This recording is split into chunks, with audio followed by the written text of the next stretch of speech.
All my life I had to be patient.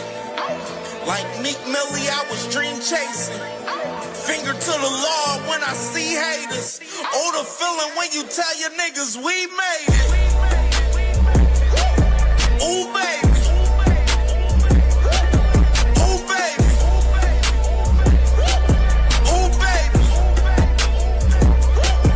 Ooh, baby.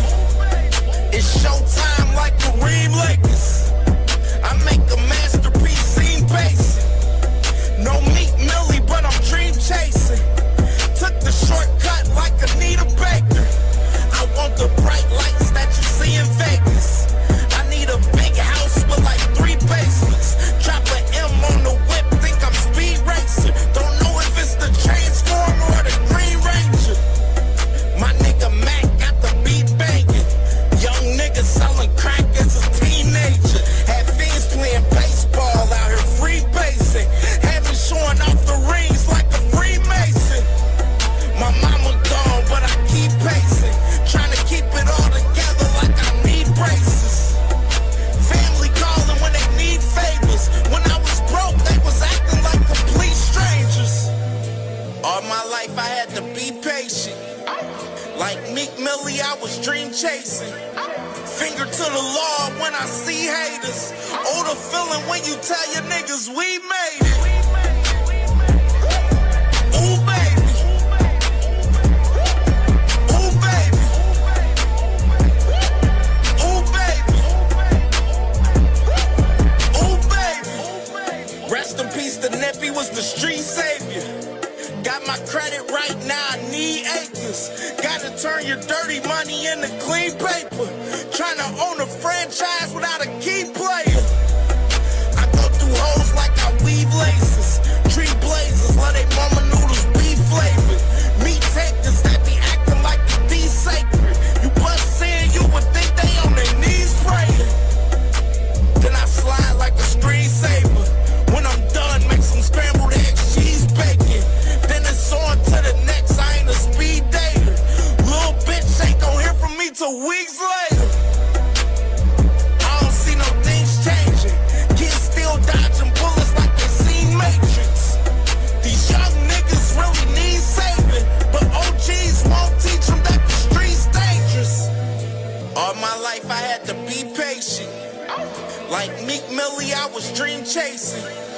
Finger to the law when I see haters. Oh, the feeling when you tell your niggas we made it. Ooh, baby.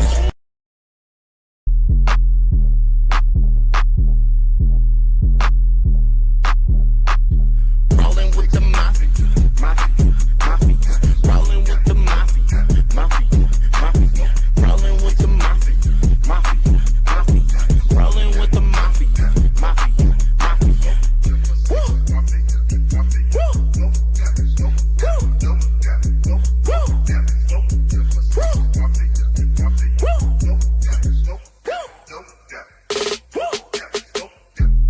King me like it's checkers, yes sir, guessing I am fresher than the pageant dresser. Sexer in my lacking stretcher, strapped up like a western movie, dressed in Gucci. Check the tag and say that you can't see me like the bad guy on Inspector Gadget. Classic bastard hazard lights, how I move them to the side. Move it over if you try. Super soaker, coolie hot, cold cheese with me.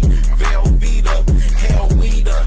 Chance, but we don't sell sneakers. We'll beat them and just violate them. Just cause I am great, annihilate them like annihilator. Sour day, but likes annihilate the sister. Wish that I can date her. Piston shooter, I'm a prince. I'm the ruler, I exist. I am cooler than a picnic. Optimistic with these flows, that's why I'm gifted. Biscuit biscuits, I got no check the statistics. I'm a pro, it's futuristic. Do the business, I'm the show you superstitious. Stupid bitches looking sick, they gotta go. Rolling with the mafia, mafia, mafia. Rolling with the mafia, mafia, mafia. Rolling with the mafia, mafia, mafia. Rolling with the mafia, mafia, mafia. Woo!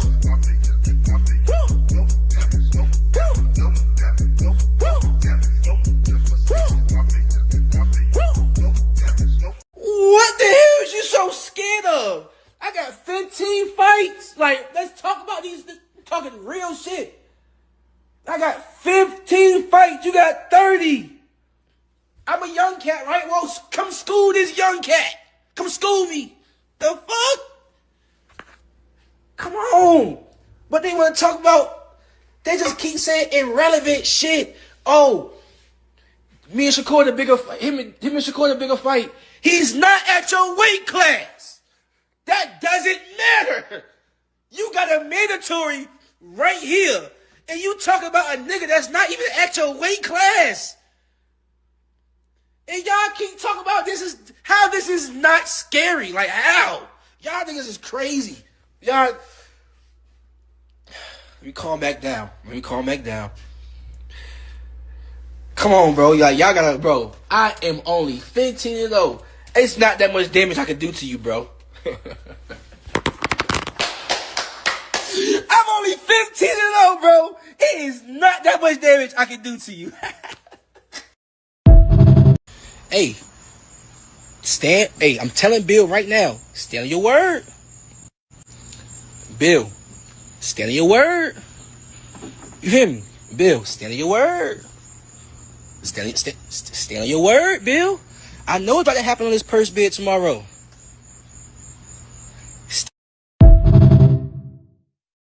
Do. Nigga, I'm gonna keep fighting, but if they do that, I know they some hoes.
To push me. Hello. Yeah. He wanted to win that fight really bad, so He almost knocked you out.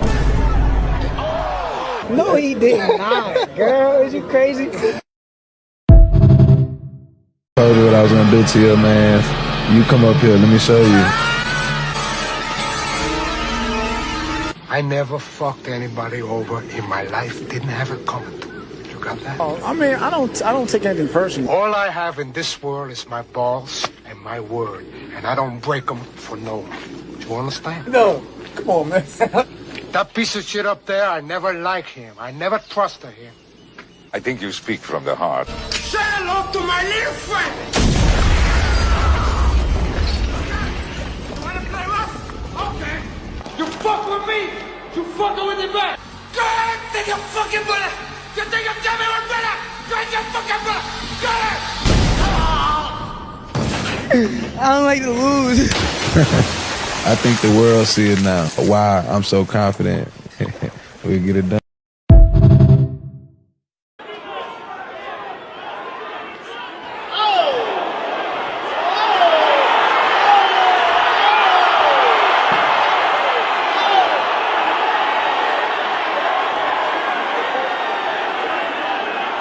And, start a new life. So is this the end of the road for what has been a glorious professional career? I think, yeah, for sure, man. I got my faculties intact. You know what I'm saying?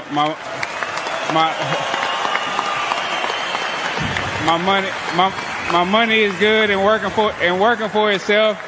So everything's good, man. I got a beautiful family, and I thank God that I'm gracious enough to lead this sport with my faculties intact and my family still by my side, and everything's gonna go well down the end. Well, Errol, congratulations on a magnificent career. It has been an honour to have you here in Sydney, Australia this week. I appreciate everybody for coming out. I appreciate everybody for showing me major love. I appreciate Tim and his team. They've been very great. No Limit been very great too. And I thank you all. It's been a great journey for myself, but it's time to be on with my family and, and live that family life. Let's hear it for these two fighters, ladies and gentlemen. It's okay, okay? That is okay.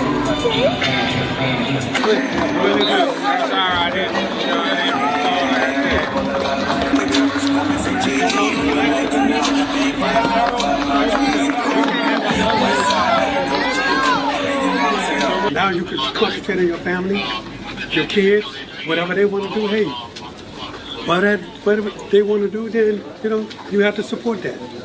Let them live their life and be who they want to be. And that's the most important thing right now is you being happy, man, taking care of your family. You know how to take care of your family, man. Oh, yeah. So your family is proud of you. Yeah, I'm not going to let them be what they want to be. But... No.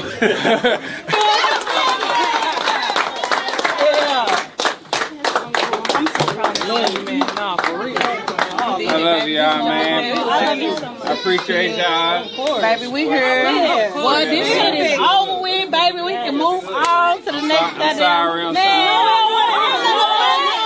We don't want to hear no jail. Come on, E. You are never champ. I'm sorry, man. Nothing. You went out there and did what you was supposed to do. Where's the wife? I'm just glad I ain't got to come back 7-8 times. You ain't got to do this. The egg is the Lord. You going down in history. Yeah, for real. For real.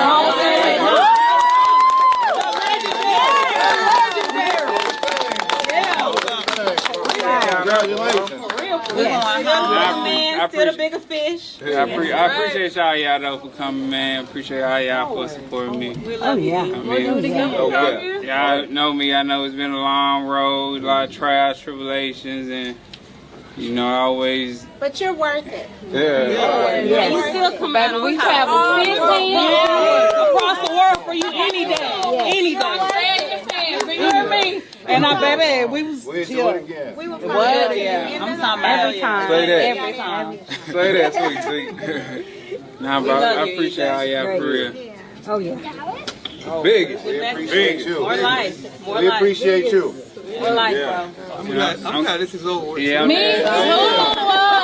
Yes, that's the major part, and I can't believe it's still light outside.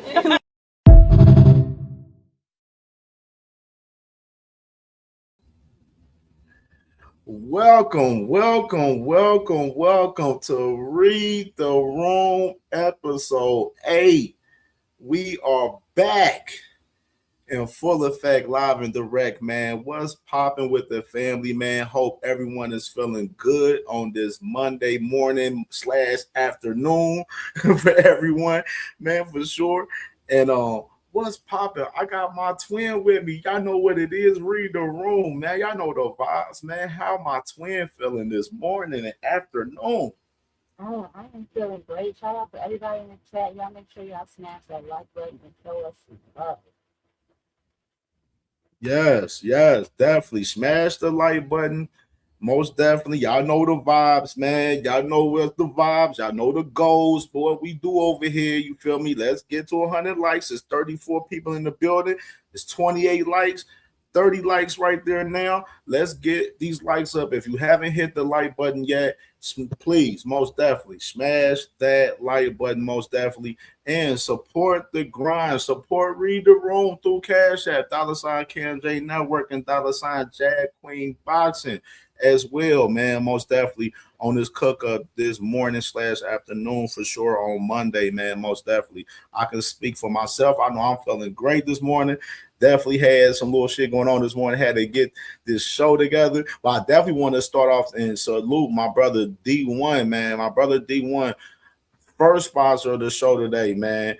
Definitely got to show love and support to my brother D1, showing love in the Cash App this morning, man. Early on for the show, man. Sponsoring the show, starting off the show, man. So definitely got to show love to my brother D1, and make sure y'all definitely subscribe to Angry White Man Boxing Podcast. D1 and William Old School, man. That's family, man. Love them. Live every Friday, 7:30 p.m. Eastern time. And I know we'll be live watching the fights this Saturday with Zepeda and Roach this Saturday for the fight party this Saturday, man. So definitely, it's gonna be lit this week. But salute to the family building, man. Hope everyone is feeling good this morning, man, for sure. You know what I'm saying? This weekend of boxing was crazy. Crazy weekend, you know what I'm saying? Crazy weekend of fights, man. We definitely gonna recap these fights and talk about these fights today, these scraps from this past weekend. And of course, we're gonna get into this Devin Haney versus Keyshawn purse bid that got extended for 3 days till, you know what I'm saying, another 3 days for this purse bid, which is, I predicted that last night to some people, saying that I believe this purse bid was going to get extended. So we definitely going to get into the conversation talking about this purse bid with them two guys for sure.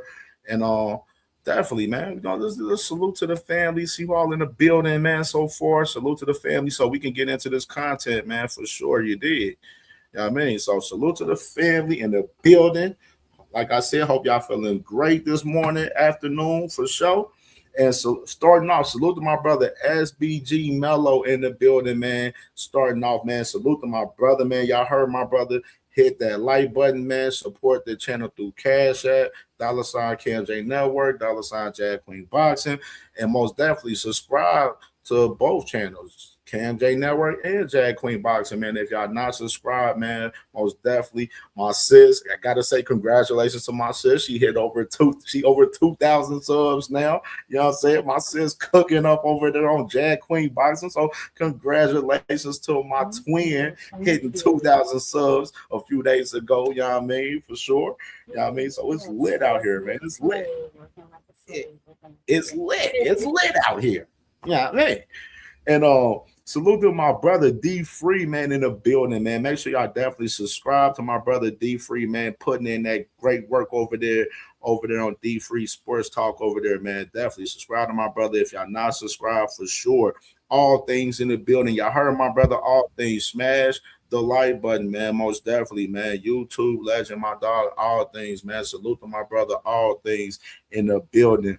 Salute to my brother Isaiah in the building. My brother Isaiah, Southern T, Roller J Smith in the building. Make sure y'all definitely subscribe to my brother Southern T if y'all not subscribed, man. Putting in great work, man. Definitely got great picks on the fights, on all sports, man, on the picks from my brother Southern T, man. Salute to my dog, man, for sure.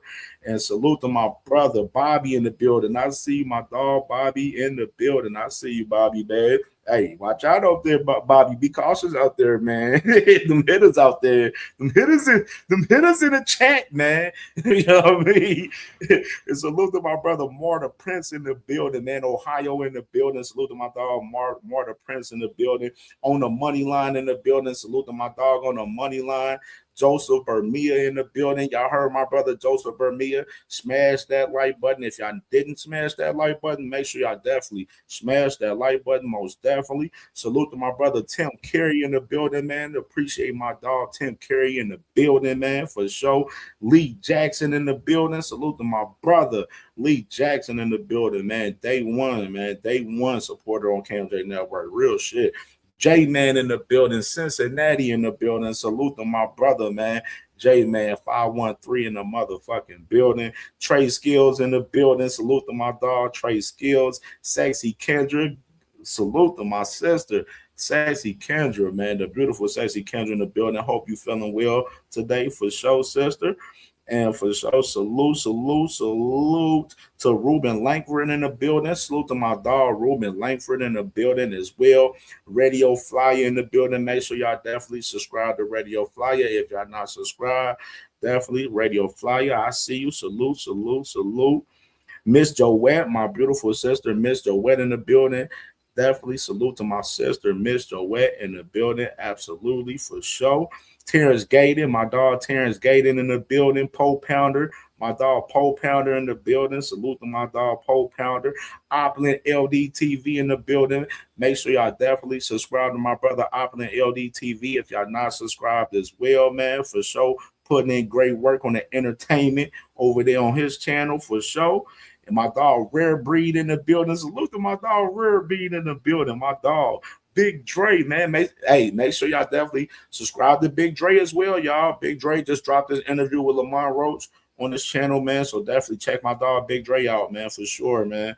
And that's it right there so far. So anybody else coming to the building, we'll salute and show love and you know what I'm saying, all of that good stuff. But let's get into the cook-up, sis. I'm ready to pop shit today. I'm ready. I couldn't wait to talk today. I said it didn't do a show yesterday, and I ain't gonna lie. I wanted to do a show bad yesterday because I was ready to pop some shit about these fights yesterday. But I was like, nah, Cam, let Cam chill, relax. Let's get ready for the show Monday. Have a big show Monday. And now we are here. So definitely. Salute to my dog Chan Ross in the building. Salute to my dog Chan Ross. Oh, yeah, and by the way, man, your boy 17-2 out of 19 fights this past weekend. Could have been undefeated for real shit for real. You know what I'm saying? I did a bullshit pick on one fight, but the other fight, the one on the Zuffa fight, on the Zuffa card, that Sosa and Francis, they robbed Francis in that fight, man. Francis should have won that shit. So I should have been 18-1 for real. But it's all gravy though. But just let you know that CamJ is really one of them niggas. You know what I'm saying? We 90% them picking fights like I said every fucking weekend. You know what I'm saying? Like that's 19 fights. Who's picking 19 fights right? Like in that accurate. That accurate. Like not a lot of niggas is picking fights that accurate, bro. Like real shit. That's just real shit, bro. You know what I'm saying? I'm just saying for sure. But sis, let's start off. Speaking of Zuffa boxing, let's start off with the Zuffa boxing card from last night, sis. And interesting. I mean, the fights now, as far as the overall, I'm gonna just start off with that. As far as overall, the whole grand scheme of things, as far as the event, the overall event, if I had to give a number from 1 to 10, how the Zuffa event was last night, I give it about I'm being generous, 5.5 type shit. You know what I'm saying? That's where I'm at with it, sis. Where you at with it, sis? What number would you give Zuffa from last night for us overall? Overall, the fights or the card, the presentation. What do we? Oh, overall. Overall, the fights, the presentation, everything, the whole grand scheme of things from last night. I kind of enjoyed that card last night. I gave it a 7. I really enjoyed the Will Hackett fight. The Francis, I agree with you. I think they robbed Francis. I thought that was a really good fight too. That heavyweight fight, what was that guy's name? Keyshawn or Keon, whatever. Keyshawn Davis versus Monsieur. I thought that was okay. I can't like heavyweight fights. They do something to me. All that jiggling. But I thought that he did pretty well. You don't like the fight. You don't like them rolling all over each other and shit. Yeah, it's nasty. You know what I mean? You don't like the inside work they be doing, the dirty work.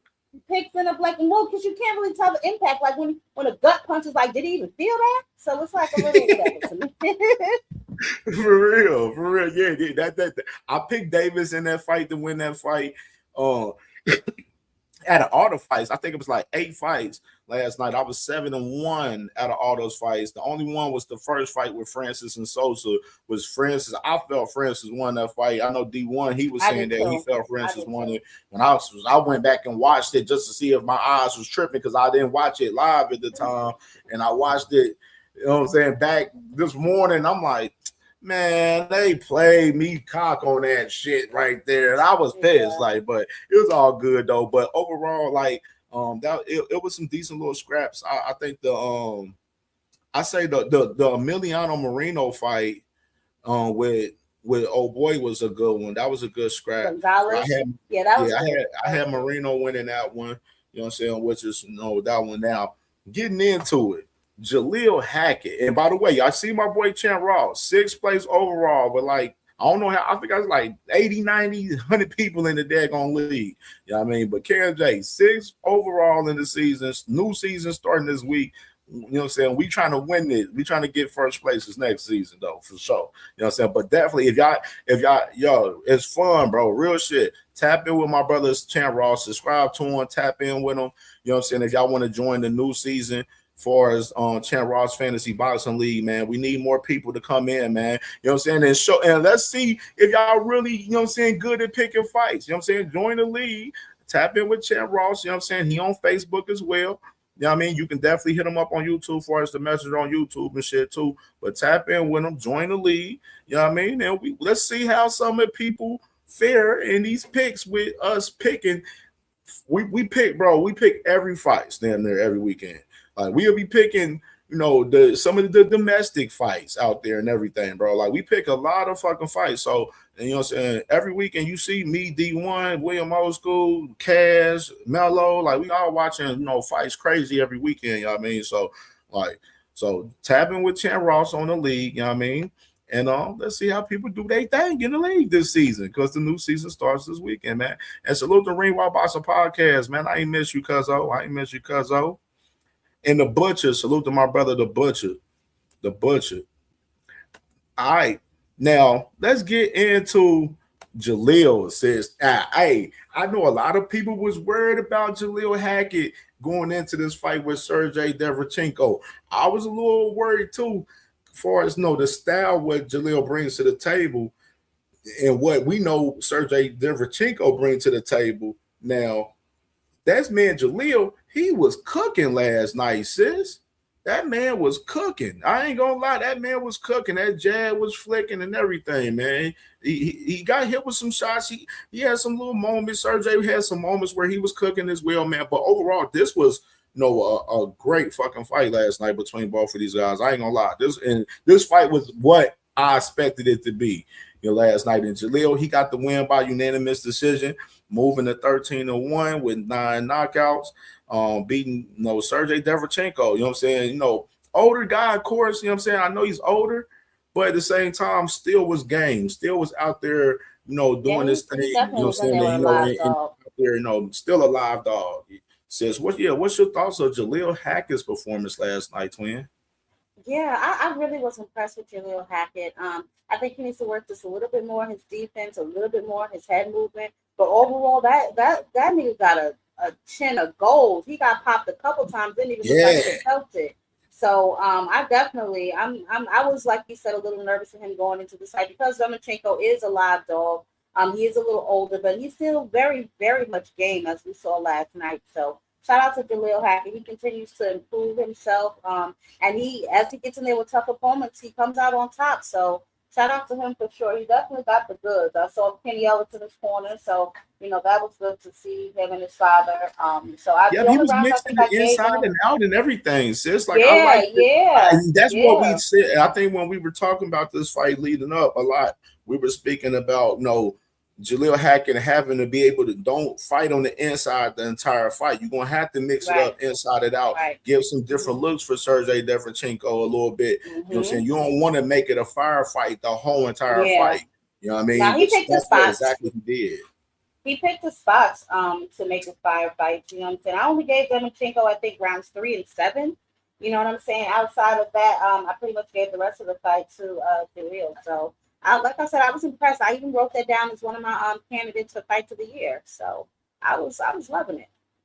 Yes, definitely. That was definitely a firefight, and I definitely appreciate the performance Jaleel put on, because I know a lot of y'all was worried. Y'all was on CamJNetwork last week. Y'all was like, man, we worried about Jaleel, Cam. I'm like, hey, I'm a little worried too, but I think he'd be able to get the job done. I picked him to win by decision, and that's exactly what he did this weekend, man. Great job by the man Jaleel Hackett, man. Probably that was his biggest win of his career right now, I can say, definitely. I think that was like his most competitive fight too so far.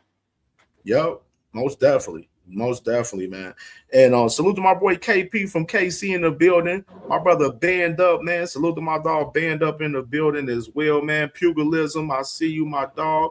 COE Films in the building as well. And Aircraft, my dog Aircraft, man. Big hitter on the channel, man. Bentley VB in the building, man. My dog Bentley VB in the building as well. Mike Realm in the building, man. Salute. Patrick Bell in the building as well. You know what I'm saying? Salute to my dog Patrick Bell, man, for sure. You know what I mean? So, yeah, we got that with Jaleel right there. And then the co-main. Gotta talk about the co-main last night. With the man snitchings last night, twin. Snitches last night. He fought well. That jab was it was looking great. That jab was flicking, and it was great last night from Hitchens. You know what I'm saying? It was cool performance, cool. You know what I'm saying? If I had to grade like Jalil's performance last night, I had to grade Jalil as a 9, in my opinion. You know what I mean? I give him a 9 for his performance. Now, no, Africa last night, I'm gonna give him a solid 7 last night. I mean, dude. Now after the fight, I listened to him after the fight. He said he messed his hand up last night. I'm trying to win. I ain't going for that. What you thought? What's your thoughts about that? Well, you claim for a reason because I ain't going for that shit either.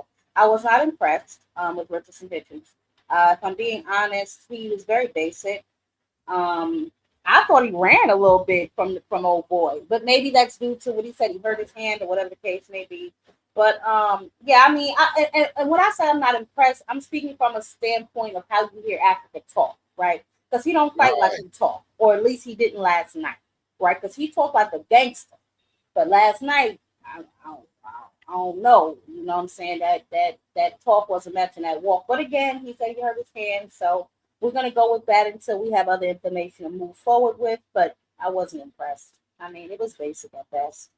Yeah, I was wanting him to because I think he had the opportunity to oppose his will more. Yeah, Like, you know what I'm saying? And he didn't. I was wanting him to oppose his will more on this guy Ricardo Salas, and he didn't want to do so.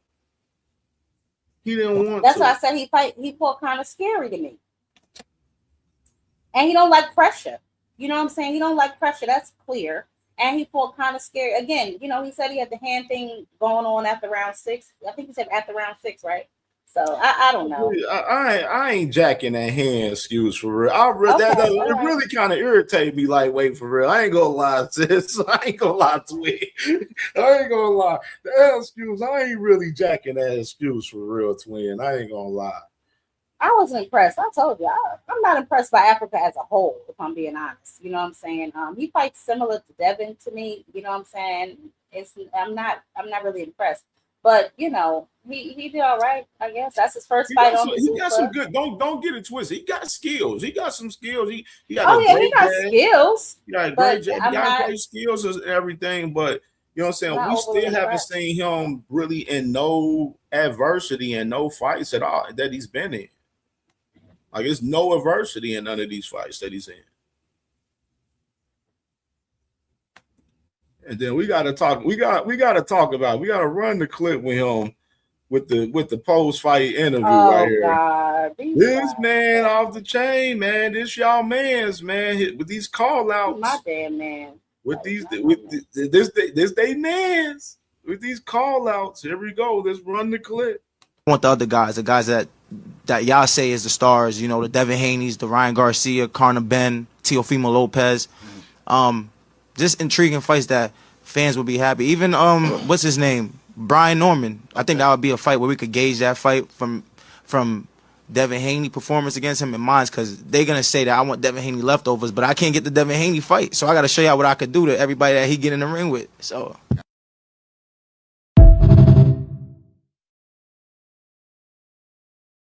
I just love how everybody hangs their hat on Cambosis.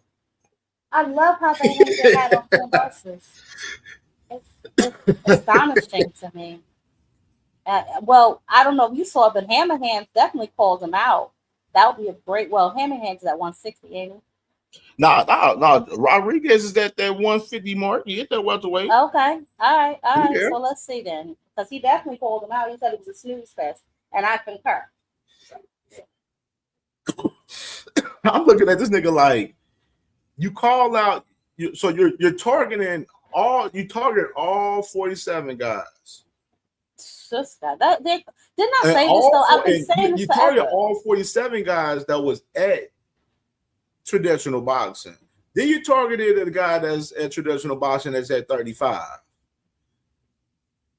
40, however you want to call it now, whatever. It's so you know what I'm saying? annoying. Like, we like know they go why over there. They go over there. Yeah, we know why that is. They go over there and then they want to scream out the names that they could have fought over here. Like I said, and I've been saying this for a while, I am the most disappointed in Africa. You know what I'm saying? Between him and Edgar Berlanga, I get it. Edgar Berlanga ain't really have no more cards to play. But Richardson Hitchens, if he wanted to circumvent that IBF rehydration rule, he could have unified, yo. So I'm not really trying to hear all that. I'm not trying to really hear nothing from this cat for real. I told you, sis. I like this. It's a trend with these guys. They get over there to Zuffa. They get them a little win under they built over there on what they debuted under Zuffa. Then they go, oh, I want to fight this guy. I want to fight that guy. I want to fight him. And all of these guys over there traditional boxing, and it was crazy last night. And I should have just got that clip. I might further around. I'm gonna probably end up going to get that clip today. But I know I'm gonna have that clip for the show tomorrow. But if y'all watch the post-fight interview with Dana White last night, and they asked him about his fighters getting with making some of the big fights with some of the other promoters and stuff. He was running like he was talking in super circles. Like he didn't know how to answer the questions for real. Like he didn't want to answer the questions. He was ducking those questions when they was trying to ask him some shit last night. I'm gonna fuck around and go back and find this clip during the damn show. I should have got it before I came on, but Dana White, as far as that shit, like I told y'all before, it's still same thing remains. There's still giving issues as far as working with the other, the other side, the sanctioning bodies as well. You know what I mean? Even when they asked him about the IBF last night with Ja Opatai, he put all of this shit on Ja's twin. He said it's on Ja Opatai. That's Ja Opatai's lawsuit. That don't have anything to do with us. That's what he said verbatim last night in the press conference. Oh my God. They said, fuck, and I put this on my dead mama. He did this last night. This man literally said, that's Ja Opatai's situation with the IBF lawsuit. We have nothing to do with the lawsuit. That's what he said last night. Ja Opatai on an island all on his own, but Dana White put him on that island and just put him on the island, pushed the boat ashore, and turned around and walked away. He was a crash test dummy, and it looks like the crash test dummy still don't see it. You still don't see what's right in front of your face. Oscar told us this last week. I don't know how long you and I have been saying the same thing since it happened, since they stripped him. This was all a ploy to see how far they could take the sanctioning bodies. Now that they see they couldn't take it very far, now you're all on your own. What happened to helping the man become undisputed, man? Come on, man. see, this tells you people all this defending for Ja when Zuffa don't even want to defend Ja. They want him to defend that motherfucking Zuffa title. That's what the fuck they want him to do. That's what they want him to do. I told y'all, bro, this shit gets ugly, bro, every time, bro. I told you the takes just keep aging, even beautifully, every time, bro. Everything come full circle all the time. I tell y'all, just let these boys talk, man. They gonna tell on themselves every time. Like they gonna tell them themselves every time, man. But Africa, we'll see what's up with him, man. Me personally, I see him probably that hammer hands fight that you mentioned, sis, with Julian Rodriguez. I think that's a fight that may be in play for him. That may be a fight. It's gonna be somebody on Zuffa. It ain't gonna be nobody on that other side. Ain't gonna be Brian Norman Jr. and none of that shit that he talking about. It's gonna be somebody on that Zuffa side. Just like it was last night. Ricardo Salas, he's a Zuffa fighter. It's going to be another Zuffa guy that he's going to be fighting next.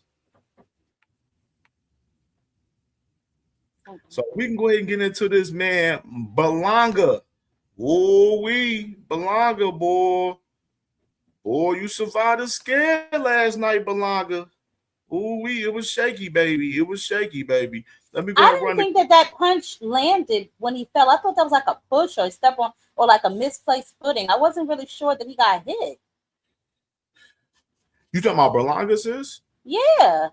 Oh, talking about with his knockdown? Oh, yeah. Oh, that second one, I know what you're talking about. The other one, the second one really wasn't too much of a knockdown to me. It was more a push down to me too. Now that first one, that first one was legit. The first one was legit. But we're gonna see this clip of him right here. This shit crazy.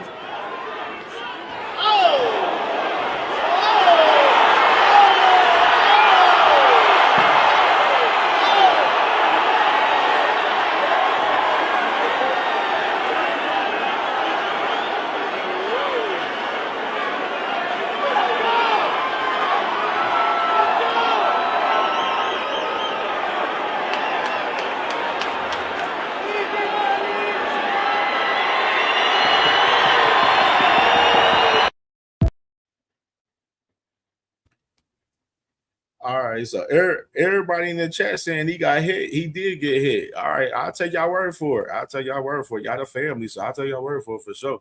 Now that stoppage though, right there though, sis. I don't know. I'm gonna have to go back and look at it for sure. But it looked kind of off though on that knockdown a little bit to me too though.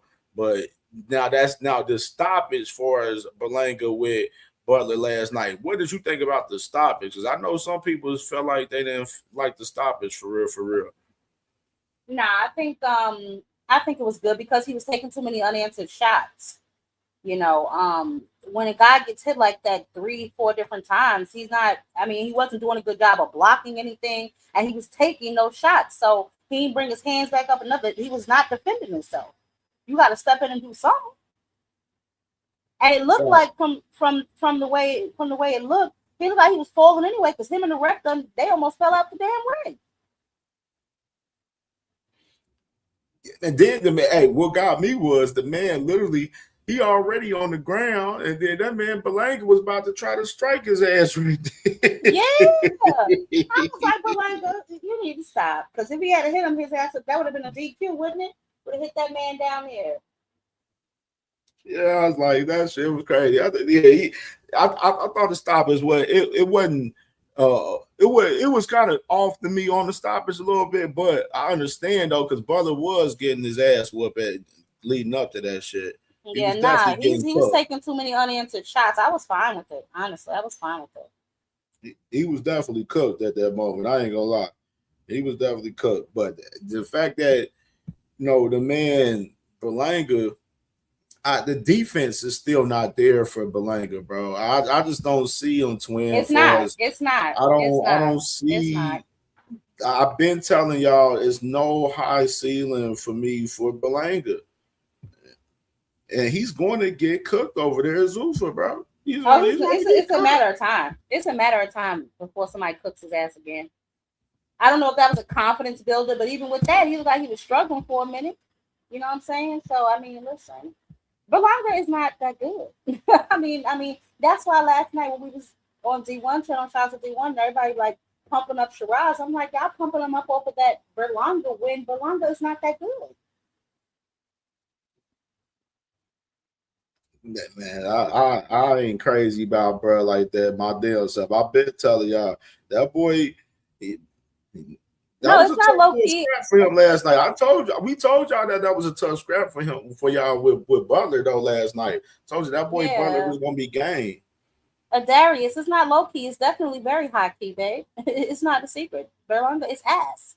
I love EB. I love the New York energy, but he's trash, bro. Edgar Berlanga is trash. Yeah, says it was nasty, and then his call outs last night. Let's talk about his call outs real quick.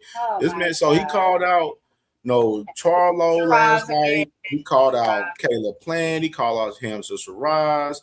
He called out Chris Eubank Jr. He called out Jaime Magia. Now, out of all those names that he called out, the most reasonable name that I heard him call out was Chris Eubank Jr. And I'm gonna tell you why. The reason why Chris Eubank Jr. is the most reasonable name is because of the fact that, for one, he's a free agent.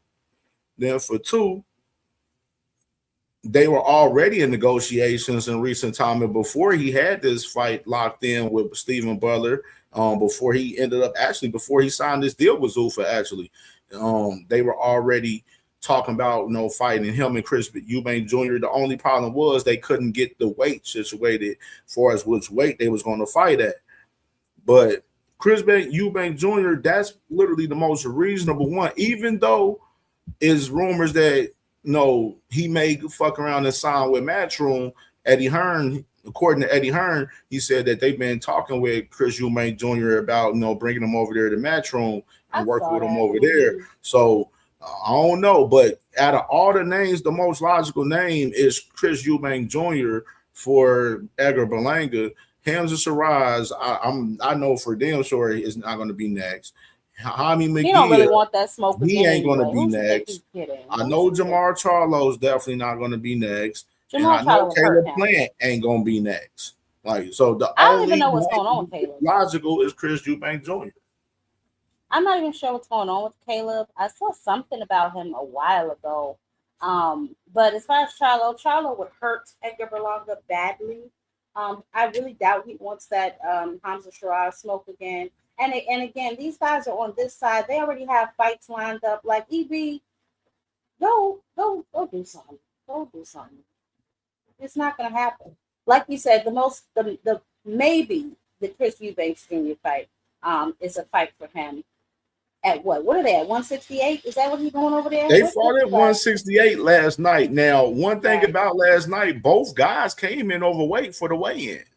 They both came in like 169 and some change for the weigh-in. So both guys didn't even make the 168 weight limit that they had contracted. We know it's free ball over there anyway. I don't think there's any drug testing over They there just doing whatever over there. They just say, fuck it. Hey, 170 it is. Fuck it. They I think that they don't even do drug testing over there, I don't believe. So I don't know. Super just seemed like the Wild Wild West to me anyway. It was a lot of stuff going on in some of them fights that it's one of them fights that I was like, like the Wild Wild West. It was like the Wild Wild West over there. I don't know what's happening in that little warehouse. I don't know what they got going on. Oh man, that's it. But overall, like you seen it definitely on some comped out shit in that bitch last night because we've been talking about them ticket sales all week. Man, them ticket boy, it was bad. It was bad last night. It was bad, man. Them Zuffa boys, boy. I know Dana White. I heard him in the press conference too say that he didn't like the production. He didn't like his own Zuffa production as well last night. You know what I'm saying? The atmosphere for Zuffa is just trash. I ain't gonna lie. Like the fights some of the fights is cool, but the atmosphere, the whole vibes is trash. Like, you know what I'm saying? And it don't seem genuine. Like it don't seem hype in there. Like, you know what I'm saying? Like traditional boxing, you hear people screaming and yelling and happy, and it's like over there it's just dark as hell. They in this dungeon. You know what I'm saying? I don't know. I'm not feeling the vibes over there. I'm just not feeling the vibes. Yeah, definitely not feeling the motherfucking vibes, man, for real at all. As the Zuffa shit going It feel like they doing something illegal over there, right? Like they had the little WWE girl. They had with the strap. They had her showing the strap and shit. You know what I mean? And then they had one little UFC fighter there. Like, you know what I'm saying? Like they showing Fat Joe a million times last night. Like, bro, nobody cares that Fat Joe is at the fight. We know why he there. He was the only celebrity in the building. That's why he was the only celebrity in the damn building. That's why. Like that shit was crazy, man. So salute them guys. We're going to keep it pushing. Matter of fact, before we do that, I almost forgot. We got to run that clip, man. Dana White. I do got one clip from the post press conference, and we're gonna run it. Should we expect to see Shakur Stevenson in the ring in the next 3 months before the end of the year? Yeah. Any idea who he may fight and where he may fight? If I did, I would have announced it already.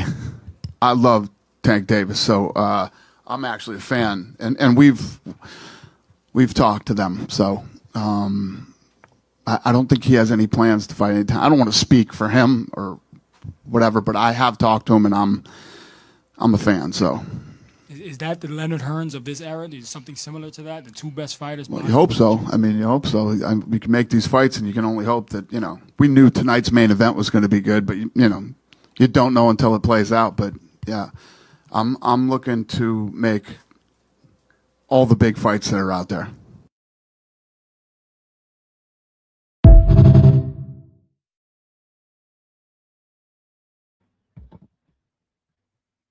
So many thoughts are running through my mind right now, but I'll let you go. Give them, please enlighten us, sis. Enlighten us. Oh my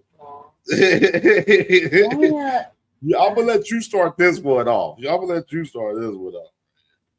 So many big fights. You see how I don't want to say he's so vague, right?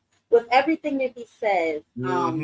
So very ambiguous with just his comments, and it's like we always got to dissect them. So here's just my thoughts, right? he probably signed Shakur for the same reason that Turkey even took an interest in Shakur, to try and lure Tank into some sort of situation. Because I don't know if you have that other clip where he was just blazing Tank. I mean, it literally made me uncomfortable. It made me uncomfortable even watching it. The way he was just blazing Tank, but you could tell that that is really their main focus, right? He's looking to get Shakur in the ring. Who? With who? Like, you see what I'm saying? Like, we're looking to make all the big fights. With who? Negro? That's the $1 million question. Hey, I see Salute to my sis, 2 sis, 5 sis. She said, here they go. Dana said they can make the fight. Hey, that's exactly what that's exactly what I saw and seen. As soon as I saw this clip, and as soon as I was watching the whole, like, I made sure last night, sis, I'm gonna make sure I stay up to watch this post-fight presser. I want to hear what Dana White got to say at this presser. As soon as I seen him say that in the presser last night, I'm like, man, they gonna clip this shit up. Niggas gonna be on super Zufra bullshit with this clip. And I seen it already online like early this morning. I'm like, oh, these motherfuckers already on Goofy Time already. I told it didn't even take me fucking 10 hours for me to see that shit, and already seen it already. Like, but like you said, everybody stop the presses, pump your brakes.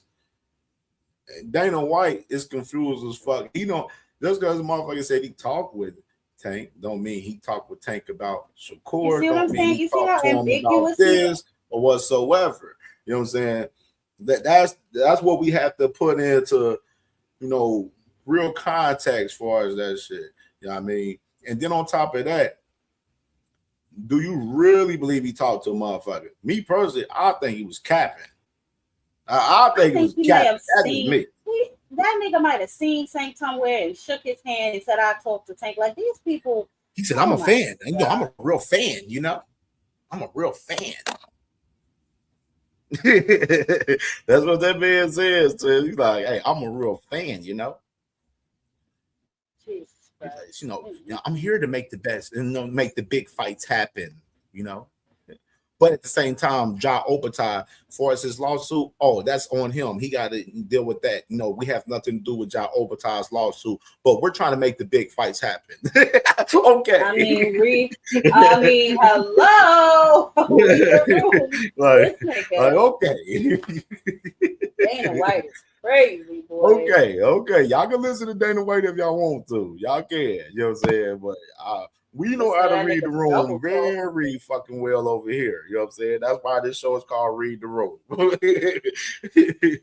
All right, man. So let's get into this AJ shit, sis. This AJ card was, I don't need to talk about it too much. I did like Rito Sassoumi, what he did in his, you know, performance. Jacob Bank, salute to Jacob Bank, you know what I'm saying, from Denmark. He cooked his op crazy. You know what I'm saying? Jacob Bank. Who else on the card that was decent? Now, let's talk about this Hamza Shiraz. Now, Hamza Shiraz says, okay, what's up with this performance? I literally almost fell asleep watching him. I almost fell asleep watching Hamza Shiraz this past Saturday, sis. And I was doing the live watch party and stuff on the show. I'm live. And I'm almost falling asleep watching Hamza Shiraz this past Saturday. I wasn't feeling Hamza Shiraz performance this weekend. Didn't he say something? Wasn't he another one that said something about his hand or something?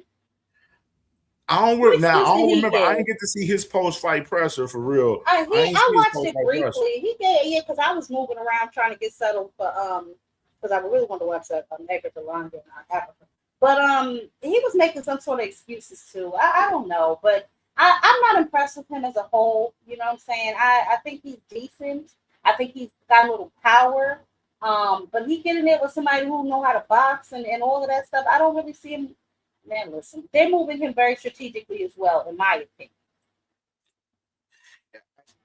People on the channel all week last week, we was talking about Hamza Shiraz, how they had Jacob Bank, the number 2 WBO contender, on the card fighting somebody else, and he's fighting the number 9 guy, and he went all 12 rounds with this number 9 guy and Simon Zackenhuber. And I felt he could have definitely, man, he should have packed dude up, man. I had him picked for a knockout in this fight early on in like 5th round, and he didn't push nothing on the gas at all in this fight. Not at all. Listen, I told y'all, I ain't high on that cat. You know what I'm saying? I know a couple people are, but I'm not. You know what I'm saying? So I don't know. But as far as him to come out cooking him, sis, like pack him up, send him about his business. But why? Why did you expect that? Why did you expect that? Because he packed up EB. This big Shiraz. This big bag Shiraz. Based on what? Based on what? He had a draw, which I think that he had a draw. I think they robbed Carlos Adames. You know what I'm saying? He cooked EB. I mean, how hard is that? You know what I'm saying? I mean, like, I don't understand. That little belt he won over there in Egypt. That was a layup. You know what I'm saying? To try and put him in bigger conversations. I'm just not impressed. I'm sorry. I'm just not impressed. Damn, said he got a layup with Alan Bejic for the vacant strap. Damn. Yeah. No lies detected. no lies detected. All right, man. So let's get into this Josh Kelly, though. Now, as far as him and Shiraz, I know he talked about he wanted to unify and stuff like that. I need to see some better competition, bro. I wouldn't mind seeing him fight the Jacob Bank cat. I want to see that fight. Jacob Bank, you know what I mean? We need to see Hamza Shiraz, Ozzy Iglesias, unify up with him.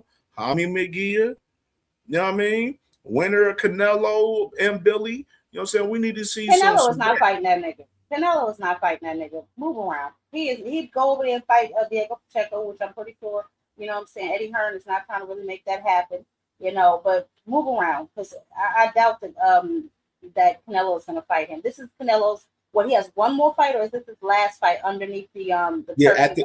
After this Billy fight, he got one more.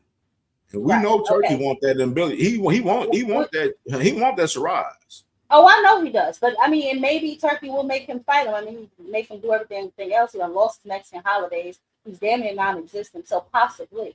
But if it was up to Canelo, I'm pretty sure he ain't taking for no damn Shiraz. Fast plus taxes. All right, Josh Kelly's twin. That boy, I thought he was about to fumble the bag. I thought he was about to fumble the bag, twin. I ain't gonna lie. At one point, I thought he was about to fumble the boots bag this Saturday. I ain't gonna lie. I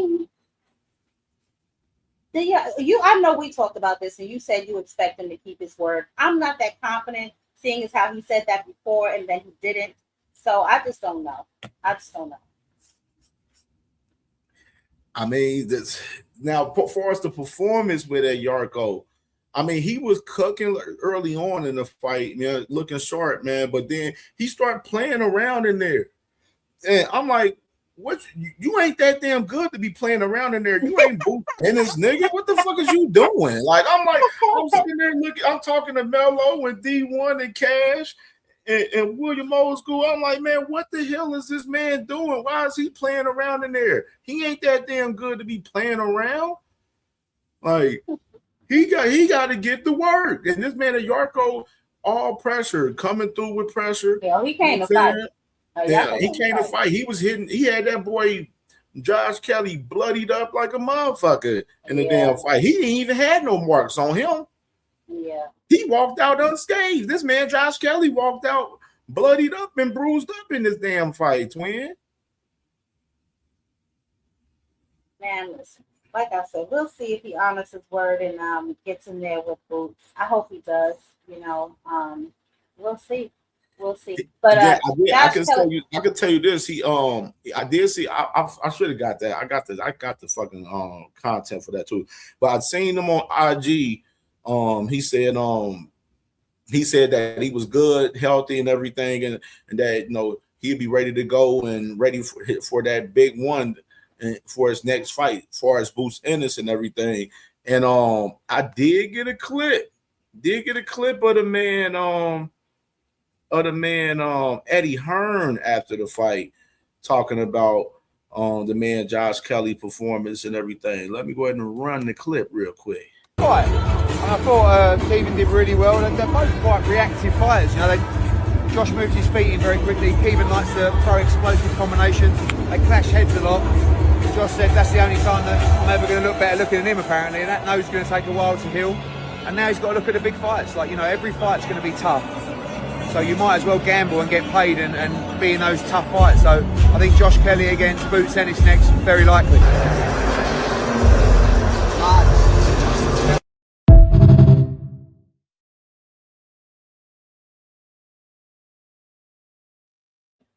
All right, twin. So you got Eddie saying it once again right there, twin. Talk about Josh Kelly on the menu for Boots next, and then you see right there with the graphic I made right there, twin, with Boots with the tweet. This is Boots' tweet after the fight. I saw that. He said, "Congrats, Josh Kelly. See you soon." So Boots Ennis, he's saying we gonna see him. He gonna see Josh Kelly soon. So what's your thoughts about that? Like I said, man, as long as Josh Kelly stayed true to his word, it wasn't Boots the last time they didn't fight. It's all on Josh Kelly if he gonna let his nuts drop. And then even more with Boots from yesterday. Boots, received the new fresh WBO 154-pound strap in his hometown of Philly the other day. You know what I mean? You know, WBO president Gustavo was there and everything to present the belt and everything. And shit was lit. Shit was lit right there, man. Yeah, I'm happy for Boots. I'm so happy for him. His self-proclaimed YouTube lawyer, so I'm super happy for him. I saw that too. I was like, oh, that's what's up, yo. Whole city came out. Facts, man. So salute the Boots right there. And let's get to this main event. Lord Jesus. AJ. Child. Lord Jesus. Talk AJ. Talk about a nigga that almost fumbled the bag. Man, he really almost talk about a nigga that almost fumbled the bag. Lord have mercy. 2 knockdowns around one. Boy, what is you doing? Was he drunk? Like, oh man, we gotta run we got the footage, sis. We gotta run the footage for these guys. Run the clip. Great.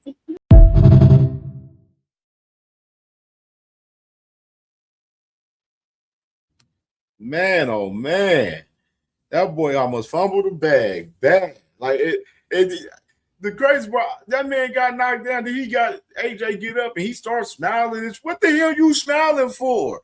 Bitch, you better get to work. You better get to work. Now, everybody out here, I see Preem, I know Two Sis, I just see some of my family out there, man. They was talking about, they think this shit was staged, twin. What do you believe? Do you believe this shit was staged with this fight? for a second record, they said the man Pringle, he ain't throwing his hands in the second round. That's what people saying out here, twin.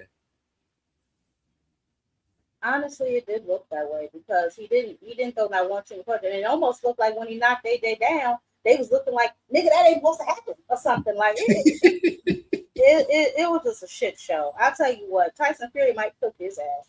It was just a pure shit show. Yeah, now me for us it being staged, I don't believe it was staged, family. I'm gonna stay out of that conversation for us. That I think this is real deal Holyfield. That man AJ, which we've seen in the past, that man chinny, man. He chinny. His punch resistance is not great. It's not great still, man. You know what I mean? And I'm just like, I'm not sold. I'm not that high on AJ in this Fury fight, even though the crazy part, I'm not crazy about Fury either, for real. So it makes it like a 50-50 fight, in my opinion. You know what I'm saying? Now, if people want to pull and have Fury, have him have the edge in that fight right now, you know what I'm saying? I'm not mad at it, but you know what I'm saying? I thought both guys in their warm-up fights this weekend didn't look all that crazy for real, in my opinion. This is just me personally in both of their warm-up fights from what I've seen. Now we got I do got a clip of Eddie Hearn. We gonna run the clip back for Preem. Let me run it back for Preem. And then we gonna run Eddie Hearn after the fight, and then AJ after the fight too. Man, hey, Usyk's face was fucking funny as hell just damn. See his face in the crowd. Yeah, man. I don't think it was staged, man. Looking at it even more. That boy Pringle was cooked in that second round. That man AJ is big as hell, man. That's a big dude, man. That's a big dude, man. I definitely think that man definitely was cooked, man. He was cooked. Pringle was cooked right there, man, for sure. You know what I'm saying? Now let's play the man AJ after the fight real quick, and then we'll play Eddie Hearn right there after. Pringle was good. Pringle was strong. He come with a mission to try and knock me out. You know better than anyone, boxing, anything can happen, but you're not expecting that to happen. So when that does happen and you get hit with that uppercut in the first 20 seconds, does the game plan shift? Does the mentality shift? What are you thinking in there? Break him down. It's a 12-round fight. It's happened in the first 20 seconds, 30 seconds. So I just thought break him down, take my time. I had the game plan to knock him out, but I just wanted to do it when the time presented itself, and I had to kind of just like toughen up a bit because his time come earlier than me. So I was like, hang on a minute, this wasn't part of the script.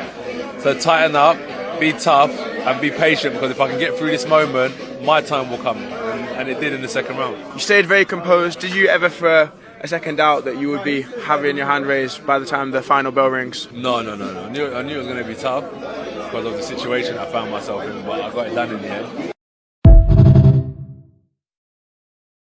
He can fight like that and beat Tyson Fury because he's got the power to knock anyone out, but he's got to be better. Do you know what I mean? Because, Prenga's not as good as Tyson Fury. He punches way harder, but he ain't as good as him.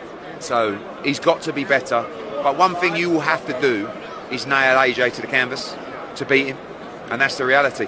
And win, lose or draw, he's giving you unbelievable drama. Would he be much sharper against an opponent like Fury? I can't tell you the answer. All I know is he's going to give it 110%, and I stand by.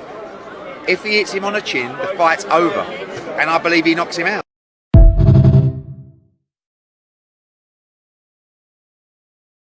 Now, Twin, I want to say this, and I want to see if you reading the room with me on this. But as far as what Eddie Hearn said right there, does it look like he not that much confident in AJ with his Fury fight now after that performance with Pringle? No, we reading it together because I was saying that when I saw it, I was like, oh, it don't sound like you want that fight, Eddie. Didn't he also go on to say something like we weren't sure he was ready to come back and this and that? Yeah, Eddie's not really that confident after seeing that performance, and I wouldn't be either. Yeah, he don't look that much confident in AJ in this Fury fight now after that performance with Pringle now. Before that, he was popping all big shit, talking about he'll stop Wilder in 3 and talking about Fury's food. Like, Fury is not going to beat him with that performance with Magmadov. And then he was talking shit about Fury's performance with he said he had a solid performance with the guy on Walk the other day, whatever. And you know what I'm saying? But he said, it's AJ's turn, and AJ gonna do his thing. AJ gets clipped in the first round in the fight, and then in the second round he comes back, stops Pringle, and looking at him after the fight, he's not that much confident as he was before. Nope. You would think after a fight you would be more confident, right?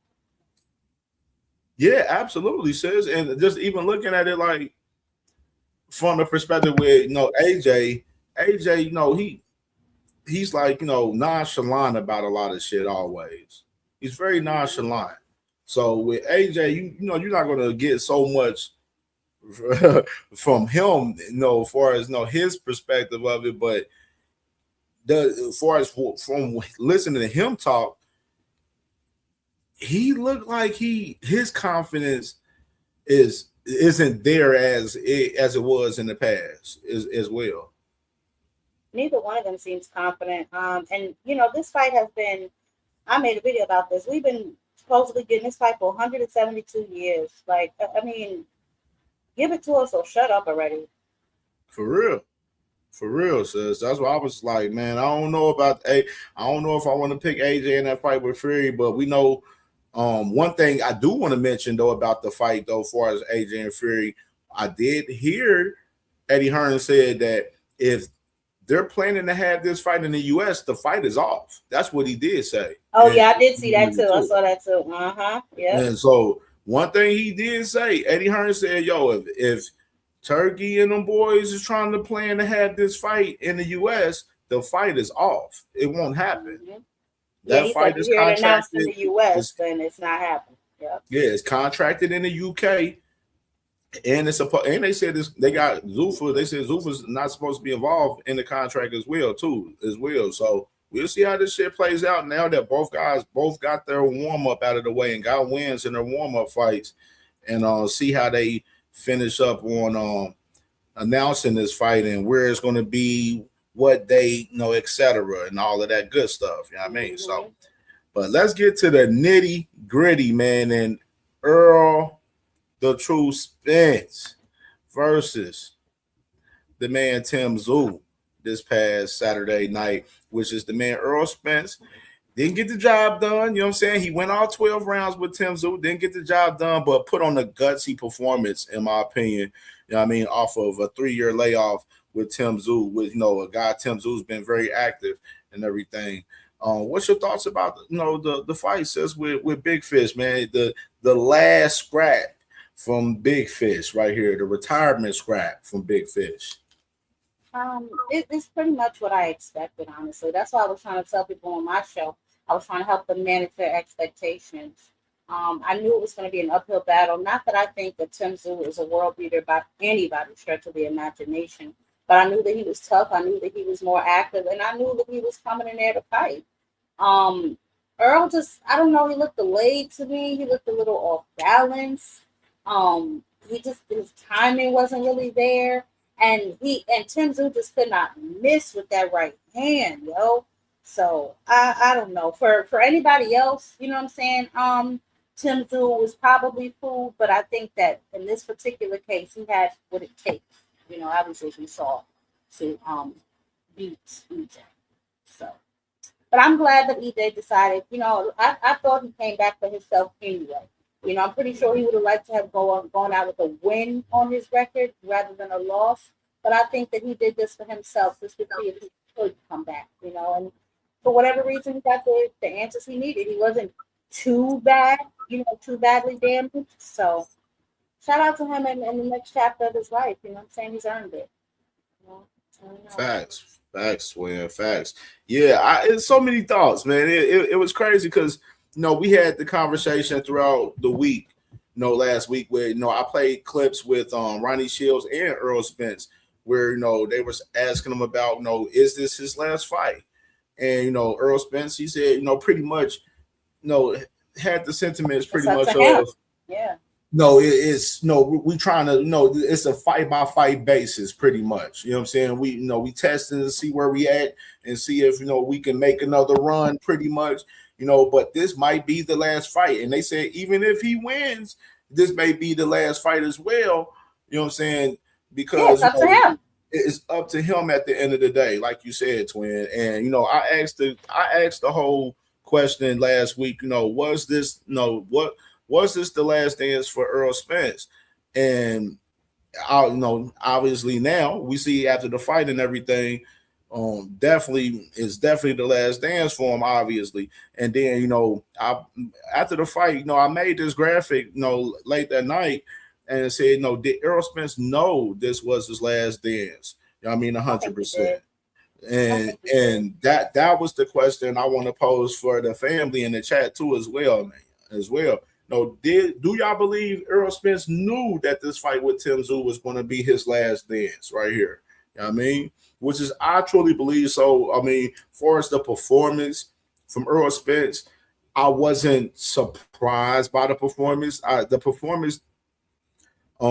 kind of knew that my worries was the stamina, the whole 12 rounds. The stamina, and we seen that, he definitely got gassed in the second half of the fighting as well. I thought he won some of them early on rounds for sure. I thought the fight was a little bit closer than how the scorecards had it, in my opinion. I don't think it was that widespread, in my opinion.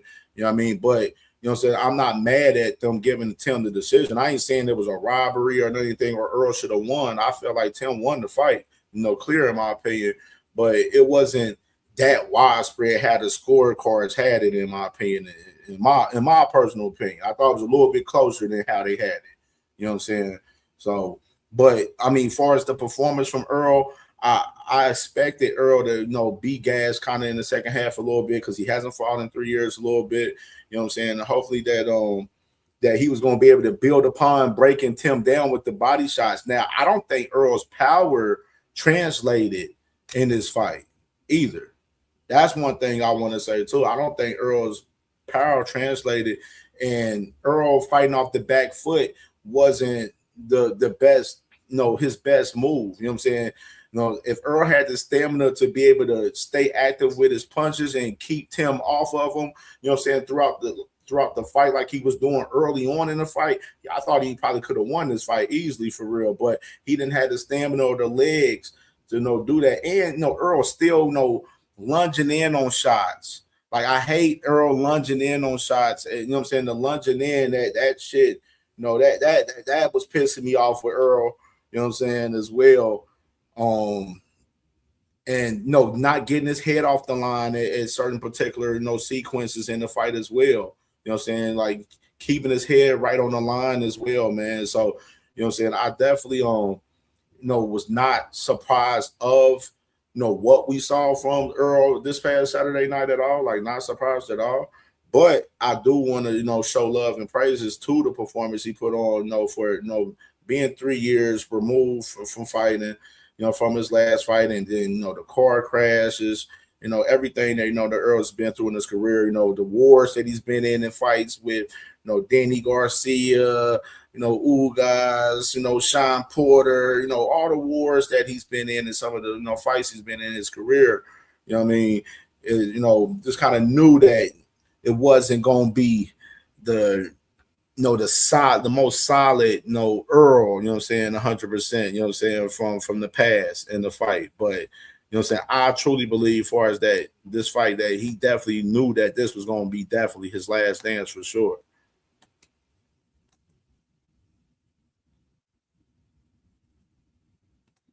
And we got the content. Let's go and run the content with Earl, man. We got hella content from Earl. So let's go and run the content with Earl after the fight right here. And then, start a new life. So is this the end of the road for what has been a glorious professional career?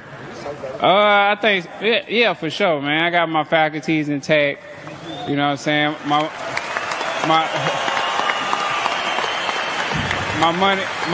My money is good and working for itself.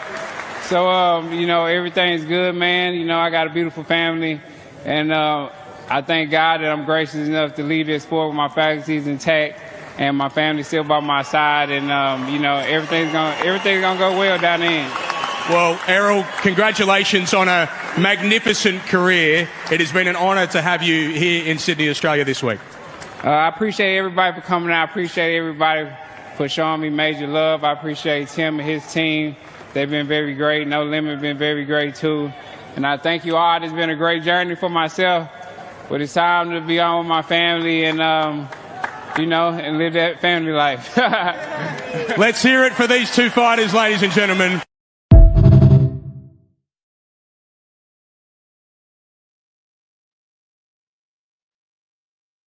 Yeah, right there. So right there, you see Earl right there talking about, basically like, yeah, it's time. And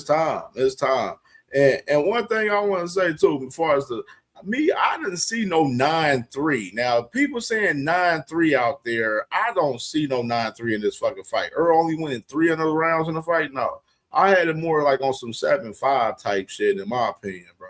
If y'all want to say 8-4, that's fine with me. 8-4 is cool, but 9-3 is egregious, bro. Like that's cap. That's cap. That was not no 9-3 fight what we saw this past Saturday, bro. Like, that's cap. Now, as far as Tim Tszyu, though, sis, Tim Tszyu What you think about Tim Tszyu in this fight, though? He looked the same way he always looked to me. You know what I'm saying? Pretty basic, pretty much what you expect from Tim Tszyu. It's just, like I said, he's been more active and he had what it took to beat Earl at this stage in Earl's career. You know what I'm saying? Like I said, he's definitely not a world beater. We've seen Tim Tszyu, but I've also seen him in some wars. That's why I kind of knew. I'm like, man, I don't know if EJ still got enough in the tank to come through this war, you know what I'm saying, successfully, because Tim Tszyu, he will take you, you know what I'm saying, if you let him, he'll drag you into a war. Bad boy, he ain't get the Earl from 5-6 years ago, man. Boy, he would have been cooked. Yeah, it would have been man down. You know what I'm saying? But that ain't what we was dealing with. You know. And Tim calling out Laura after the fight and everything. Well, he got his chest puffed out and everything like that because regardless Laura, of, you know, out of all people, those twins, Laura though. Listen. Out of all people, Laura though. Like, he ain't called out, you know, motherfucking Yumi Hernandez or, you know what I'm saying, or, you know what I'm saying, he ain't called out, you know what I'm saying, motherfucking Denzel Bentley, you know what I'm saying, he called out. Nah, he ain't gonna do that, man, because he's feeling his chest. But listen, EJ is still a good name for any nigga to put on his resume, but the context matters, right? And I always feel like the stage in which you fight them in their career matters too. Right, you know what I'm saying? But you know, people. Boy, hey, twin, I seen Tim Tszyu on Instagram. He over there celebrating that win like he done won the fucking Super Bowl. He got the whole Australia. They've been posting hella Tim Tszyu content over there on that shit. You know, him or Earl. I was like, damn, they going hard on the content. Look, shit, Bud Crawford had a whole parade. That's a good name. That's a big thing. I was like, I'm looking at Tim Tszyu. I'm like, bro, these boys, they running hella content. They ran like. I've seen like 25 different posts about this Tim Tszyu fight with Tim Tszyu and Errol Spence from the Australia people over there from No Limit and Australia Boxing and shit on Instagram and everything. I'm like, they going crazy with the content over there. Hey, man, hold on. We got 60, like 70 people in the building. If y'all have not smashed that like button yet, hit the like button, man. Y'all know the vibes, man. Y'all know we supposed to be getting to 100 likes every show, over 100 likes. So if y'all have not hit that like button yet, smash that like button. You know what I'm saying? We got 72 people in here, only 61 likes. So we missing some likes. Even the sneak hate watching niggas have the courtesy and hitting the fucking like button. You know what I mean? So that was crazy though. Now I got another clip. I got crazy clips. We're just gonna play this other clip of Earl right here. After the fight with this lady right here. Although that it wasn't the result that you would have hoped for, you should feel so proud. You proved to yourself that you can come back and you can step in the ring, and that's what counts. How are you feeling right now, if you could put it into a few words? I'm feeling all right. I'm a little sore. I don't remember 12 rounds feeling like that. Like, that was a long 12 rounds, but, you know, I'm happy I finished the 12-round fight, you know, being off a 3.5-year layoff, and it was fun. And what's next for Errol Spence Jr.? Go home with my family. You know, it's time to. You know, I don't want to be like one of these other boxers. You know, just don't have any more faculties and, you know, just fighting just to make money and things like that. And I'm okay financially, and I'm fine, and you know, I can ride off in the sunset. And when you look around the room here with all of your beautiful family, the room's filled with so much love. How does that make you feel right now? It makes me feel good that, you know, I have this support, and you know, everybody coming to support me, and even my family, you know, they told me that, you know, it's time to hang them up. So, you know, I'm glad that, you know, we both agree on that, you know, it's time to hang it up. Well, from the whole boxing world, we just want to say thank you. Thank you for your incredible career and for what you gave to us all as boxing fans. Thank you. I appreciate everybody just tuning in, you know, from start to finish, seeing me fight, and I appreciate everybody.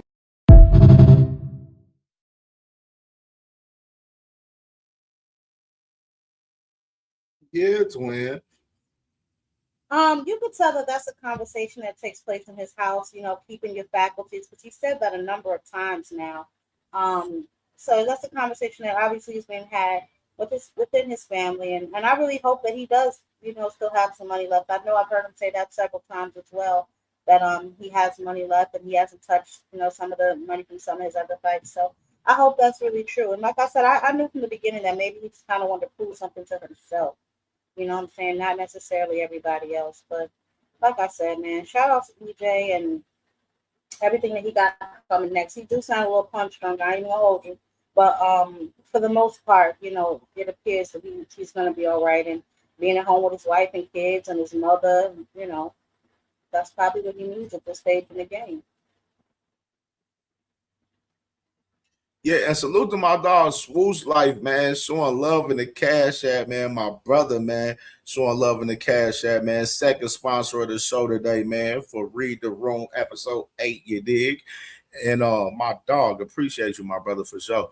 Now, Twin, I got another one. Now, this one right here is Tim Zoo right here after the fight right here. Let's listen to him. Well, I was nervous because there was so much on the line. I woke up at 4 a.m. this morning. I'm like, mind's racing and all this type of stuff. What am I going to do if I lose? That's the type of stuff that goes through your head. Do I really want to do this for a long time and feel these 4 a.m. feelings? Do I really want this?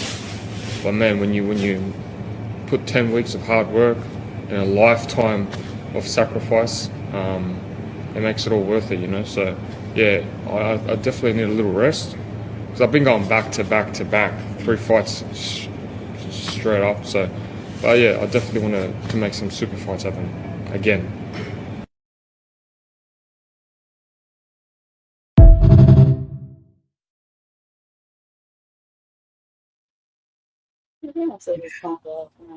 Hey, I see my boy J-Man. J-Man said, tell one easy, but lump the fuck up. Hey, that's what I'm saying. Man, bro, I see Tim Zoo bruised up in that motherfucker too, bro. I told you that fight was going to be a banger, though. There was going to be a war. I told y'all that. And that's what we definitely got. You know what I'm saying? Earl tried to entertain us with a banger much as possible, much as his body can let him. You know what I mean? But you know what I'm saying? That definitely something I definitely noticed that right after the fight, you know what I'm saying? Tim being bruised up and shit like that, you feel me? Type shit. You know what I mean? So I gotta now here go Mr. Bud Crawford right here after the fight, Twin. Oh, right here. God. Oh, God. Think, man. Just they have it. Yeah. From the jump, you can tell that his balance was off. He was reaching. He just didn't have it tonight. Do you think it was a layoff? Do you think it was a combination of things? What do you think? Probably all of it. All of it? Yeah. He didn't take the punches well. He was slow. You could just tell that Tim was more fresher. Was it hard for you to watch? Kinda. I really wanted him to do real well. He did what he had to do to finish the fight, though.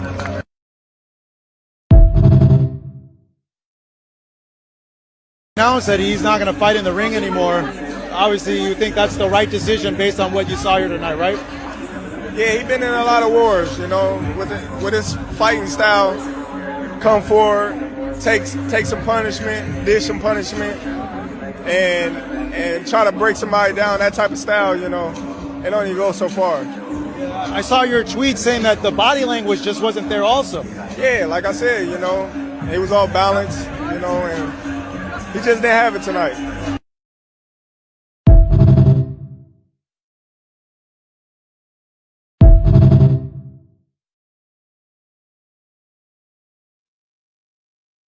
I've mentioned that I don't like him, right? What's your thoughts, Twin, on Bud? I've mentioned that I don't like him, right? I've mentioned that, right? I've mentioned that, right? Several times, I think. Nah, I mean, he wasn't lying. But he put money, didn't he, on EJ to win? Didn't he put 2K? I'm not sure. I'm not I sure. saw a tweet or something that he put some money up for EJ to win. I think he was kind of just wanting it for his own selfish gain, if I'm being honest. But I mean, I saw pretty much the same thing. I'm like, something wrong with his balance and stuff, but Yeah, his balance was who bad. It knows? balanced the His same way balance it is very was in the bad. Bud fight.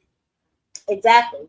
So, but to say his fighting style like that's the part that really just like aggravated me a little bit.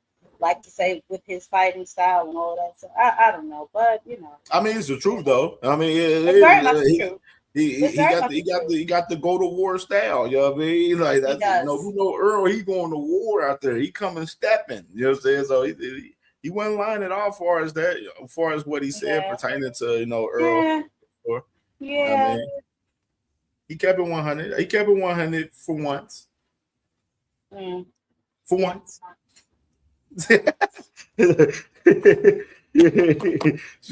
But it was cool though. Like I think he was 100 on this shit. And let's get Earl after the fight right here. This is Earl right here after the fight. It wasn't the way I hoped it would go. It was a tough fight, a long fight, but it was cool. Was able to go 12 rounds and I finished the fight. So it didn't go the way I wanted it to go. So much respect to Tim. He's what I expected. I mean, he's what I expected. He was timing real well, and my timing was kind of off. Is that the 3 years off, I mean, it could be. I mean, I'm not gonna use that as an excuse. Tim did the same tonight.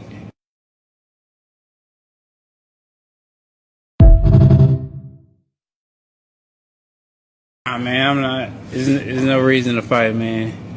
I answered a lot of questions tonight for myself personally, and going 12 rounds and realizing how long that 12 rounds was. It's time to hang them up because that 12 rounds isn't that long. But it was a long 12 rounds tonight, so it's time to to hang them up.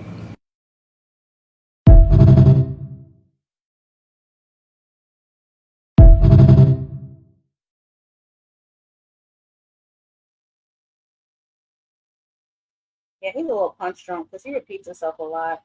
I knew he had questions to answer for himself though. I knew that, so I ain't even mad. I'm glad he didn't get too hurt, and he can just retire now and do it. That nigga said 12 rounds ain't that long. I fell out. Lord of mercy. I mean, I'm glad. That 12 rounds. You gotta think about it, sis.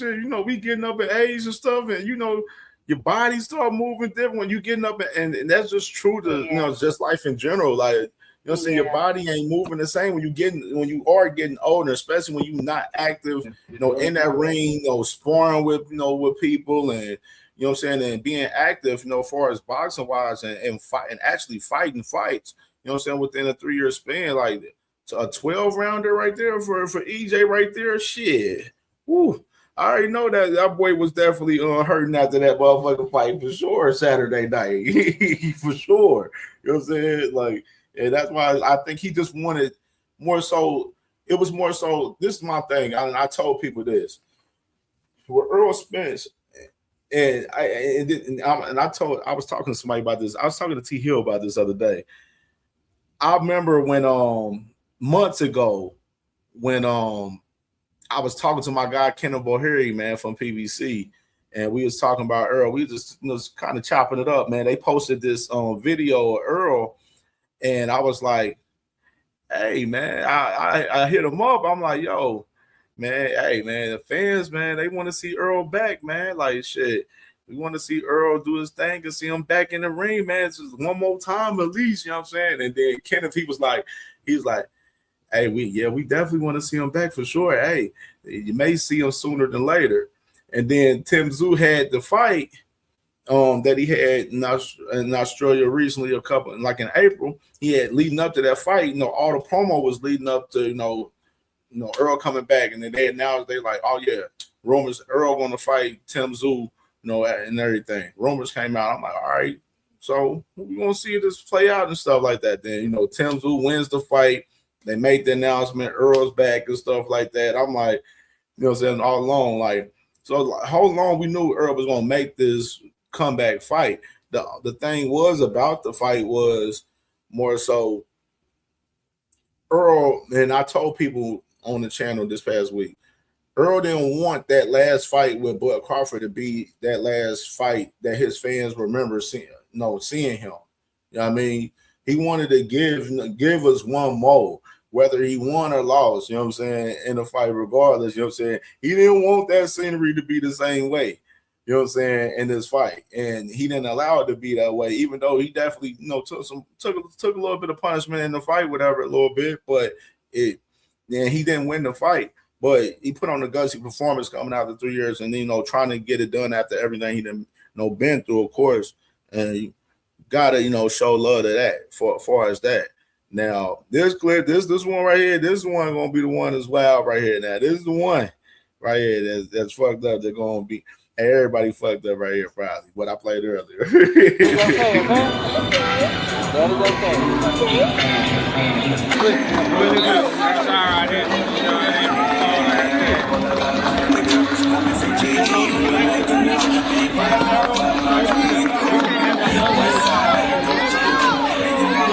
Now you can concentrate on your family, your kids, whatever they want to do. Hey, whatever they want to do, then you have to support that. Let them live their life and be who they want to be. And that's the most important thing right now is you being happy, man, taking care of your family. You know how to take care of your family, man. Oh, yeah. So your family is proud of you. Yeah, I'm not gonna let them be what they want to be. But. No.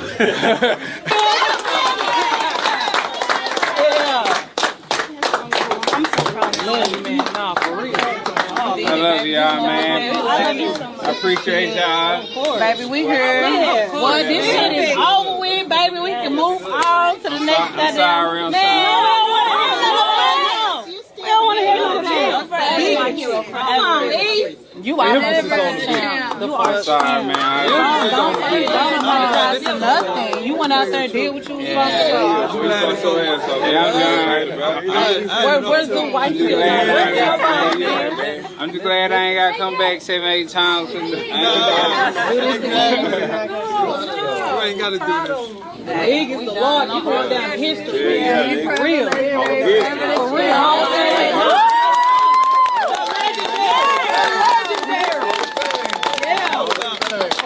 Congratulations. Man, still a bigger fish. I appreciate y'all though for coming, man. Appreciate all y'all for supporting me. Oh yeah. Y'all know me. I know it's been a long road, a lot of trials, tribulations, and I always. But you're worth it. Yeah. You still come back. We travel 15 years across the world for you any day. Any day. You hear me? And baby, we was do it again. We were yeah. I'm talking about every time. Every time. Say that, sweet. Nah, bro, I appreciate all y'all for real. Oh yeah. Big. We appreciate you. More life. We appreciate you. More life, bro. I'm glad this is over with. Yeah, me too. Yes, that's the major part, and I can't believe it's still light outside.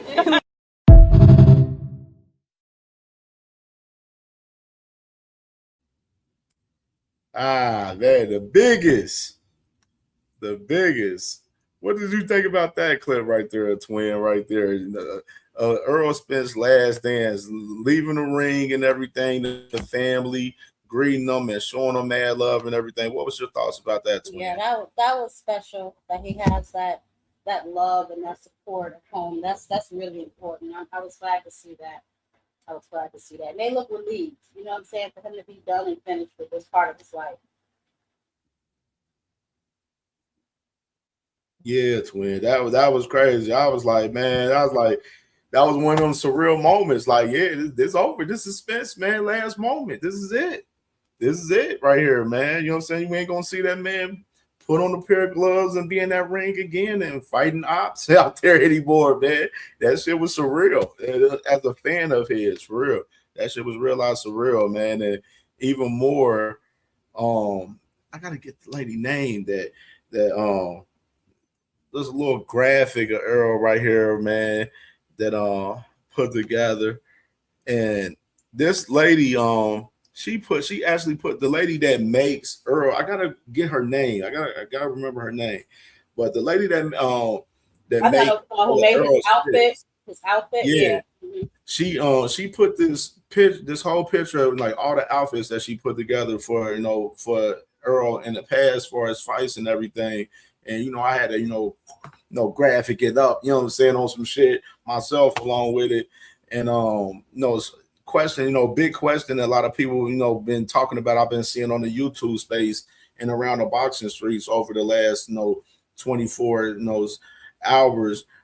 Errol Spence, is he a Hall of Famer? You know what I mean? And of course, y'all know my answer. I definitely got him as a Hall of Famer for sure. You know what I'm saying? Twin, what's your thoughts? And I don't even talk Hall of Famer talk for us that shit like that. And y'all know how I am about that shit. But when we talk about it, you know what I'm saying? When we discuss who is Hall of Famer guys, I believe Errol Spence is a Hall of Famer, guy, in my opinion, for sure. Oh yeah. I mean, that was the title of the video I did with him yesterday. He's definitely a first ballot Hall of Famer to me. I know that Mr. Hayden Ash Shelton said no. I vehemently disagree. He absolutely is a Hall of Famer. He is what represents what I feel like the last of the old school fighters. Go through the gauntlet and get your belts, not, just take opportunity at one end. I mean, now we see one guy fighting and taking all the rest of the belts, but I'm talking about how to really do it, how he got all his fans, how he maintained all his fans, because he went in there, he put in that work, he went wherever to get them belts, and he did what it takes. So, for sure, in my opinion, he is a Hall of Famer.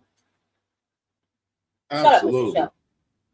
Like he was in the gauntlet. Like he was really going through the real gauntlet on that PB side with all those guys over there at 147. He was in the gauntlet. He was really in the mix. Like he was really in the mix. And the lady name is Rakanati Boxing. Rakanati Boxing. That's her name.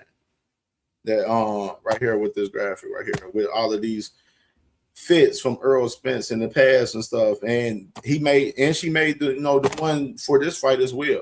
She made the one for this one as well for this Tim Tszyu fight as well. I definitely believe Errol is definitely a Hall of Famer, and, you know what I'm saying, for sure, absolutely. And I said something last night too, sister, with D1 and the gang about like the end of the era, like damn near. You know what I'm saying? As far as the 147 guys, that was no significant names from that era. Pretty much you still got, of course, you still got Keith Thurman. He's still active fighting. I hear he's going to make another comeback fight coming back, of course. He shouldn't. He shouldn't. Keith Thurman don't take his ass back no more. He said Keith Thurman need to hang him up to win. He need to sit down. Shaw Porter, of course, he's commentating and got his podcast and everything. He's done. Danny Garcia, he's done after his last fight that he had up in the Barclays in recent time in this past year. I didn't put Ugas on there. I just put these guys. Ugas, Ugas. I heard Ugas is supposed to be coming back. That's what I heard. So you know what? I didn't put Ugas on there because Ugas is still supposed to be coming back. You know what I mean? From what I heard. Obviously, AB, he's streaming and the stuff and everything, of course, doing this thing with the streaming, obviously, and possibly may have a comeback fight. Me personally, I don't believe so. He's saying it, whatever. We'll see, but I don't believe it. I don't know. I believe it when I see it, as far as AB coming back in that ring. I believe it, but I know he'll make a crazy bag if he definitely do so.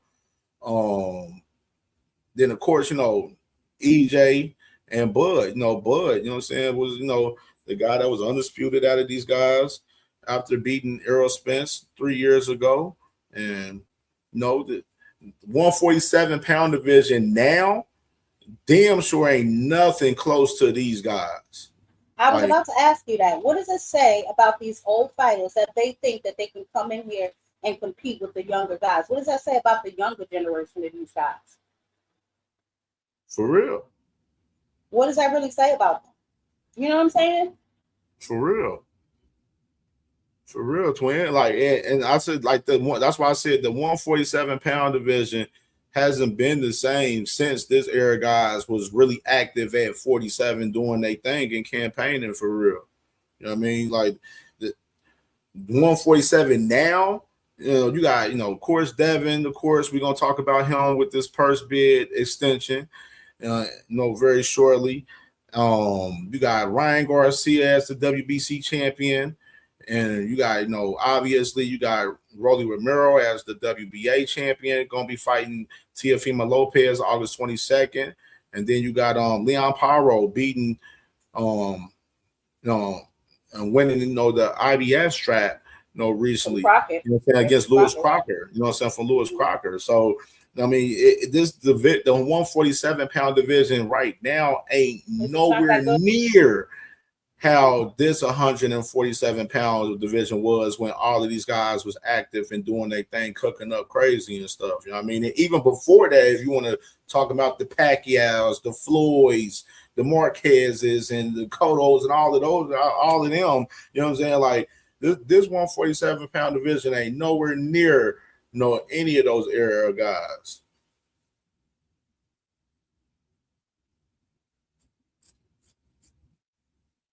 Nowhere near. Definitely nowhere near, for sure. I agree. And speaking of purse bid in 147, while we get into it, speaking of purse bid in 147, we got a statement from the WBO, man. Got a statement, WBO.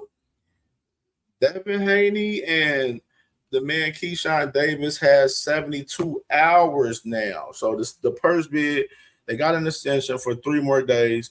So 3 more days for the purse bid for Devin Haney and Keyshawn Davis, which I kind of told y'all last night. I believe this was going to be the case where I believe they was going to end up extending it. Now, my thing was, usually they extend it like a week. But I guess, from the statement from what he said, the joint request was submitted in writing by Mr. Greg Smith and Mr. Bill Haney on behalf of Team Haney, together with Mr. Josh Dubin and Mr. Jeremy Kogel on behalf of Team Davis. The parties jointly requested additional time to continue negotiations in an effort to reach mutually acceptable terms and avoid the necessity of purse bid proceedings. So that's what they have right now, man. So they're trying to get this fight done and get it squared away behind the scenes before this purse bid hits in 3 days. So that's why they extended it for an extra 3 days. Usually, like I said, they usually extend it for a week when they do extensions at times, but obviously I guess they're close to coming to a deal on this fight where, they wanted 3 days to try to get this deal done on this fight. Sis, what's your thoughts on this? I honestly don't understand what the holdup is. It has to be on the Haney side because Top Rank is supporting and supplying everything to Keyshawn. What is really the holdup? What is the problem? Right.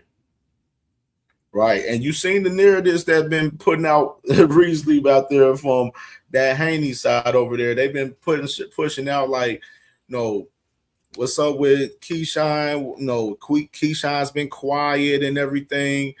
Said he's went missing and talking about they still looking for the businessman. And then Keyshawn posted on his Instagram, a picture of him holding the WBO belt and posted loading on his Instagram. You know what I'm saying? Basically loading as far as that 147 title, that WBO title coming his way.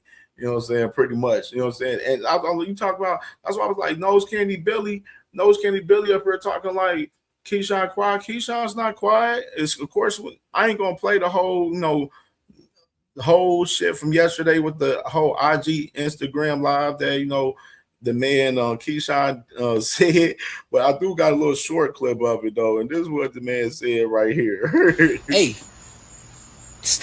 I'm telling Bill right now, stand on your word. Bill, stand on your word. You hear me? Bill, stand on your word. Stand on your word, Bill. I know it's about to happen on this purse bid tomorrow.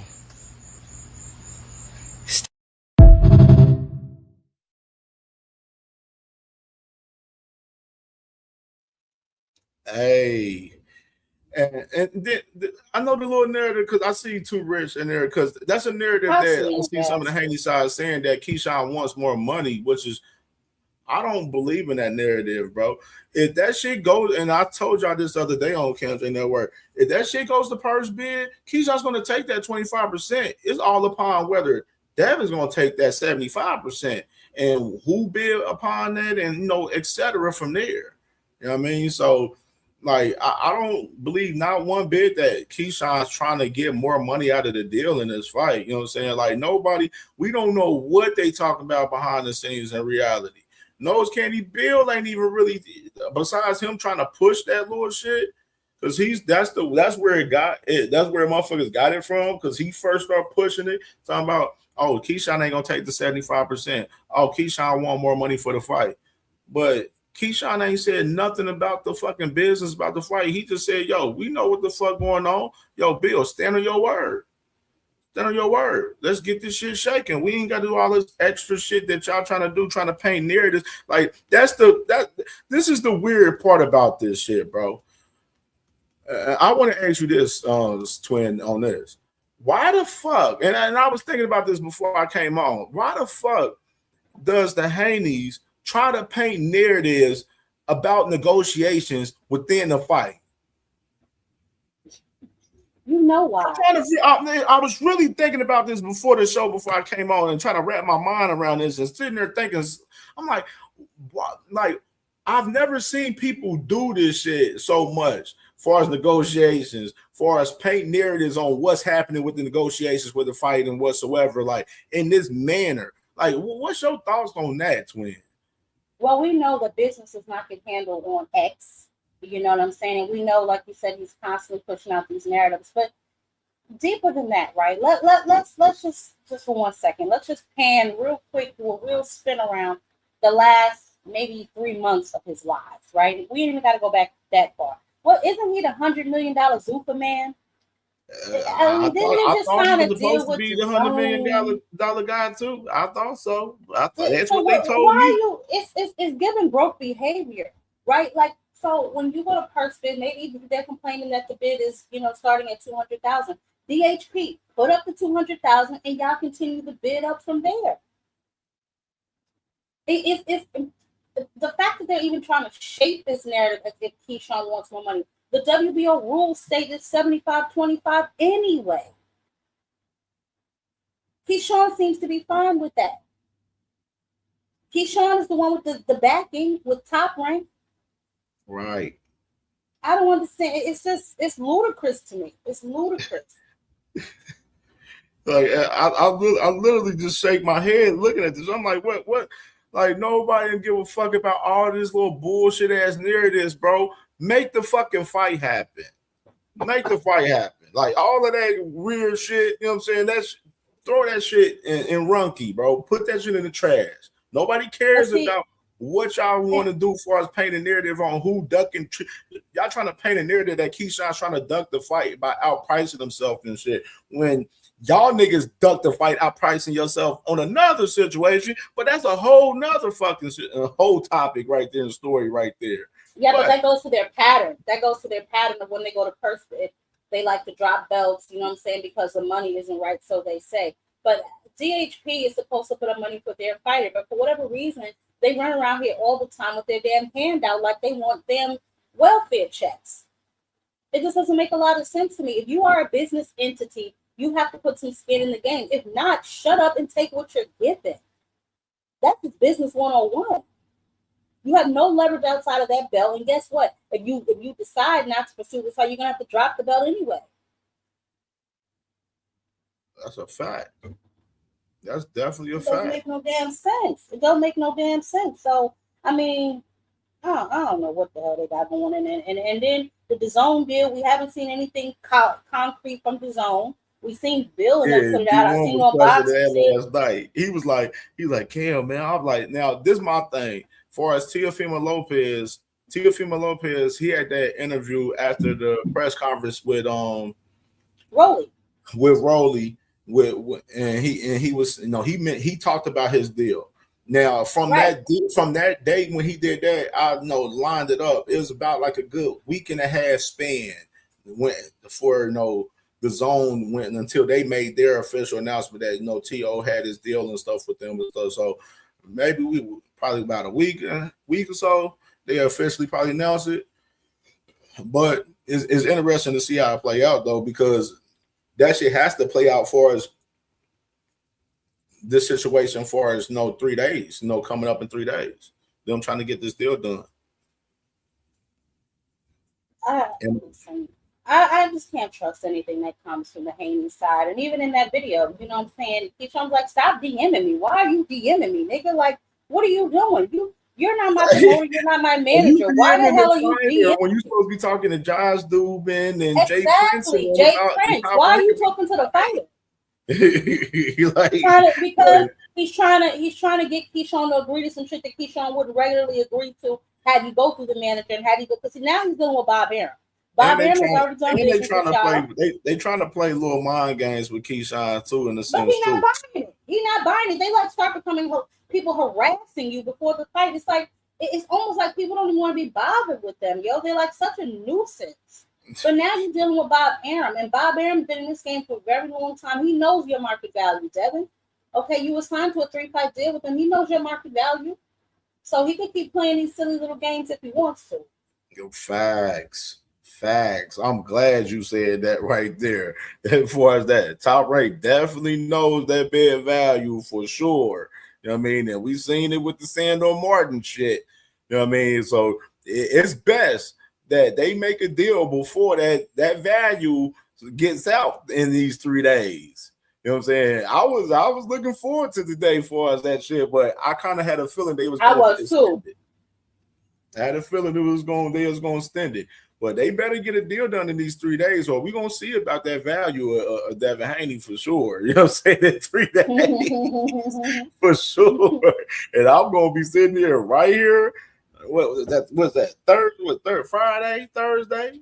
Yeah. I'll be right here. I'll be right here in the morning. Waiting on that shit immediately. You know what I mean? So fight week this week though, twin. I want to get your thoughts. I know you about to get up out of here. You know you got to make some moves, go get to the bag and everything. You feel me? Fight week this week though. Yes. We got Zepeda, man. We got Rose Jr. versus Zepeda fight week this week. Sis, what's your thoughts about these two guys with this scrap this Saturday? It's interesting to me. Zepeda, he's gonna apply a lot of pressure. I don't know if he gets as hard as maybe Pitbull, but he's gonna be all over Lamont Roach. And as we can see, Lamont kind of struggles with guys all over him. He's going to definitely have to kind of try and stick and move. But I'm not high on Lamont Roach. I mean, I don't know. I'm more interested in the Maritala fight, honestly. But I'm going to watch this fight for sure. But I found it interesting. I don't know if you watched that little interview that Lamont Roach did. Which one? The latest one I forgot that guy's name on the podcast. I think it was the same guy that Tank interviewed with. And he was talking about how it's real beef now and all of that. Oh, talking about real beef. I ain't see that part. I seen the clip where he was showing Tank love on some shit where he was like Tank still like one of them ones and shit in a recent interview from him. I meant to get that clip to show everybody that shit. I'm gonna get it though for y'all this week though. I seen that clip the other day. I was like, what? Okay. Threw my hands up. I just throw my hands up. I see shit like that. You know what I mean? Like, yeah. Nah, as far as this fight, I mean, it should be a decent fight. Are they fighting for a belt? No, they're fighting for the number one. Yes, they fighting for the WBC vacant. Yep. Oh, that's right. Remember them boys? They was talking about, why what's it called? It ain't fighting such and such. Why you ain't fighting Roach? But when Roach was a Zepeda, they went behind the scenes because they was 1 and 2. They went to the WBC and went behind Javier Herrera back. You know what I'm saying? And got the fight done, the fight for the vacant. Now I remember. Yeah, they shooting on Herrera to get that fight. I don't know. Yeah. How do you see the fight going? You think it'll be interesting? I mean, I think it's a great style clash fight. You know what I'm saying? it is. For It is. you got Zepeda with the pressure, then Lamont with the strategic counter puncher from him. You know what I'm saying? It's a great style clash. I've seen some people. We've been talking about the fight on CamJNetwork over the last month. Some people believe it's a road to where Lamont can stop Zepeda possibly with that uppercut. Really? Right. Really? With some of the pressure from Zepeda. You know what I'm saying? Has some people Zepeda? believe Zepeda can outpoint him with the pressure and just outwork him, and Lamont not be able to deal with the pressure.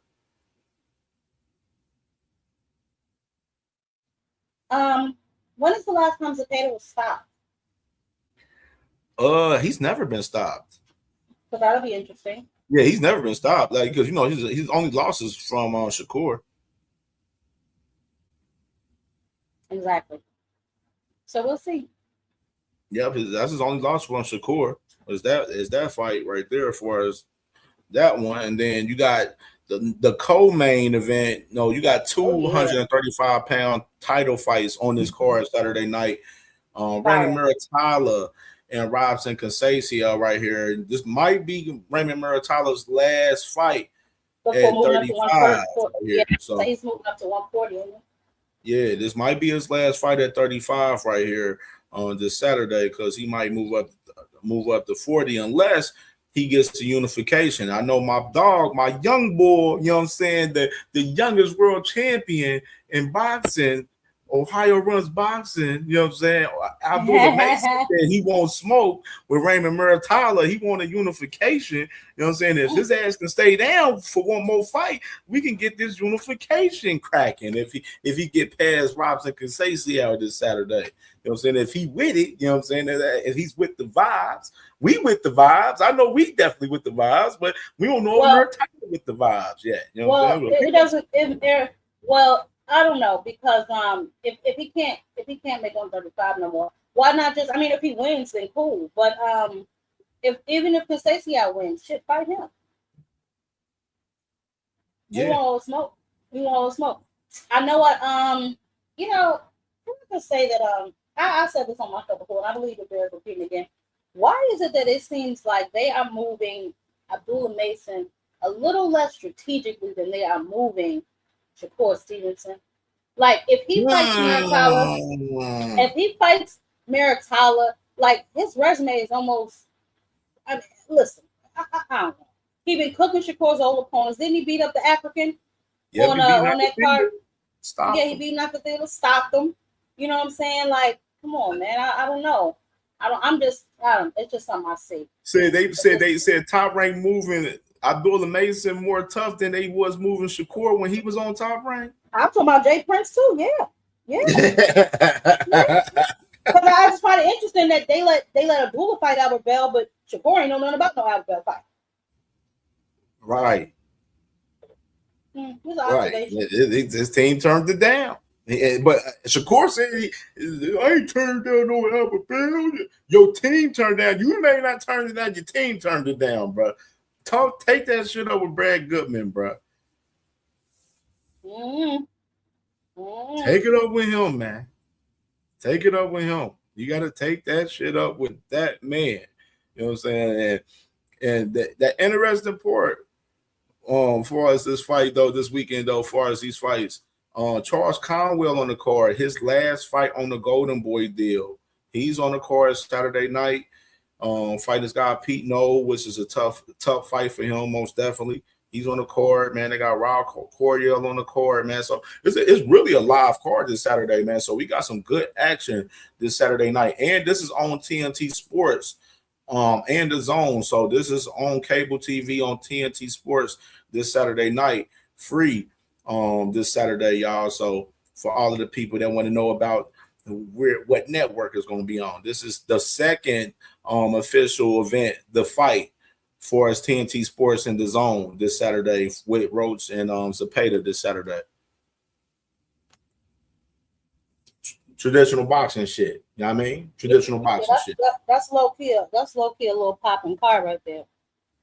Yeah, this card decent. It got some great scraps on this card, and I know the zone early on in the day. I think Matchroom got a card in the UK with O'Leary. I believe I gotta check who else on the card. I forgot.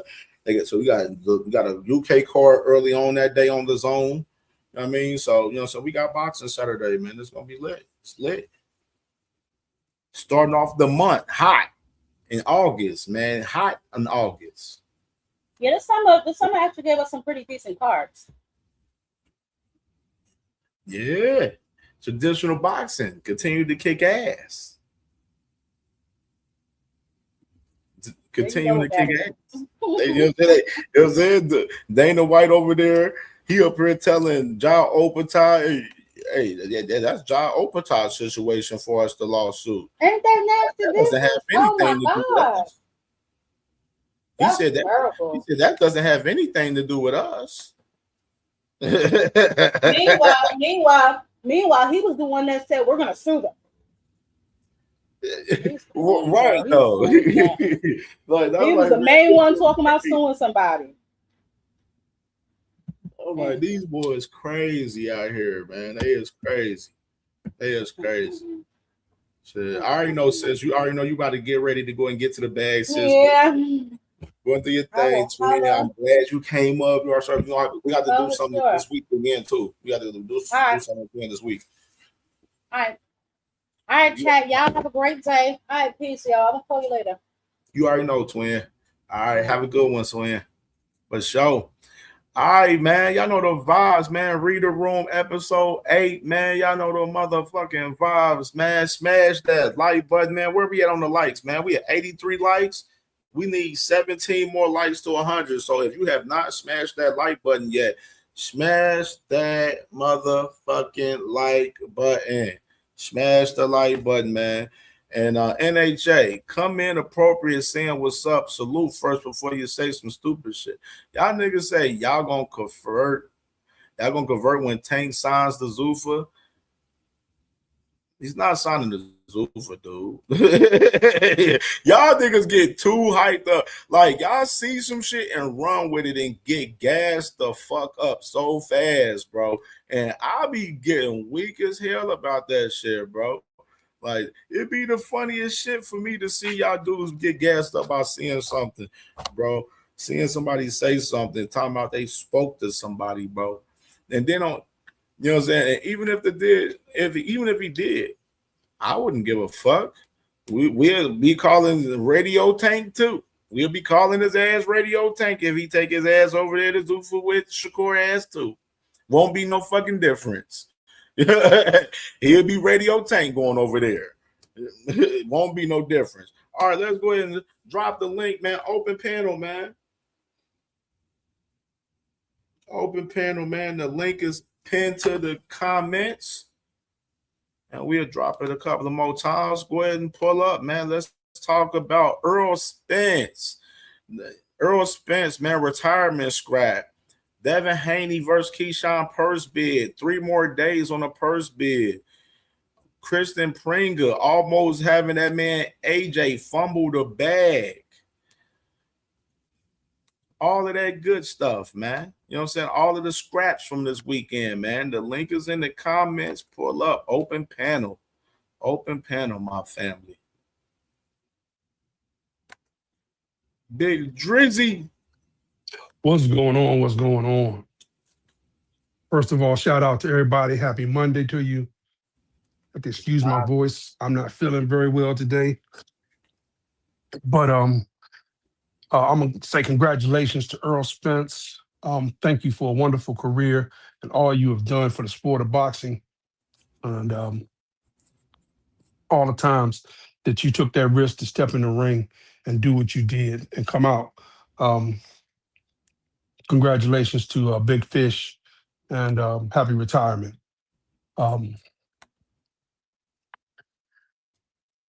So that's where I wanted to start.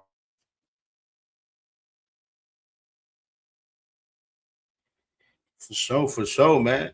2 cents boxing. Just What's a little popping with bit. my sis? There you go. Oh What shit. up, Is CamJ? you done, What's up? AJ? Say again? Was you done, Big Dre? Oh yeah, you can go ahead and move on. Okay. All right. 2 Cents Boxing, my sister. What's popping with my sister? What's popping? Great show yesterday, sis. Appreciate it. Sunday review show, y'all. Make sure y'all check me out.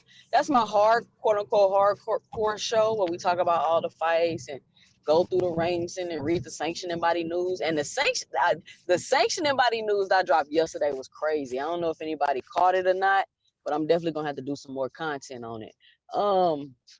But I was just up here just to chit chat. The fights was good. I think Earl gave us for me as a fan, I think Earl gave me a decent fight for his last fight.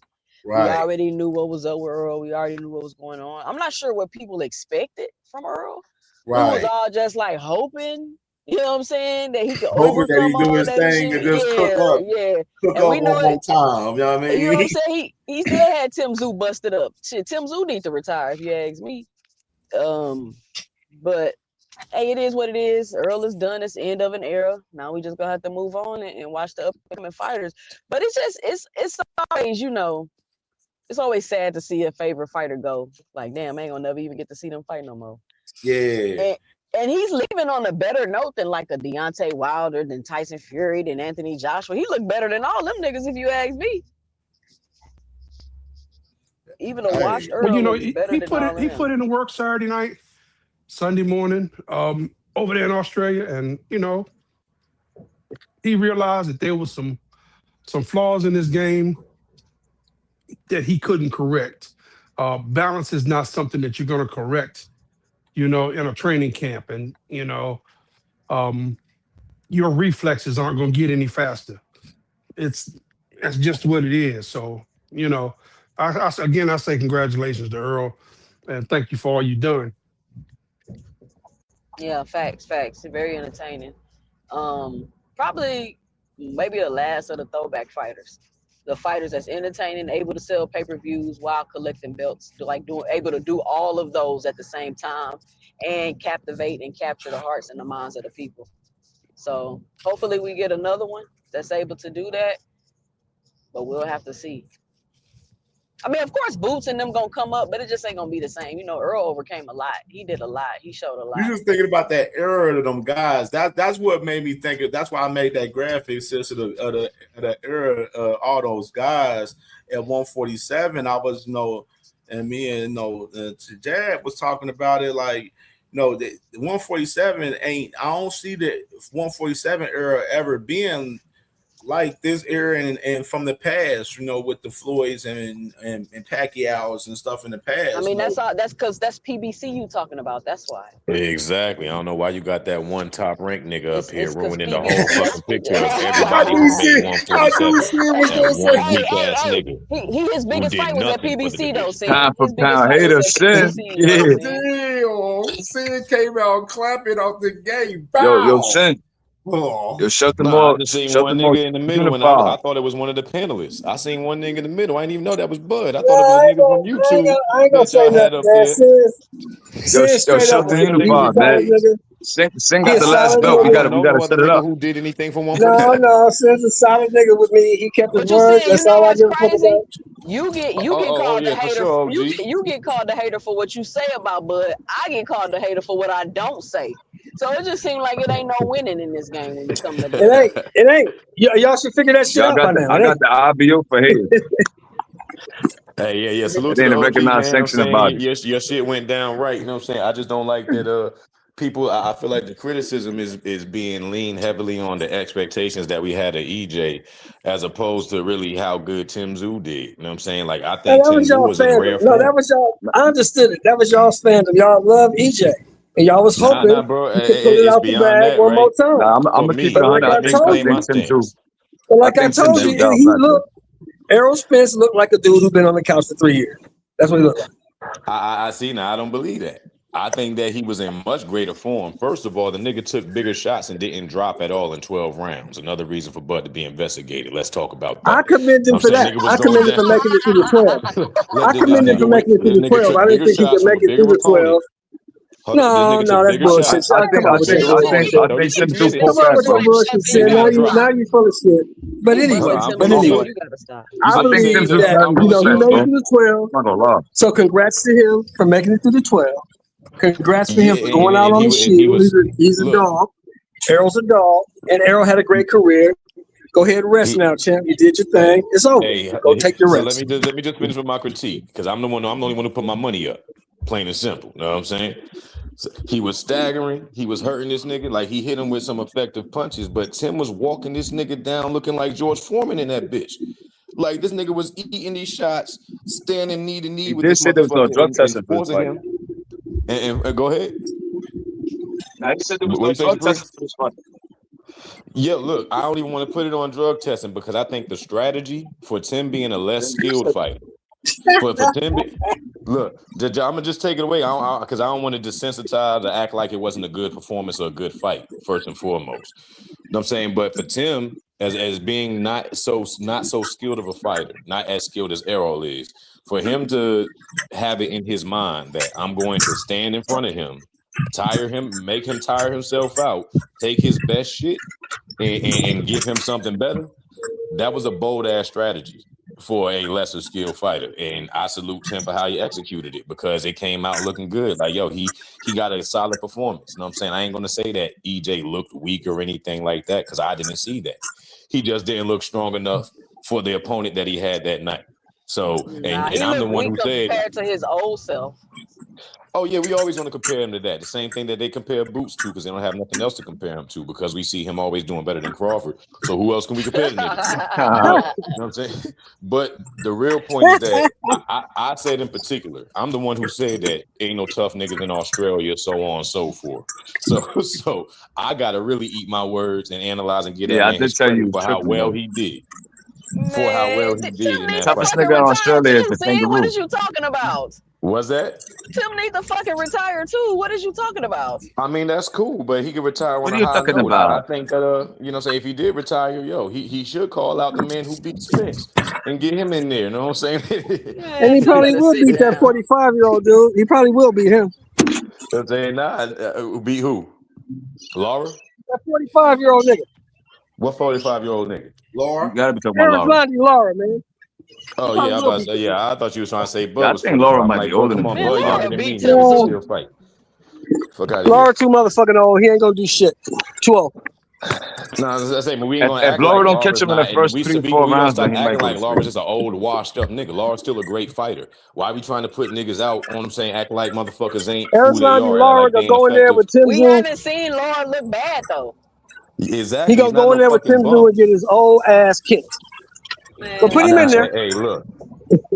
Put him in there. We gonna stop. Hey, yo, the old dogs. You know what I'm saying, like, we gonna put more respect on their names when they actually putting their best foot forward. This ain't no nigga that's out here leeching off somebody else, trying to act like, oh, I want to give y'all big fights. I want to have the biggest fight, so on and so forth. And these niggas is out here playing Madonna games, acting like they celebrities that they not. As And far they as for the traded people great. who's really there, like Laura, who ain't duck no smoke, like Tim not ducking no smoke. Unfortunately, I got to throw his name in there. Like Spence, who ain't duck no smoke. We got to give those niggas more respect than the motherfuckers who sitting here looking for a big name to hoax Put their his old fans and ass act in like they're there. bigger than they are. Put his old ass in there and let's send his old ass out to pasture. You acting like Hey, Tim ain't let's washed go. though. He might surprise you. It's He an might even surprise you and fight. keep it going. Tim is fucking washed and Laura is old. You're not finna sit here and act like Tim Zoo just what? Tim ain't good, but he better than a 45-year-old nigga. No, Hey, he the ain't. ladder goes up, never down. I'm saying if the nigga I won, you mean, gotta they're on the give him same side of the street, an so we elevating be able fight. to set it up. That's the good thing. We get to see it. This might be the only time. This might be the only time I actually fucking agree with Sin, man. Yeah, whoever picking Tim over fucking Lara, y'all need to just retire from I talking ain't gonna lie. boxing, I'm gonna pick Tim Zoo for Lara, bro. I'm not gonna lie. bro. Based on what? Based on the age, bro. And The he's more age? active. Yeah, Tim the Zoo's age. been getting beat The up more age, the than more Laura. active, and the guy that he just fought, Johan Gonzalez, he's been knocked out on all his losses. He went the distance with Lara, bro. And that 11th, 10th, and 12th round, Lara looked like an old man. So like But that was a against late Tim Zoo, replacement too, though. And Tim it Zoo been wasn't a big stopping the replacement. last. I'm just saying. Supreme, I can't let you do that. I can't let you No, get in I'm there just with my saying. I'm saying like replacement. Tim He Tszyu was did look washed like a himself. 45-year-old man in that fight, bro. That's what I'm saying. This is what you do. You take your money to FanDuel or wherever you bet at, and put your money on that old motherfucker and see what happens. I'd definitely put money on Put Lara. your money on That's that old easy money. motherfucker and see what happens. That is easy easy money? money. Alright, Easy. Man, They're Yo, the same side of Spence, Tim Tszyu had to hope Errol Spence was washed to win that fight. That was his. absolutely. That was He his. didn't have to hope. Two cents. He didn't have to hope. He already knew. He didn't have to hope. He already knew.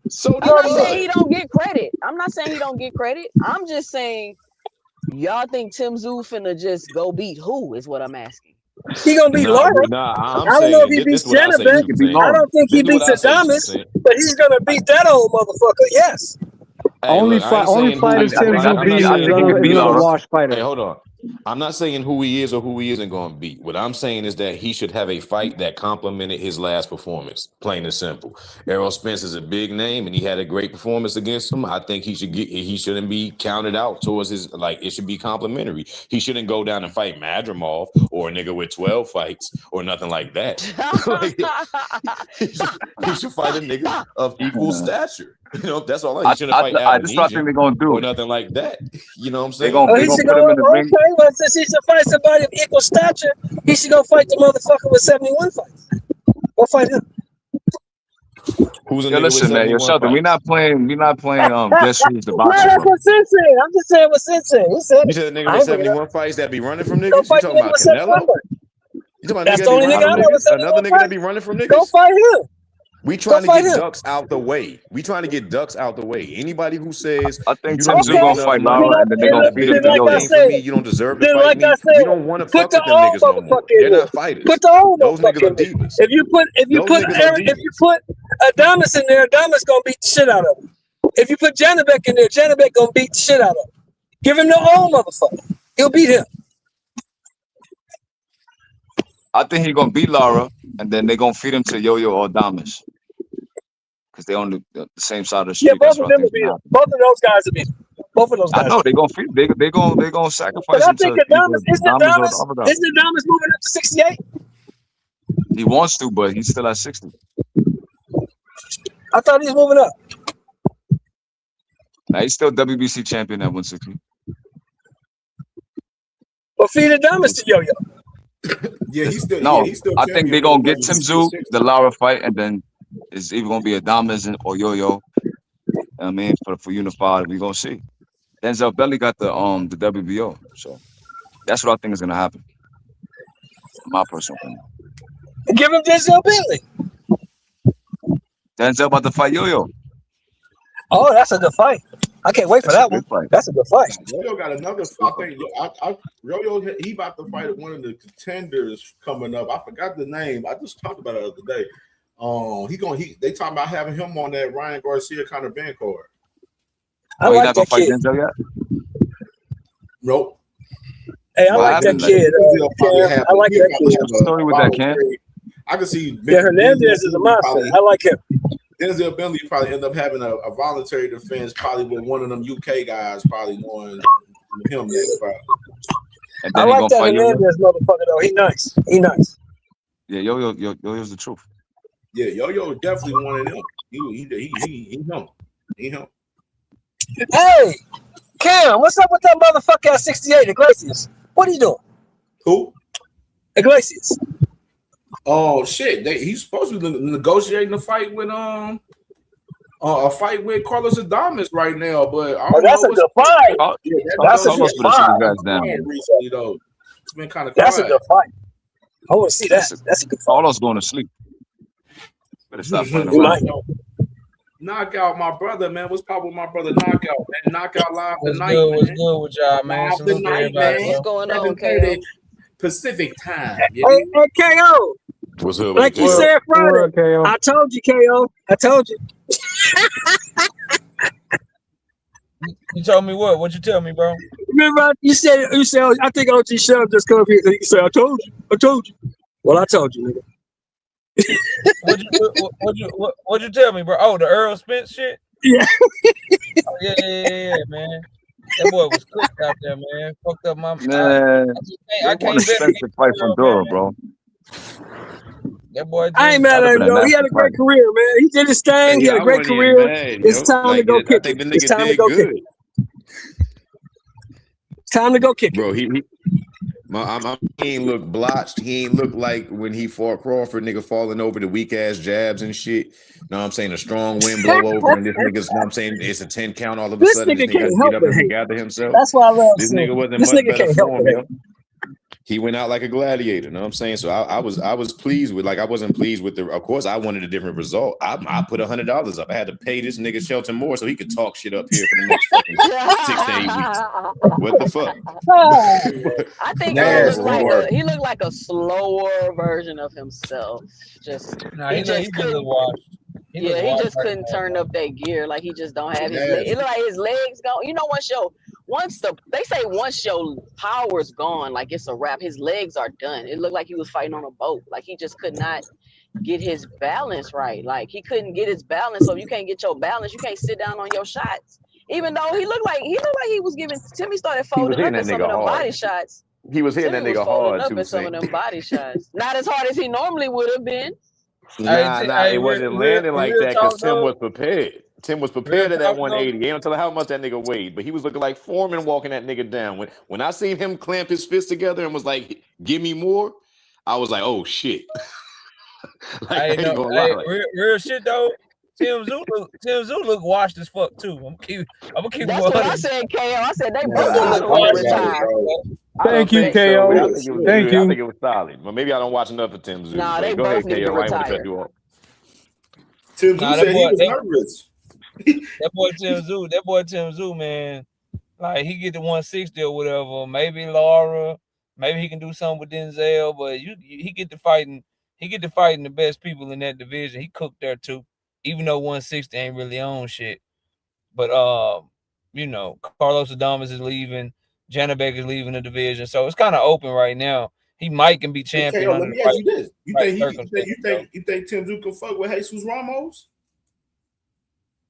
You think he can fuck with Laura? Nah, that's what I'm saying. Like niggas like Jesus. I think Ramos can stop Tim too. Obviously, I think Yo-Yo put his ass in the dirt.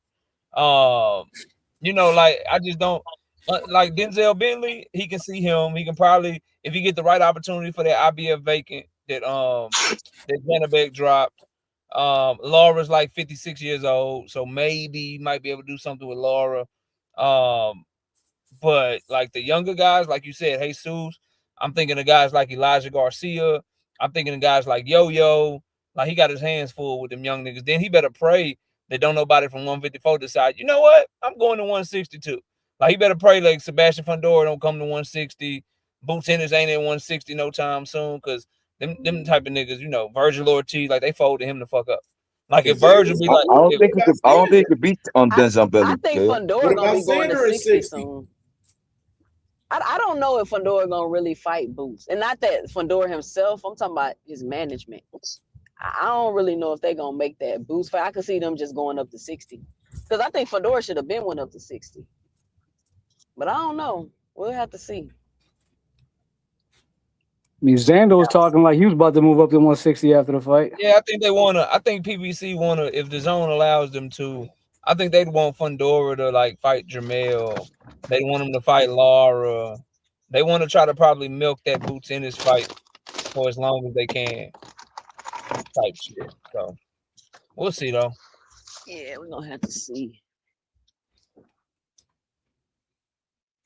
Purse bid, man. What's y'all thoughts about this purse bid today?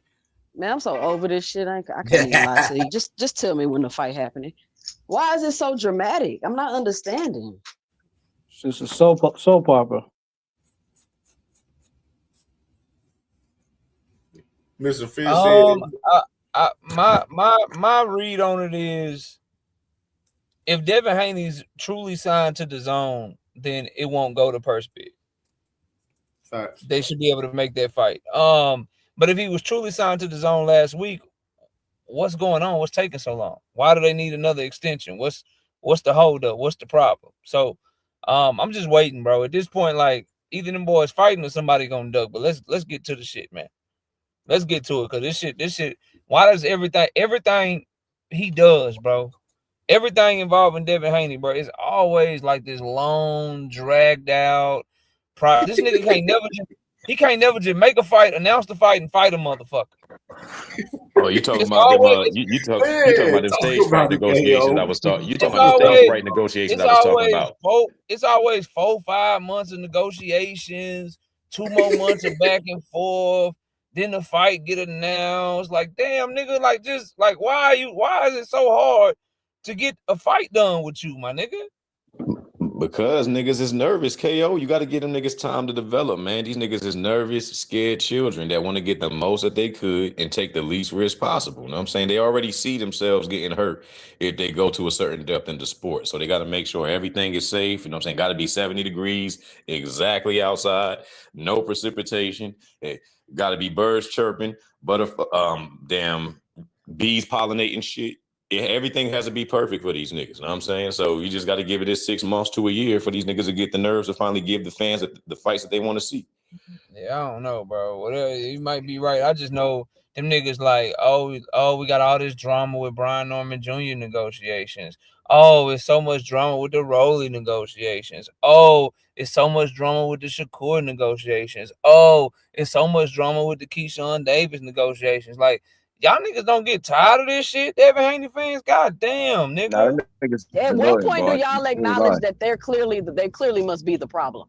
Like, fuck, nigga. Like, it's like, damn. So, we got the deal done. We signed here, nigga. We got the Zoo for 100 mil, nigga. Now we got the DAZN 150 mil, nigga. Now we about to go to first bid. Oh shit, Keyshawn Davis went missing. Oh, but let's file it. This nigga was just missing yesterday, but then today they filing a joint fucking extension together. But with the two teams, then they talking clearly, and now they done filed a joint extension together. But I thought you said you hadn't heard from them. Like, bro, make the fight or don't. But please just shut the fuck up until you do. Talk, bro. For real, bro. I'm ready for these niggas to retire, That's what I said, bro. I've never seen anybody, bro, try to paint so many narratives, try to do all this extra pre-fight promo for negotiations and all of this shit. I've never seen this from anybody but these guys, bro. This shit's disgusting. And the fucking Haney's fans, they love this shit. They love it. That's who this is for, the Haney fans. That's who this is for. Bitch ass fans, they gotta hold them accountable. It's his fans, because ain't nobody else paying attention to this. His fans, that's why I call it a radio. They are so remedial. They just not that smart. And they look. I think you insulting radio at this point, Cam. I think you need to call them something worse than that. You know what I'm saying? Radio seems like a very bright nigga in comparison to these niggas. Like, bro, this shit's crazy to watch, bro. They literally they make it a soap opera about they whole negotiations for a fucking fight, bro. Every time, bro. You got whack ass fans like Hacker loving. Oh man. Knows Candy Bill. He said this, man. Cam, you heard him say this? Oh, he said, oh, Keyshawn don't want to take $3 million. They got $3 million on the table for Keyshawn Davis right now. And Keyshawn don't want to take the $3 million, Cam. What's going on, Cam? Let me ask y'all a question for y'all on the panel, right? I know for me, it doesn't take long. But how long or like what's y'all boundary before somebody loses credibility? That's a good question. I mean, it depends. I just say in this case, Bill Haney and Devin Haney, they lost their credibility with me a long time ago. So I need corroborating stories. I need to wait on shit to play out. I don't trust nothing them niggas say. You know what, 2 Cent? You know what, 2 Cent? I would say whenever niggas talk about money, when everybody says the money, and the money is the issue, that's the point when niggas start to lose credibility. Because the real money fights, they seem much easier to make. Yeah, you know what I'm saying? It seems like the money's always there. But these niggas who don't have the money or niggas who don't have the value in their name, they're the ones who stall with the negotiations because they're trying to squeeze out every bit out of a promoter that they don't deserve. So, and I think that we're seeing that pattern with everybody. I think that with the Shakur, Devin, and everybody else, it seems to be a holdup around the money. So I think at that point, once that becomes the prime object of the fight, that's when you got to start really looking at niggas funny and just go, all right, now these niggas probably don't really want to fight each other, or they got an ulterior motive behind whatever they trying to leverage to make the fight. Yeah, if your words don't match your action one time, okay, we're looking at you crazy. But if we can point to your words ever rarely match, like your words never match your actions, like nigga, nobody taking you serious, bro. Like you don't deserve to be taken serious. Like this shit is getting old between Devin and Keyshawn, Shakur, like Schofield is another one. Like all them niggas is just cooked out here. Like just saying dumb shit. You know they lying through their teeth, and they get proven to be lies, and don't nobody like believe them, or don't nobody like take them serious outside their own fans, bro. The facts are this nigga Bill Haney told everybody that Devin Haney and Keyshawn Davis was done. He told everybody that then he turned around and said Keyshawn wasn't answering the phone or he wouldn't take calls from his management. And then we get a letter from the WBO a day later where they saying both sides reached out and we giving them 72 more hours to negotiate. Like nigga just be lying through their motherfucking teeth, bro. And then that $3 million shit you said 2 cents, that shit is capped because if Keyshawn is ducking and turning down a $3 million offer, then why would y'all go to each other together to get the WBO to get the purse bid out the way? No, Devin Haney could go to the WBO and say, hey, we offered him $3 million. It's a fair offer. He won't take it. He's not negotiating in good faith. And then they can remove Keyshawn Davis as his spot as the mandatory challenger if that's how he was moving, if he was turning down fair offers for real. And then what would Keyshawn Davis look like turning down $3 million when if it goes to purse bid, it probably ain't even gonna be a $3 million purse bid total. They just say a bunch of shit that don't make no sense, bro. That doesn't make sense, and his fans somehow jump through hoops to make it make sense, sounding even more ridiculous than he sound telling a lie. Yeah, bro. Just tell me when the fight is happening. Why all this for a purse bid? Like this shit is crazy to me, y'all. This is all this because them niggas don't want to go to purse bid. All of this is because them niggas don't want to go to purse bid, and DAZN is probably kicking their ass in negotiations if they're even really talking to DAZN. If they're even really Rolly saying DAZN ain't even want to fool with them. That's why I was shocked to hear they got a DAZN deal. Like, oh, okay. All I know is the thing I'm still looking at is through all these reports, Lance Pugmire is the only one that said he actually talked to a representative of Keyshawn Davis' team from Top Rank, and Top Rank said purse bid is happening on this day. And then they went to each other. They went to the table together to get the WBO to extend the purse bid time. However, where I'm at on it is if Devin Haney has a DAZN deal, then that means he should already know what he's making for the fight. What is there to negotiate? Keyshawn Davis is on the Top Rank. That means he knows what he's getting each fight for Top Rank.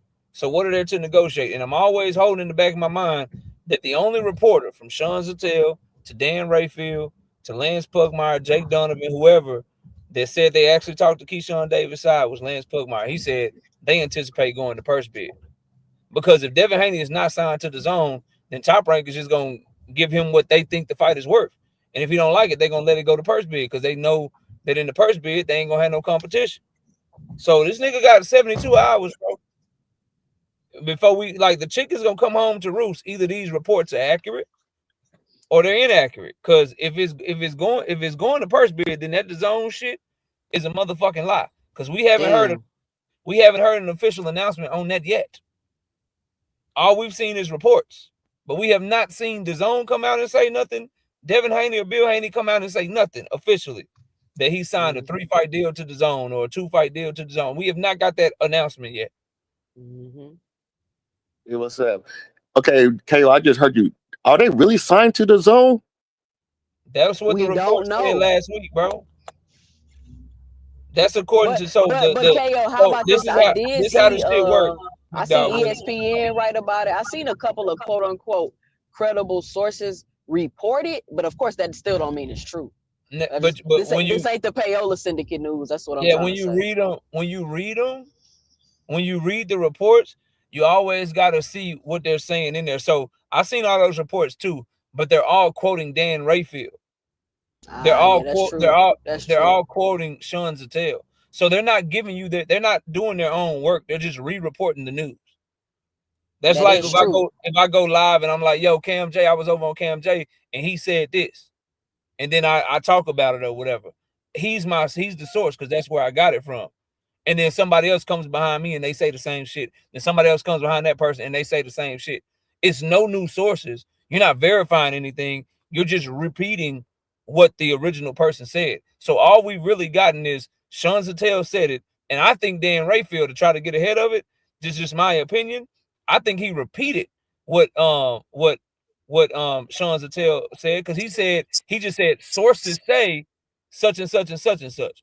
And then since it's Dan Rayfield, other people picked it up because you don't want to be late on the news. But my thing is, if you're signed to the zone directly, that means you got a big time deal. And when we saw Team Elite Food signed to the zone directly, that motherfucking Rolly fight got announced. Nigga, wasn't no problem, wasn't nothing. Everything was done.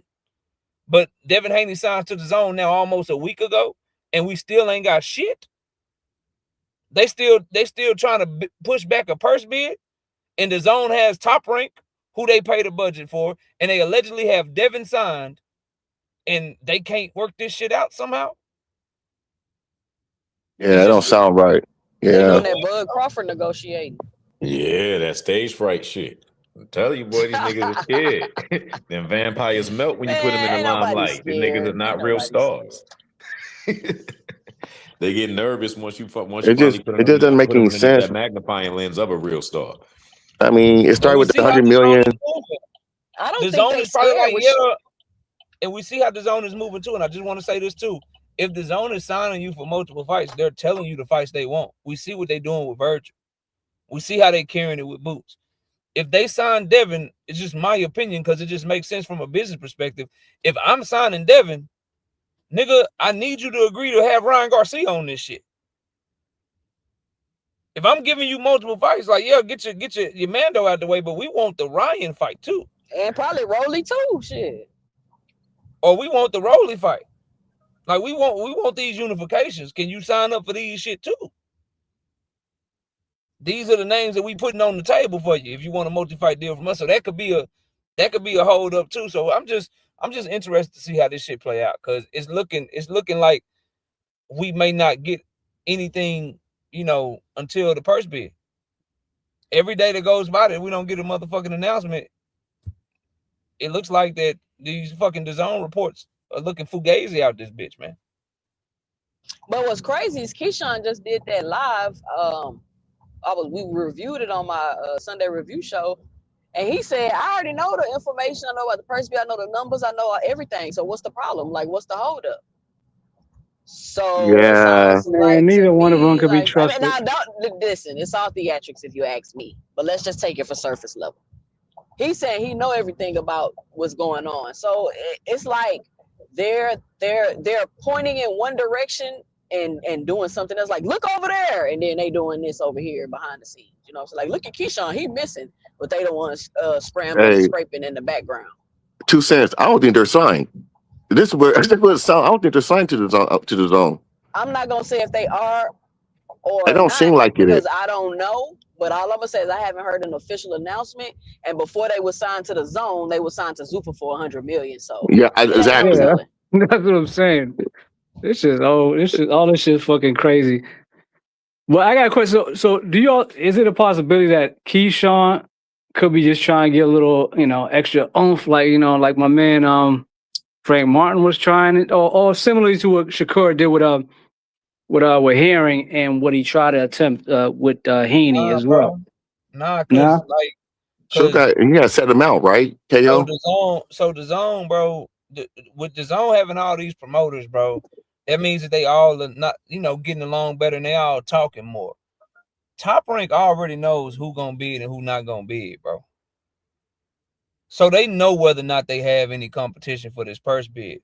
And then the only other people that will come in, they are unable to come in because they're not licensed WBO promoters. Zuva Boxing is not a licensed WBO promoter. The Riyadh season is not a real promoter at all. So the only competition would be guys like Matchroom, guys like Top Rank, guys like guys like Matchroom, Golden Boy, and Premier Boxing Champions.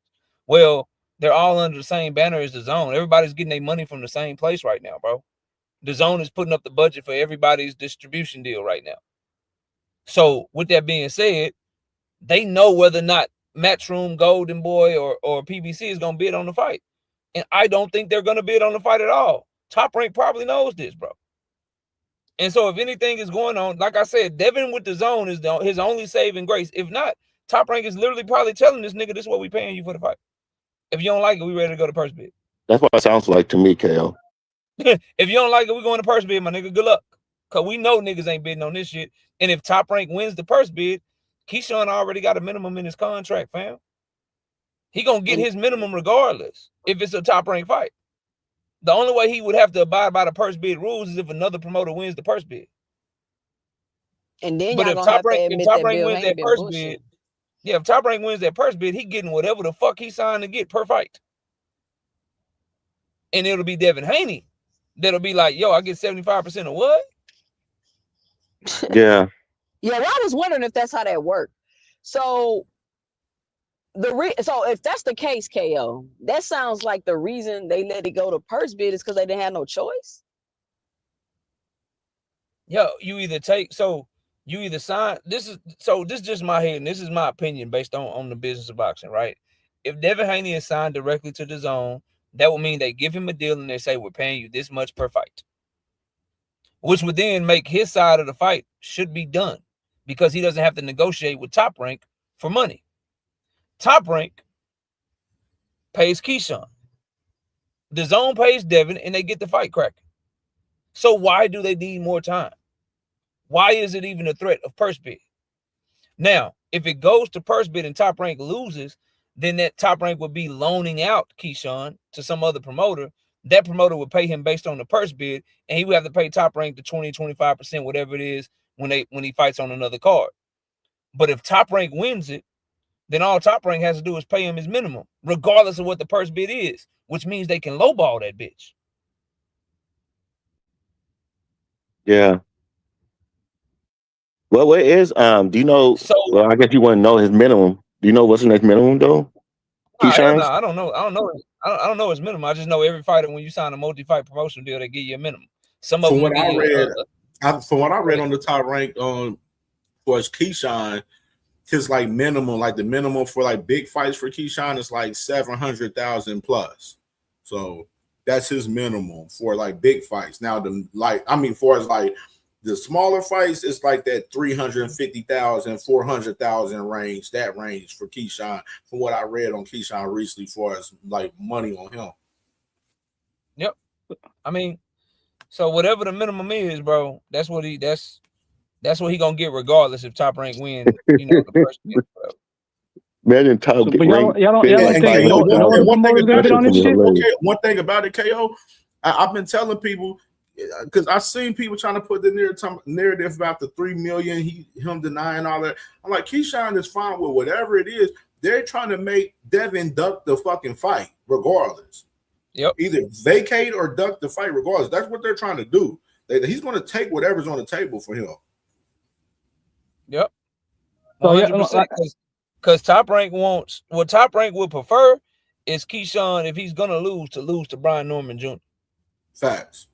Because they have Brian Norman Jr. under contract. They just want control of that WBO belt. That's why I keep I've said it now twice up here. Devin Haney fans better hope he done got some leverage back. Meaning y'all better hope he signed to the zone. Because if he's not, what you just said, CamJ, that shit gonna happen. They gonna try to fuck him out this fight, nigga. Oh, you cool? You want this fight? You want to keep your belt? I hope you cool with 1.2 million.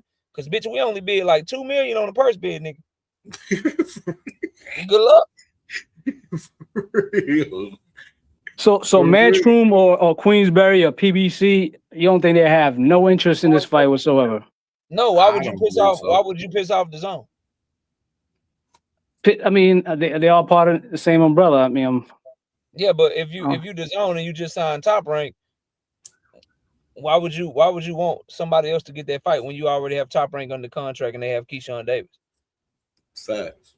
Why would you fuck up that relationship? And Top Rank, and remember, see this shit, man. I could talk about this shit all day. Shit coming full circle. Remember, Top Rank did the zone a solid already by doing what Golden Boy couldn't do, and feeding one of their stars to Jerron Boots Ennis to help the zone build up Jerron Boots Ennis. You don't like Top Rank already did the zone a solid.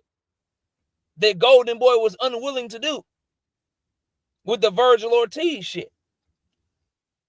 I'm just saying that sounds. It sounds like, you know, collusion. I mean, for lack of a better Collusion. word, man, sound like, you know, it's just boxing as usual, collusion as usual. It's like, yeah. I mean, it's like, I don't know, man. I don't know, man. In an ideal world, I guess when boxing was a fucking somewhat of a, I don't want to say a real sport and shit. You know, it'll be somewhat fair. You know what I'm saying? Because I personally think that fight is big enough and shit. You know what I'm saying? For it to, you know, for it to draw interest from different promoters. It is NHA, but when you got a fighter, bro, that wants to get overpaid, and you in the middle of a war, and you got a motherfucker coming from Saudi Arabia trying to take over this shit, niggas gonna start moving a certain way, bro. Like they gonna start moving a certain way, fam. It's gonna be that way. And this idea that people have that this shit ain't all interconnected, because I don't think top rank representatives even told you, if it was up to us, nigga, we would not be making this Anders IS Jerron Boots in this fight. We know he about to get his ass whooped.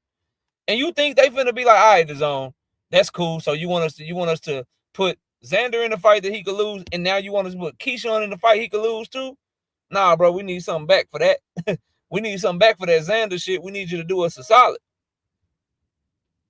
So it's like this quid pro quo shit, this business, bro, is very, very nasty, man. It's very nasty. So it is what it is. I'm waiting to see what happened on Thursday. Cause if I had to bet, which I am a betting man, I'd bet that this shit probably ends up going to purse bid, bro. I don't think they get a deal done before Thursday, fam. I'm with you on that. Yeah, if they go to first bid and top rank bid like 2 mil, that would be the nastiest fucking shit I ever seen in my life, man. I'm dead ass. That would be crazy. What do you mean? Devin Haney makes about $2.2 million a fight. Nah. He I thought he make $12 million a fight. That's what I heard. I mean, he don't make $12 million a fight, but you know, I'm not no Devin Haney fan and shit. You know what I'm saying? To the extent that I'm saying I like to sit and defend him, but this is nasty and shit. If what you mean? These motherfuckers are actually colluding to keep, you know what I'm saying, to like to your point, like basically Top Rank is gonna make sure they're the only ones that's bidding on this fight. And just to lowball, I'm trying to make him come up off that belt. What value is Devin Haney to Premier Boxing Champions? They already tried to do business with him. He turned down the Rolly fight. What value is he to Matchroom Boxing? They did business with him for years and lost money on him, according to Eddie Hearn. What value is he to Golden Boy? Golden Boy lost money on him. What value is he to Queensberry? They're a UK motherfucking promoter. They don't know how to put on shows in America, really. They really got a lot of good heavyweights. So, like I hear what you're saying, bro, but just realistically, what value is he to these promotional companies? He is a nigga that wants a shit ton of money that fights on undercards for the past 2 years, bro. I mean, we gotta be real though. He does have some value, man. He's been on pay-per-views. He did a very hasn't been on pay-per-view since April of 2024, brother. That's cool. A lot of fighters ain't been on pay-per-view either since then. That don't mean he doesn't have any value. Pay-per-view to undercards, your value is clearly declining. You went to purse bid with Sandor Martin, and one person bid on your fight then for $2.4 million. And since then, you've been on 2 undercards. I think he still has value more than a lot of these other fighters out here. But I mean, if it's boxing and shit, so you know, I mean, I understand what Top Rank trying to do. They trying to get that belt off them and shit, and they're gonna do what they gonna do what they feel they need to do and shit. But just like Devin, us as a fan, that's kind of like, I mean, just like Devin tried to use Shakur for leverage to get a better deal here, and he's trying to use this and putting stuff out there and putting this out there to try, like it's cool when they do it, but it seemed to be a problem when somebody seemed to be doing it to them. They do the same shit. I agree with you. You know what I'm saying? I'm not even trying to defend the Haneys and shit. It's just the whole nastiness of this whole shit, man. But like you said, man, I just need this shit to be over with, man. Devin Haney is gonna beat Keyshawn Davis' ass, and he gets to make $1 million. What's nasty about that? Or he gets to make $1.5 million or $2 million. What's nasty about that, bro? Oh no. These promoters and networks, they have to make boxing profitable. You can't keep leeching off the fucking sport, wanting niggas to overpay you for shit that you can't generate, bro. Niggas is not moving like that. If you want that, go get a Zuffa belt. Go fight Hitchens. Yeah, I don't know why he in that Zuffa yet. That's why I don't understand. But he really that's what I was saying earlier. Did Zuffa really want him like that? I don't know. I mean, It don't seem like they hard, did. It's hard to tell, man, nowadays, man, because you can't fucking believe anything that come out of fucking his father's mouth and shit. It's like one contradiction after another. So you make it hard to defend this nigga. We'll find out who won who Thursday. Oh, they extended it? Oh man. I didn't know they extended. I mean, they extended it to until Thursday. 72 wow. hours. Yeah, 72 hours, bro. Top rank is fucking them. They were hoping for. Do you know they hoping for Jake Paul and them guys to come through? No, Jake Paul ain't fucking with that. No, I did. Earl Lee. What's going on, Earl Lee?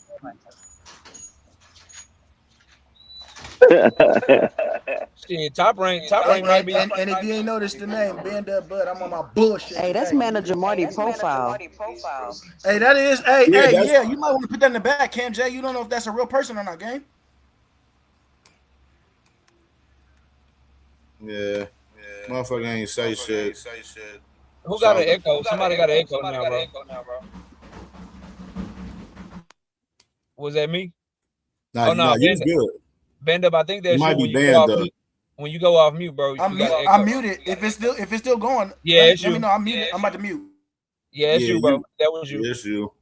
I'm gonna come and leave out. Come back in. I'm gonna have to start a donation on my panel so we can get Band Up a new phone. He been having an Obama phone since I met him. Ah, man. You say he on that flip phone? He on the Obama phone. Yeah, running that Obama with that library Wi-Fi. Nigga KP, what's up, boy? What's up, man? Chilling, fam. How you living, man?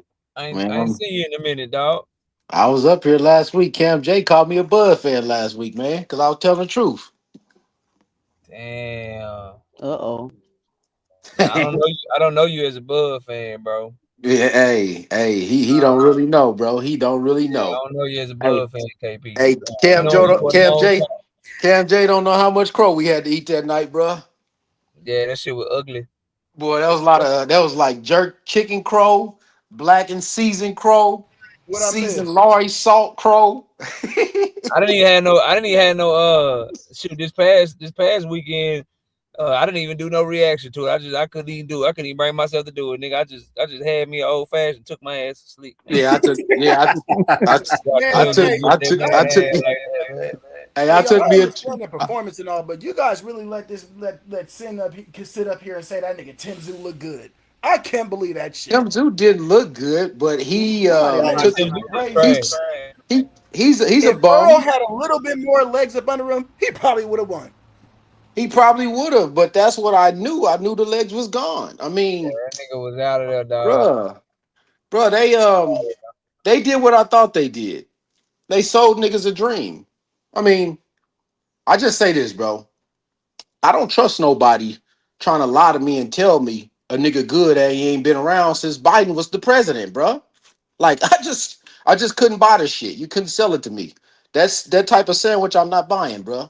I don't give a fuck if it's Habib on the corner with the Philly in Philly right now. I'm not buying it. You can sell it to somebody else. The dude was with a new trainer, ain't fought in 3 years, and he lost the fight that he had. And I'm supposed to believe that a pressure fighter going forward at a higher weight class is supposed to be all right. That don't make sense to me. No, I don't think you were supposed to believe that. I had to go with my heart though, bro. I couldn't, had to go with my heart. And I swear to God, I'll show you guys the text messages right now. I told 3 different people to bet their money on Errol Spence, including myself. Hey, I don't fuck with that. I I stopped fucking with hope. I stopped fucking with hope when I voted for Obama the second time, bro. I don't do the hope shit no more. Nah, I'm with So, that. No, that's how you like, supposed to be when it like comes I to just shit, it man. just hurt, bro. It's like with him, it's like I don't really think we really got to see what he would be. Because after the Porter fight, I think we would have seen what he would have been if he didn't have the car accident. But life happens. And then also by them prolonging all the shit that they was prolonging with him, it's just I just don't like the way they do they fighters, bro. When they get to a certain age, you cannot have them dudes in their 30s not fighting for a year and a half, 2 Earl years. had himself not fighting. No, not but just it's not just him though. Thurman, him, Garcia, like all those dudes was having long layoffs for like a year, 18 months. Like that shit is crazy, bro. Charlo might as well retire. Just pack the shit up. Damn. Now I mean, going it's on 3 true. years. What y'all want to see? But You want to see him again, get fucked Charlo up? done got pulled out of 2 fights. That's on him. Yeah, but he done though, right? I mean, yes or no? You talking Nah, about I think Jamel too, though. Jamel ain't fought in 3 years. Jamel ain't fought since Canelo. They done, bro. They done. Nah, Jamal got something left, I think. Jamel might be done. Jamal is the more talented one, bro. Is that the one that still be drinking? Nah, little Charlo's the one that still be drinking. Jamal is the one that just be having breakdowns, but he is the more talented of the two. Nah, Jamal, big Jamal, be drinking in that too. ring, bro. When I see Jamal in that ring, he don't never look bad, bro. He don't never look bad. That's a fact. He ain't no like pressure fighter, coming forward. No, that jab be snapping. Dabbing. Yeah, it be That jabbing. jab be snapping in the motherfucker, man. So, but I believe it when I see it. I don't trust none of that shit until they get in the ring. And then it's also like the weight class and shit. Like 168 ain't really, you know what I mean? Ain't nobody at 168 where I'm like, yo, this nigga just gonna dog walk Jamal, bro. Like them niggas 168 ain't really booming like that. Like it ain't. No, it's not. It's not. And how often you think fighters gonna fight that make that kind of money? I mean, that's the problem now. Now you're seeing a market reset. Them niggas gonna have to fight for $1 million. Like, well, they up in age now, but maybe no, I said they up in age, but the Shakurs and Devins them, they about to have to build back up to those kind of crazy numbers that they was getting because they squeezed the market out. It's over. Yeah, I'm finna say Devin funny. ain't just signed $150 million to zone. Man, yeah, whatever. Okay. He had $100 million offer before that. It ain't $150 million left in boxing, nigga. Shit. Hey, let his fans tell it. Let Bill tell it. You know, Bill can tell a good story every now and again. He had it He all about to go world. save the zone. He about to save boxing. Devin about to save boxing, y'all. Hey, about to save boxing from a purse bid on Thursday. Shit crazy. If they believe that shit, they can keep believing the dreams people selling them, man. They can ride with it. Yo, KO, how much you think that purse bid gonna hit for when it's all said and done? Somewhere between 2 to 4, $3 million, I think. Yeah, 2 to 4 million. That's it, bro. Yeah, I think the ceiling is 3.2. I think niggas gonna be like Top Rank defeats nobody because no one else bid on this shit.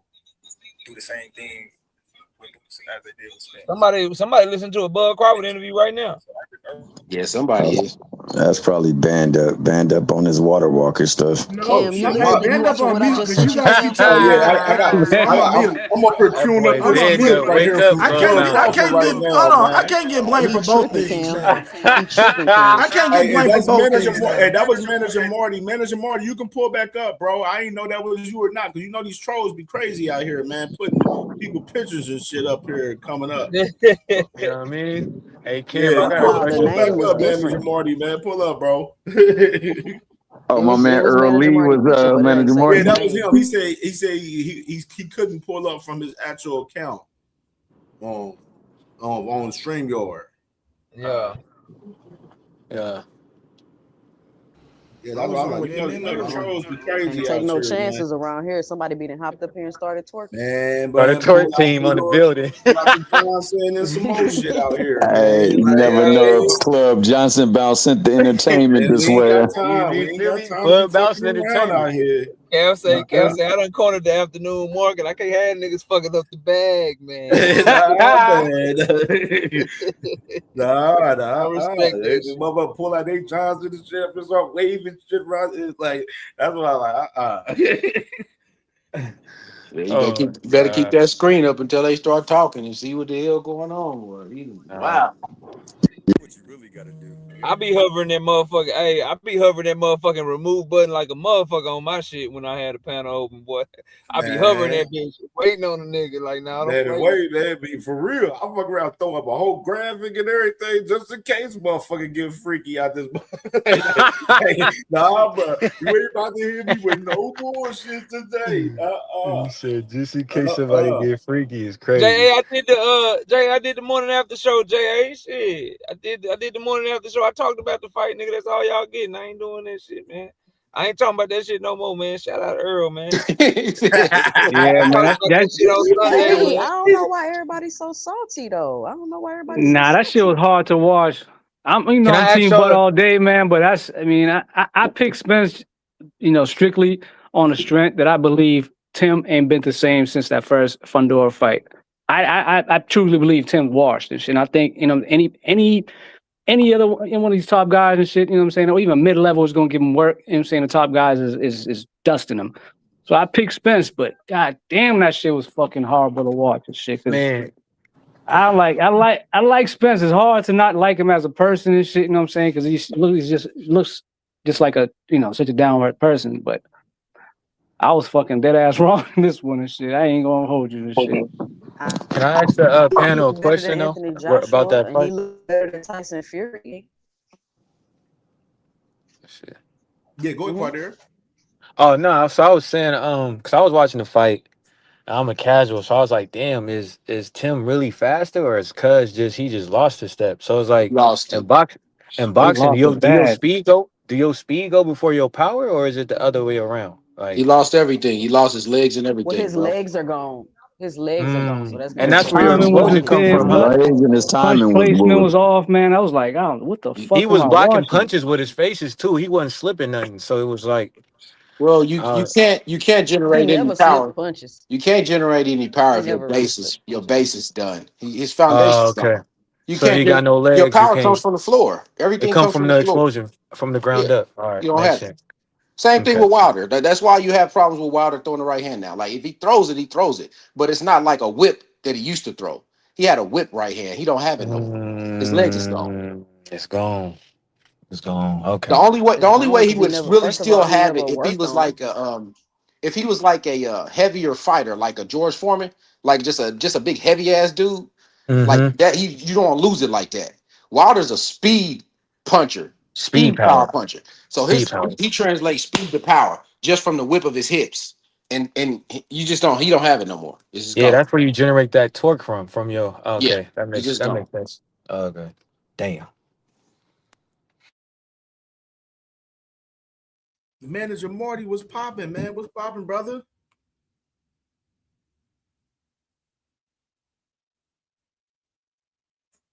He's still on mute.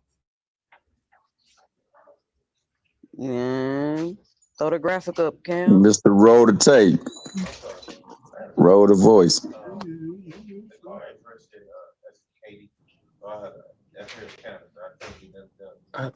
The purse bid is Thursday. I thought it was today. Yeah, They extended it. They got pushed it back. They Okay. extended it.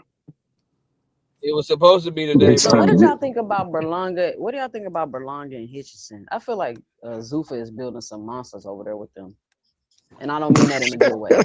Oh my god. He's just in calling out Tank. What is he doing? What is he doing? He trying to make his name. He trying to get a Devin Haney He freaking do Shakur this. Stevens. What they call it? The Shaniite playbook. He doing the same shit, bro. I don't know. You know, Devin Tank not going over there. I don't even mind the call out. I just mind like, and I got some content coming on this shit. My problem is like, and I feel like this is why we don't get a lot of fights, bro. These niggas like with no real motion, fighting on undercards, not selling out to arenas, not really drawing in huge viewership.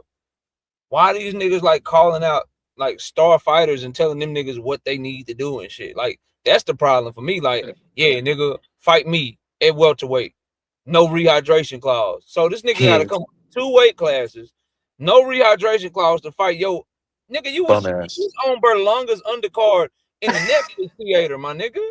That's crazy. Yeah. That's hella crazy. Like, And I guess you can be 2 weight. I guess there's no shame in calling out lighter classes than you. I guess that's cool. And why do I don't y'all know. keep mentioning Tank name if he's irrelevant and he ain't got no motion and he can't make a fight? Why do y'all keep saying his name? This is why he be on the internet cussing y'all out. I don't understand it.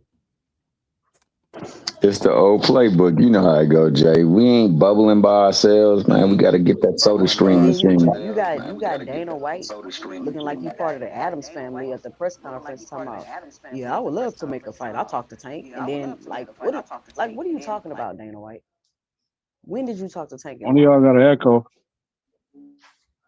When did you, Dana, talk to Tank? Did you DM him? Was it a phone conversation? When did you have a conversation with Tank? And why? Hey, Tank didn't deny Yeah, it. that part. Why? Why was you It talking just don't to make Tank? sense. You don't believe Look, it. I'm not saying if it's true or not. I'm just asking questions. Because for some reason, y'all don't critically think. Like, y'all just hear some when certain people say it and it's true, but y'all can reason and critically think in other situations. It's very weird to me. You don't think Dano's trying to throw a bag at him or something? For I mean, for Kerr, biggest fight in boxing. So do you think that Tank would fight with the Zone before he fought with Paramount? Tank should fight where the fucking money's at. That makes no sense, I mean, especially. I think Tank should fight somebody that the casuals fucking know. Because it ain't been that since Ryan.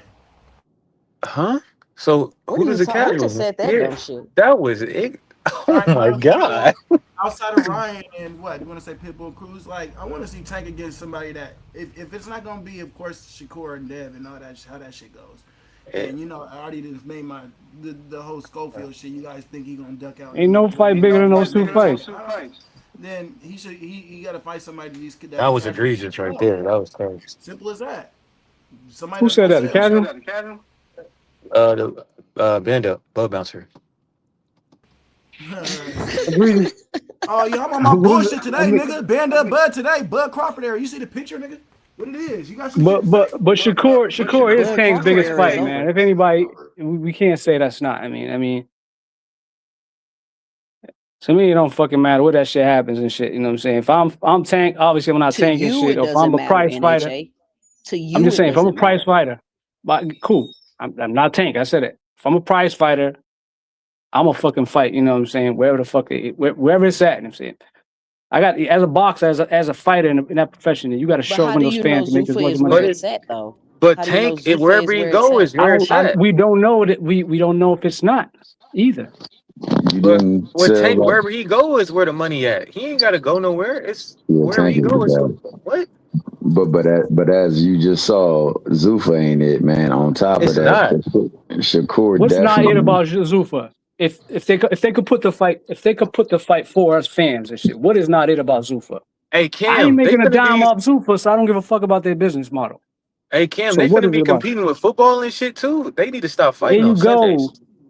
Why are you worried about what Zuffa's doing as far as Because they an entity suck. in business? They just, I don't know. It's just not. Because If now they he's already gonna not, have to choose between Zuffa or football. What do you mean? Why he's worried? That's I'm dumb. saying because they already not doing numbers. So then when football season start, it's finna be really bad. Motherfucker just got off the ground in 6 months. Have you checked their finances? I don't care how long they've been around. Nobody's gonna watch Zuffa over football. NHA, what are you talking about? What is you talking about? Nobody watched them last night. To be honest. Okay, so you actually think they're gonna put, you know what I'm saying, Tank versus Shakur on Sunday? No, we're First not of talking all, about where do y'all that. getting this So Tank what are we versus talking about Shakur this at? football shit? Because where they we getting fight this on Tank versus Sunday. Shakur at? Yeah, they fight on Sunday, bro. They fight on Sunday. The last call was on Sunday. What about all their previous 9 cards? Were they all on So Sunday? lately though, No, can I I'm ask just asking that question. Answer that question. I don't know. Was it all the I don't previous? know. So then I you're don't know. talking out your ass because you're saying they're gonna fight on Sunday. But So lately you don't they've know. been fighting on Sundays though. Okay, hold on. I don't know. So I'm not gonna act like I do.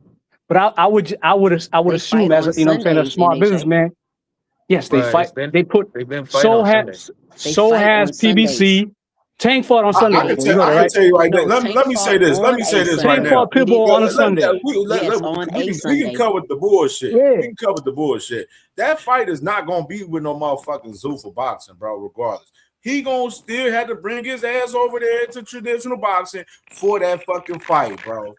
So we can cut the bullshit with that shit for real in reality. Like Dana know what's up with that shit. He know what's up. He know what it takes and what he has to do for that fucking fight to happen. And Zuffa cards are on Sunday. I don't know why y'all like to argue All of with their cars on facts. Sunday. They fight on Sunday, NHA. Yes, they fought. They have fought. They have held a card on a Sunday. Fight. Listen. They Yes. fight on Sunday. So did the PBC. No, they fought on a Sunday. They don't Yeah, fight on Super fought Sunday. on a Sunday. You too. On a Sunday, one Sunday. And Zuffa fought on a Friday and Saturday. And Zuffa fights are on Sundays. So all their fights on Sundays. All their cards. Zuffa fights are on Sundays. All their cards on Sundays. Zuffa fights are on Sundays. Okay, you're filibustering. All their cars. So you don't know that all their cars are not on Sundays. I'm just saying we're trying to spin a narrative like they've had one event on Friday, and all of their events, the majority has been on Sunday. They've had one event on Saturday, but majority of all of their events have been on Sundays. So and y'all think they would put on the biggest fight if they were to make this fight, they would put it on a Sunday. That's y'all honest belief. I'm Nobody said saying that. that they're not going to be the So, ones. but that's what we're arguing about. That's what I'm saying. They're not going to be the ones putting on the fucking Nobody's fight. talking about the Tank score. I'm just saying how they gonna compete. I'm saying how they gonna compete. And They don't have to compete. They don't have to put it on a Sunday. It's not rocket science. They don't have to put it on a Sunday. NHA, you got to realize what they say. But is it the zone? Javon would just said they are on Sundays, so they don't compete with UFC. You got UFC just had an event on Saturday. Boxing trumps UFC. A fight of that magnitude is going to trump any fucking thing UFC got going on. Y'all know that. The fight of that magnitude ain't going to be even over there. Because that fight's not going to even be over there, bro. Yeah, he's not trying to get into boxing to take over boxing. He's trying to get rid of it. Exactly. We already his baby is. We already see that shit because realistically, all the shit you saying NHA makes no sense. How are you gonna sit up here and say boxing trumps the UFC when you got Dana White who just had an event on Saturday and then a boxing event on Sunday? If that was the case, why not put UFC on Sunday and boxing on Saturday? Did you see the comparisons between the fucking card he had for the UFC and this shit? He's been doing this shit from the jump. You tell me when he has put on a good event he on a hasn't Saturday. had any major fights No, besides. bro. Was Conor Ben's fight on Sunday? Conor Ben when what? When he fought who? What the fuck you mean? The last time he fought? Who? He wasn't with Zoo for the last time he fought. What are you talking about? He was with Ring. Yeah, that was a Ring magazine event that he fought on. NHA, how are you gonna sit here, NHA? Zuffa fights on Sunday. That is a fact. There's nothing to argue, y'all. But Conor Ben wasn't signed to Zuffa when he fought. No, he wasn't because during that fight there was no Zuffa in the promotion. When just like right now with the Ryan fight, yes, he signed to Zuffa because Zuffa's on the banner and it's on. So we don't know yet. Was Sella on the banner? Zuffa's on the banner. Was Sella on the banner for Conor Ben's fight? It don't matter. We're talking about Zuffa. No, it doesn't matter. We're not talking about Sella. If the Sella's on the banner, Zuffa's on the banner too. Something completely different. We're talking about Zuffa by itself. So quit trying to spin shit. Zuffa does shit on Sundays. UFC. Bro, what are you talking about? If that was a fact, then it would say Zuffa and Sella. So why do we not see Sella on Sundays when these dudes are doing the interviews? You know Sella owns 60% share of Zuffa, I don't give a fuck right? what he owns. I'm talking about his name on the banner. You don't know. If you don't care, you don't know. Then you stop talking about shit you don't know. You talking about shit you don't know because you talking about it's Sella. It's not. We're talking about Zuffa. We're not talking about Sella. I would agree with you if I would look at the banner and it say Sella. To me, it just say Zuffa in the shit on Paramount, and we seen the layout. UFC on Saturday, Zuffa This is on what it Sunday. is, Isaiah. Don't be doing that. Let me enlighten you. This is what it is, Isaiah. For Ryan Garcia event, it's a Ring Magazine event. All parties involved: Golden Boy, DAZN, Paramount Plus. Zuffa is involved in the event. Paramount Plus, they're airing the fight in the US. Then you got DAZN airing the fight in the UK. The whole objective for Conor Ben in particular, which we have talked about this over the last week and a half on CamJNetwork, is for them to promote and get the UK network for that fight, because Zuffa has a Sky Sports deal for the UK, and currently they don't have that fight in the UK aired for that fight. DAZN has it. They got fucking cooked on that shit. And even with their August 8th fight that they have coming up in a couple of weeks, that fight is going to be a DAZN situation as well. So I'm just saying, a lot of the situations with those guys, bro, they're having to bend the knee to work with other fucking companies, bro. You know what I'm saying? And they're not even wanting to do so. We got Ja Opatai right now. Fucking Dana White last night in the Zuffa press conference, he said that's Ja Opatai's lawsuit. That don't have nothing to do with Zuffa boxing. He just threw fucking Ja Opatai under the bus and said fuck him. He can his own self. Y'all gotta read the room on what the fuck is going on out here in boxing, bro. Y'all don't know the business of boxing to even be in these conversations for real, to be honest. Who negotiated on behalf of Conor Ben for the Ryan fight? What does that fucking matter?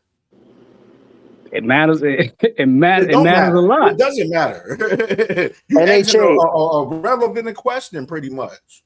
NHA, let me ask you a question. Is Turkey a promoter? Nah, he isn't. What is your point? He is? You said he is a promoter? I said no, he isn't. Okay, thank you. So what are we arguing about?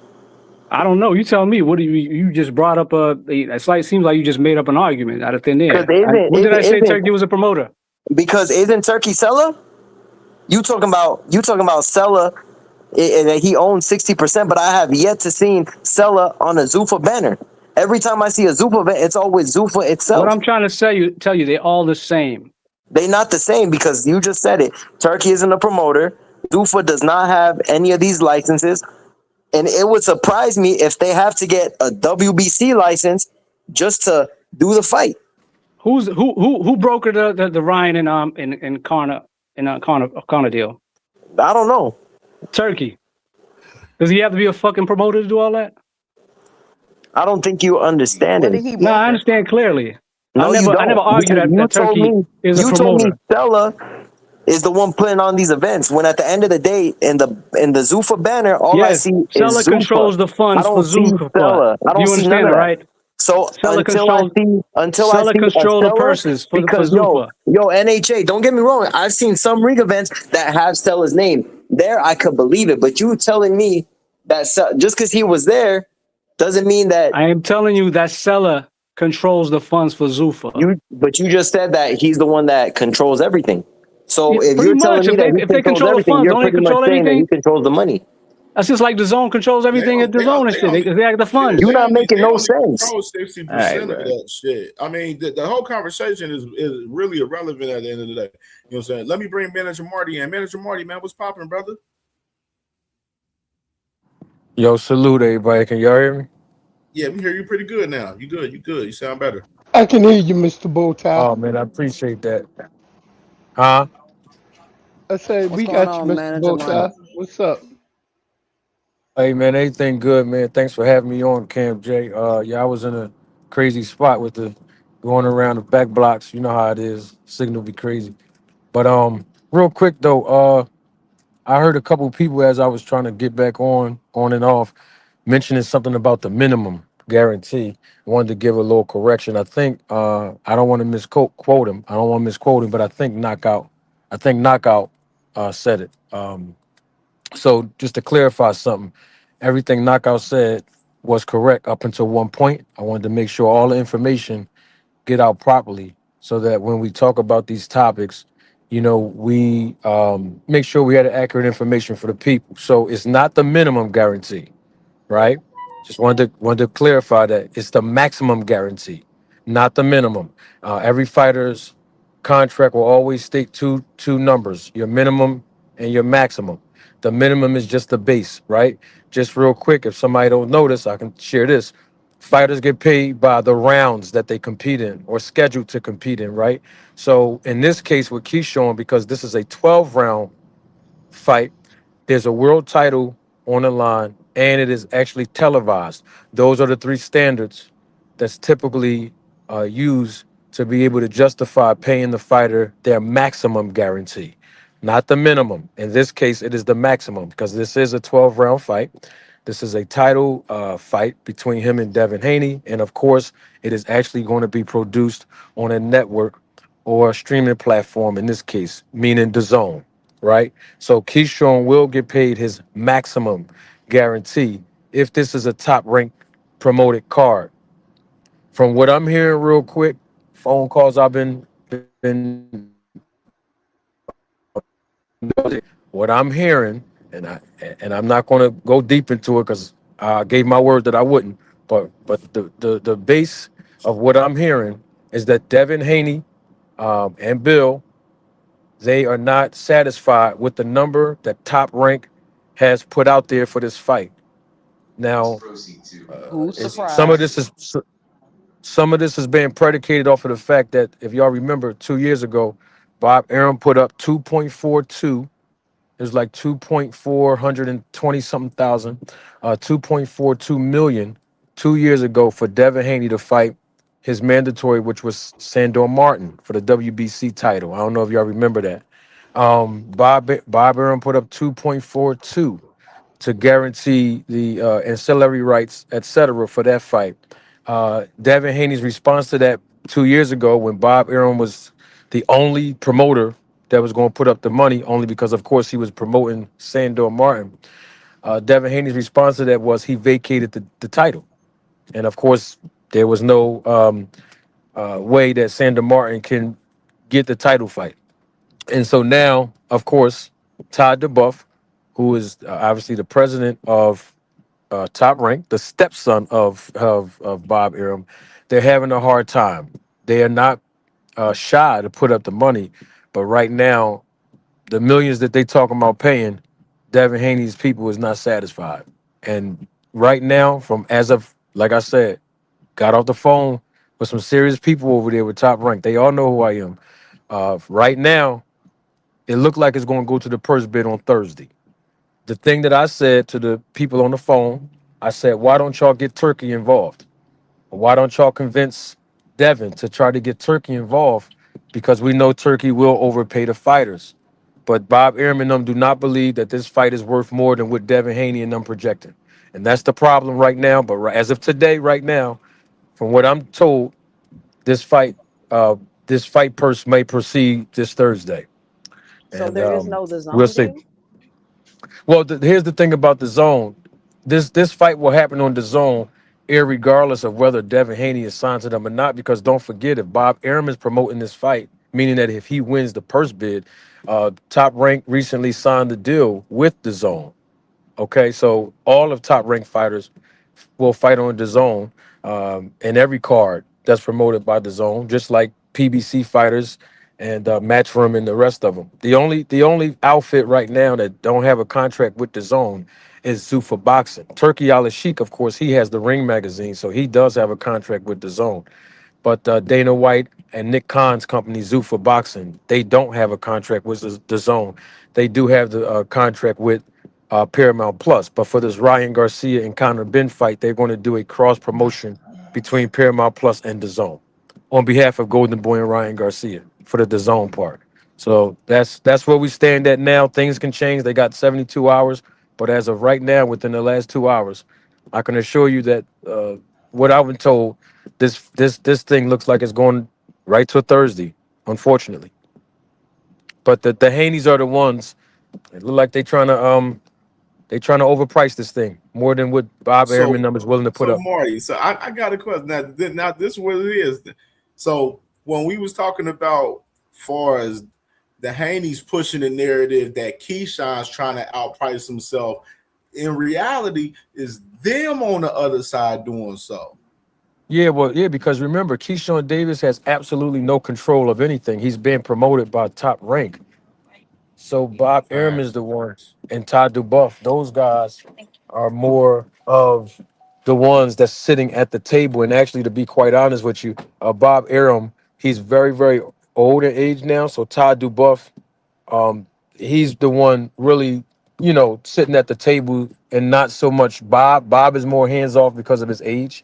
But the problem with that is the last situation that happened with the Haneys 2 years ago, when they was willing to put up 2.42 million, and that was for Devin to fight Sandor Martin. Of course, at that point, he would have been awarded the 70%, and Sandor and them would have got the 30. Right now, it's the 75 for Devin, well, in Devin's favor, and then it's the 25 for Keyshawn.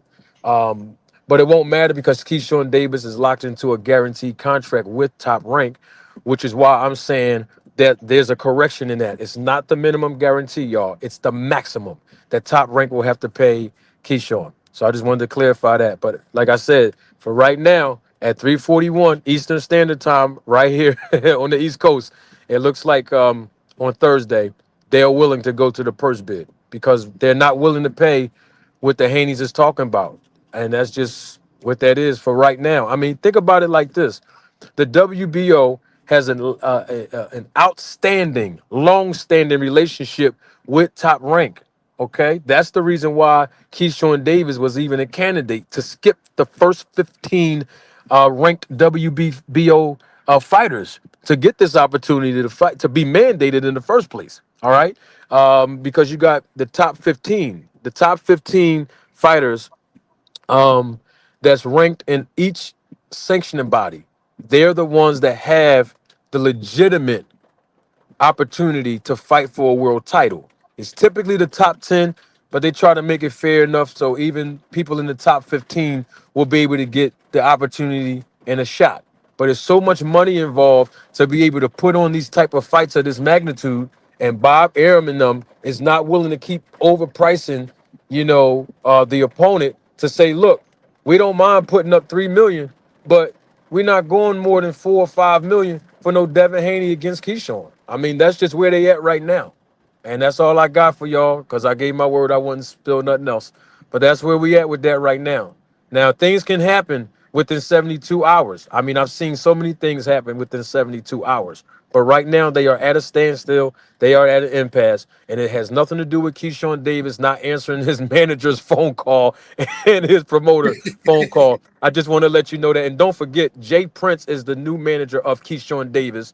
And, of course, you already know he's promoted by Top Rank. So it's not those guys. They're the ones trying to put up the money. So we know it's not them. It's just that right now, they're not willing to just overpay for this fight. I mean, they're just not willing to do it. Hey, you see this comment right here, Manager Marty right here from Flyer. He said Devin is signed to the zone already. That's what. Hey, frequency. Hey, it's Flyer Frequency. I like him. He's from my city. Where the paperwork at?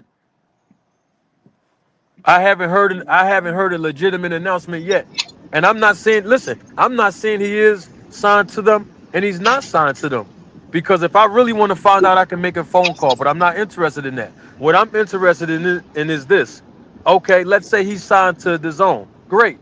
Tell me who he's fighting next. Give me the next 3 fights. Because the zone put up money based on the fair market value of how they can make a profit. That's how it works in this business. So somebody telling me they signed directly to a network and not a promoter, that doesn't excite me. What excites me is when you start telling me, hey, they paying me this amount of money to fight these next 2 guys. That's when we can talk. So let me ask you a question. Excuse me, Mr. Bowtie. Let me ask you a question, Manager Marty. So what I'm confused about as far as the Haneys, right?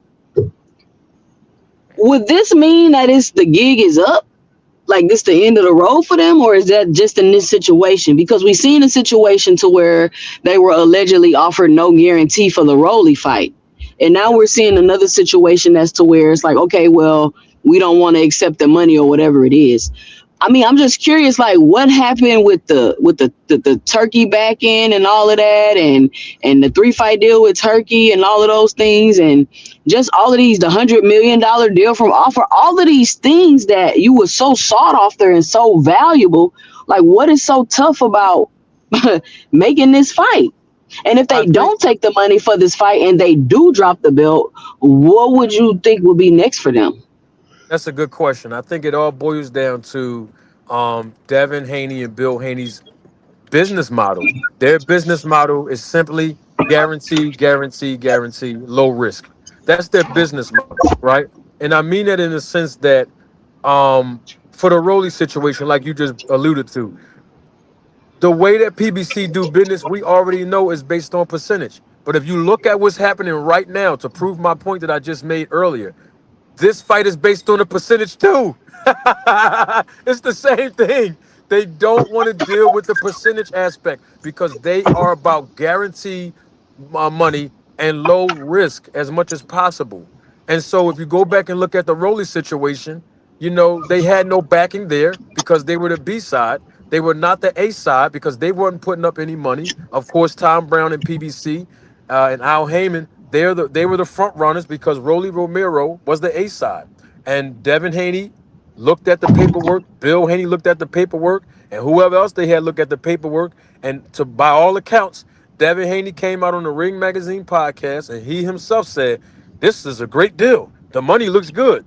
And then a month later, all of a sudden, when it was time to really dig down deep, and say, "Yo, you're gonna have to sign this term sheet on a dotted line and deal with the percentage aspect of it," things change. And now look at where we are now. I mean, let's put this in proper perspective. The WBO gave them 20 days to get a deal done. They didn't get a deal done. And now here we are. The WBA says, okay, y'all exceeded the time limit that we gave y'all. Y'all couldn't get a deal done in 20 days. So now this is going to go through a purse bid on July 27th. And guess what? They need 3 more days on top of 3 weeks. That's the problem. And so to go to your last question about what happens next with the belt, well, Devin Haney and Bill Haney is leveraging the fact that they are the world champions. And that's why they're trying to hold up the negotiation by saying, hey, we're only in this purse bid with the WBO because we got the WBO title. And this is something that our way or the highway. There's no more leverage for Devin Haney if he don't have a belt. And that's why I gave him credit for beating Brian Norman Jr. because now having a belt gives you some kind of authoritative leverage at the table. But without that and without Turkey a la sheep, unfortunately, there's nothing else that can be done. Only because this is where the security of having a deal done with the zone directly is great. But here's the thing. No other promoter wants to do business with the Haneys because they're tired of losing money and they're not overpaying this guy. That's just what that is. And I hate to bring this up as if Devin Haney is not willing to fight tough level competition. But at the end of the day, they're not willing to take high risk to get that big bag. They want a guaranteed purse and they want low risk. And unfortunately, at some point in your career, you just can't skate through all the time. Now, yes, there are times I will admit, I'll tell y'all, fighters ain't supposed to fight killer after killer after killer after killer, right? In each of these fights. But at some point, Devin cannot keep getting away with overpricing themselves. Shit, Eddie Hearn told y'all he's not doing it no more. Listen, Eddie Hearn was promoting Devin Haney at the time that the original purse bid happened between Top Rank, Sandor Martin's representation, and Devin Haney. And guess what Eddie Hearn said? He said, "I'm not putting up $1 million and lose no money on Devin Haney because the minimum back then for that fight was $1 million. The minimum in this fight is $200,000 as far as the purse bid is concerned. So that's why I said earlier on my live, you know, to give Bill Haney some advice from one manager to another. Since y'all got DHP, this would be an opportunity where y'all can show y'all real bosses and not just in words. Y'all put up the 200,000. It's an investment. Y'all not losing the money.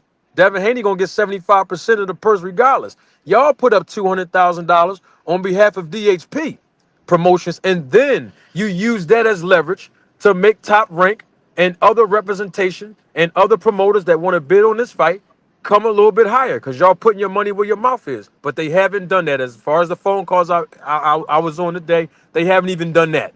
And they ain't going to do that. They want the guarantee. They want a big, big $1 million purse. And just, hey, 4 or 5 million. Bob Airman them don't think it's worth 4 or 5 million. And that's where we at right now. Mar, what's going on, bro? Salute to Who that everybody, band up? man. Who this No, band? no, Who this? this flyer. Oh, This Flyer, flyer. what's up, man? You got that paperwork for me, bro? No. Hey, Hold man, on, Flyer. Hold on. Let me tell you why I'm saying that. Because who broke the news? Sean Zattel? Sean Zattel broke this news, right? well, Sean Zattel, he broke it initially, but then Dan Raphael came and confirmed it too. Oh, he going by the same thing he heard Sean say. Nobody ain't had no paperwork. You know these reporters don't look at. See, I asked for the No, paperwork because I know that's. Sean Huh? actually said that. Sean actually said that validated it for him when he heard Dan Raphael say it. Oh, so Sean got it from Dan instead of Dan getting it from Sean. No, he not saying he Oh, got it from him, but he said, he heard it from his sources, and when he heard Dan said that kind of confirmed it for him. But I just got back to the channel, so I'm trying to get it. I'm trying to get straight what y'all saying right now, or what direction y'all going in. So y'all saying that y'all don't believe that Devin Haney is signed to the zone already? no, I'm telling Is you, that where we at with it? no, let me tell you what I'm saying. I don't know what other people are saying. Let me tell you what I'm saying because I know the business of boxing. I don't care who he signed with. Tell me the next three. That's what because you know why? That's going to determine.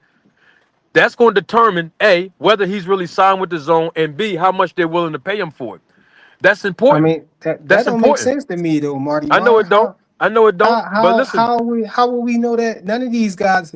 Can you tell me what's Shakur's next 3 fights? well, Shakur is signed to Zuffa. He's signed to a promoter. So I'm expecting for the promoter to do their job and do their due Yeah, diligence to so I'm put up a saying next three. I don't understand. Like Devin signed with the network directly. Why you think that means that he should already know who his next 3 opponents is and all Be, this other stuff? Like why because you putting all these weird because I'm saying things on? because this is how the business of boxing works. The network is the de facto promoter. They don't do the operational pieces. That's why you need a promoter. Okay, so they don't do the operational pieces like the matchmaking and finding venues. When a fighter is signed directly to the network, for example, you had Lennox Lewis. He was signed to HBO. You had Mike Tyson. He was signed to Showtime. But guess what? They were signed to him, but you know there's a promoter right in the middle of that, correct? The Zone or any other network or streaming platform, they don't do the day-to-day I mean, operations. That's I what I'm mean, trying yeah. to get you to see. I mean, yeah, They he don't. had like Boots was exclusive to Showtime too. But this deal it's a Who told different you type that? of deal though, bro. It's not Who the told? same way. It's Wait, not. It don't time out, have a promoter time out. attached to it. So they were free agents and they got when I say they, I'm speaking to Teofimo Lopez and Devin Haney. When I say they, you know what I'm saying, I'm talking about them. They didn't have a promoter at the time, right? When they signed to the network. Right, So but let me. this type of deal wasn't done before. So No. the It promoter has is been. not involved with it. No, listen to what I'm trying to explain to you. Now, let's use Boots as a classic example. This is a great example. You said Boots was signed directly to Showtime, right? Right? Mm-hmm. Okay. When Boots when Boots fought Karen, He was that exclusive first to fight, Showtime, yeah. I got that. That's great. When Boots fought Karen, right? Whose car was he on when he fought Karen? When he fought Karen, I don't think he was he wasn't signed to Showtime no more, was he? Yes, he was. He, I'm gonna tell you, he was on the undercard of Hector Garcia versus Tank Davis in DC. Remember that? You That remember that, that right? that, yeah, that Yes, he fight wasn't on was. Showtime though. Yes, he That wasn't. was. That was a Showtime. Yes, that was on Showtime, bro. Yes, sir. Okay. So Okay, where you going with it? what I'm trying to explain to you is that's why I'm telling you I don't care if he signed to the zone. Tell me who the next three are, because a promoter has to be involved. Just like Boots. Boots wasn't signed to PBC, but you seen him on that card. And I'll give you another example. David Benavidez. David Benavidez and No, Sebastian no, Fundora. hold on. Before you do Yes. that, All right. no, it's this deal is different. What's different about DHP it? is the promoter. Yeah, Is he? DHP is the promoter. DHP is the Oh, is he? promoter, bro. He got his Is own he? promotional. He Yeah, do? Okay, let me come ask you a on, bro. question You on know that. that. Come No, on, no, hold stop on. playing dumb, No, bro. no, no, no, no, no, no. Stop playing Hey, dumb, man. the Why reason you why I can't? don't Okay, why Flyer, we let me don't know let me talk, what's Flyer. why we don't know what's Teofimo Yo, let Lopez the next man three Flyer, let me fights talk. talk, then? Flyer. Let me get you. Let me help you understand the reason why I'm saying what I'm saying. Get How him. many events did Devin Haney and DHP throw? I'm talking about under None. his promotion banner. Independently. How many? Where the fights at? Who else is signed to I think DHP? they did though. I think he did have some fighters signed on the How many DHP. You know events did he throw? what I'm saying? I Huh? think that's what didn't Mario Jones didn't he come from How DHP? many events did I don't know How how they many many more. events throw? did he I don't throw? know how many they I don't threw. be more. I'm gonna What's tell you. the You The ready? what's the the relevance same amount of events Teofimo held. You ready? You ready for the answer?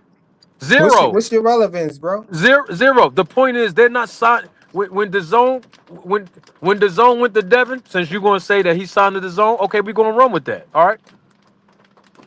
How many fights is he going to get? That's what I'm trying to ask you. For example, you I see don't how know. We Eddie. don't know the details of I know, the deal but that's because what it I'm trying to hasn't tell, been bro. officially announced yet.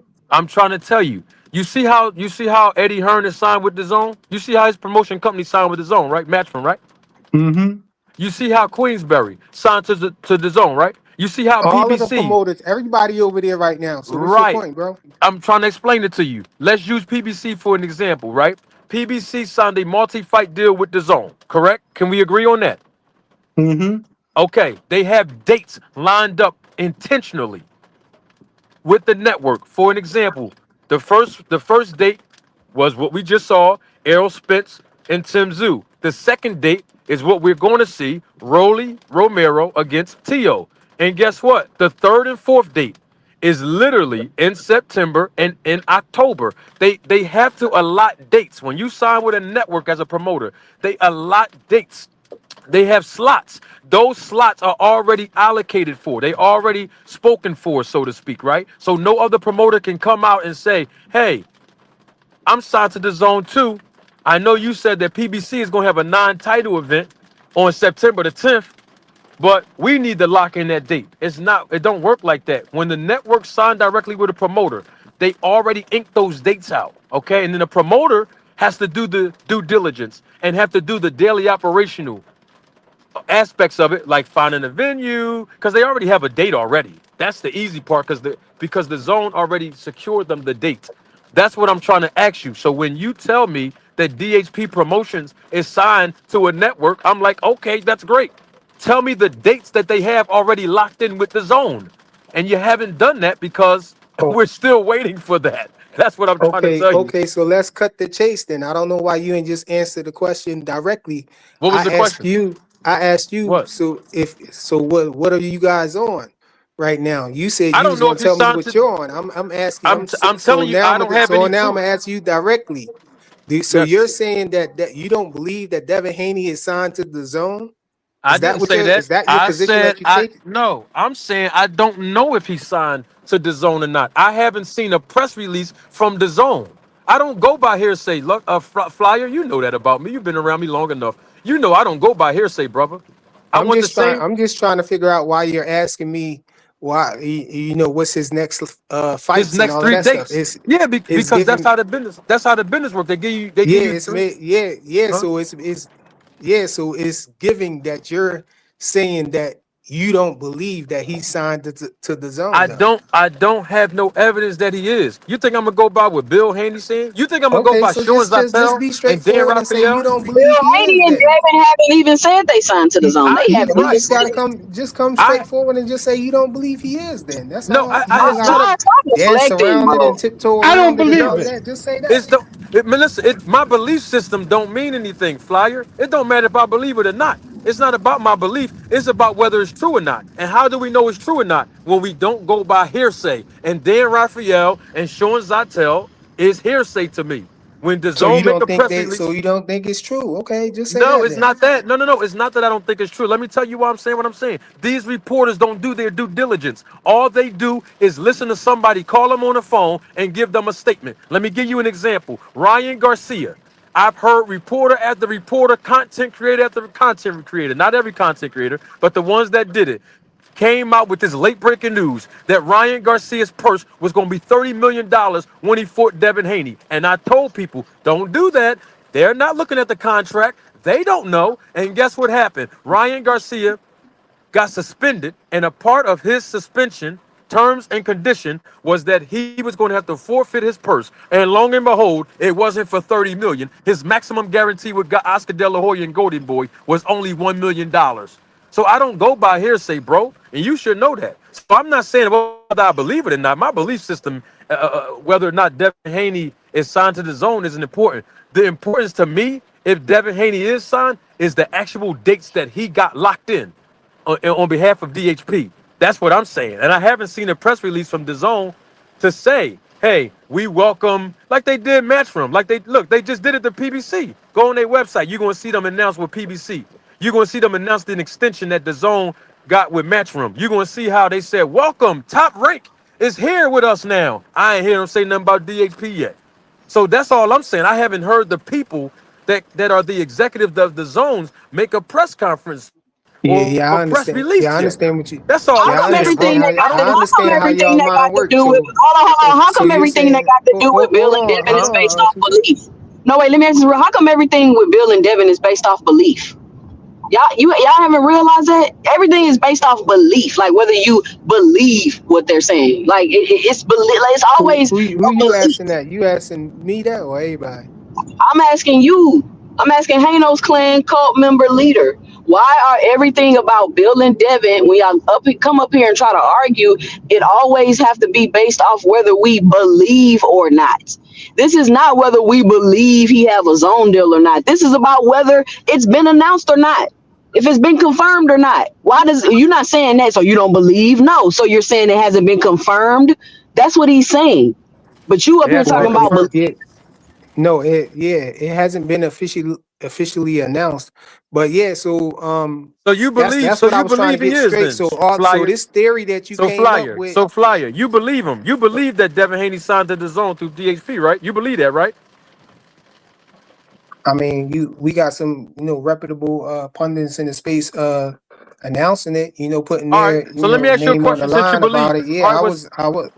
I All would right. Since say, you yeah, believe, why would they all right. lie? Since you believe, no problem. Do you believe Bill Haney when he said that Ryan Garcia was number 10 on this top 10 list that they have? You believe that? You believe Bill Haney with that? I mean, that's his darn list. Why wouldn't I? It's his list. Okay, great. Now let me ask you let me ask you a He question on had that. he showed the list and everything. Ryan was on the bottom. Yeah, why? He showed the list. All right. It's past believing it. We can see that he was on the bottom of the list. All right. So you believe Tank Davis was number 1 on their list too, then, right?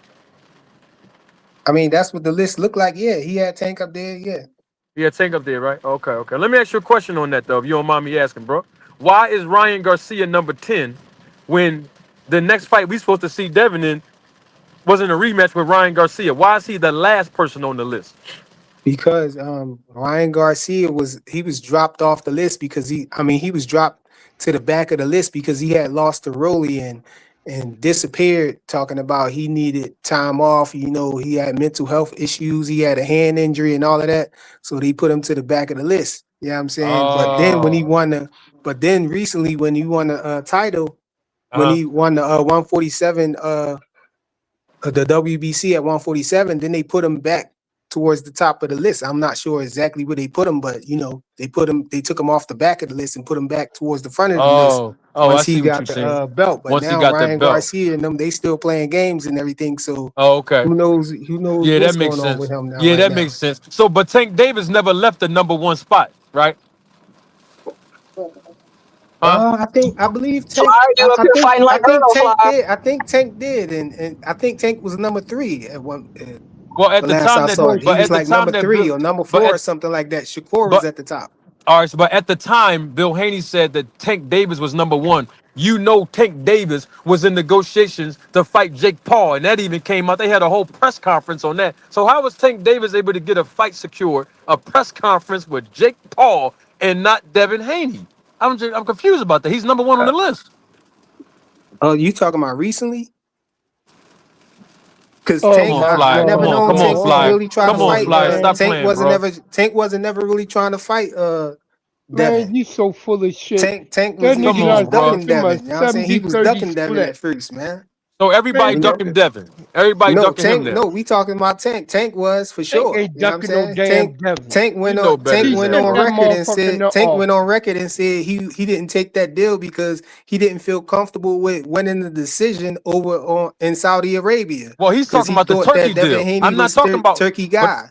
I'm not And talking about so Turkey. we know what Wait, wait, happened wait, with That wait, that, wasn't wait. an bro. offer. He was I'm not, ducking, bro. He ain't but I'm That never not wasn't talking an spoke about with the. offer, Devin. nigga. You crazy.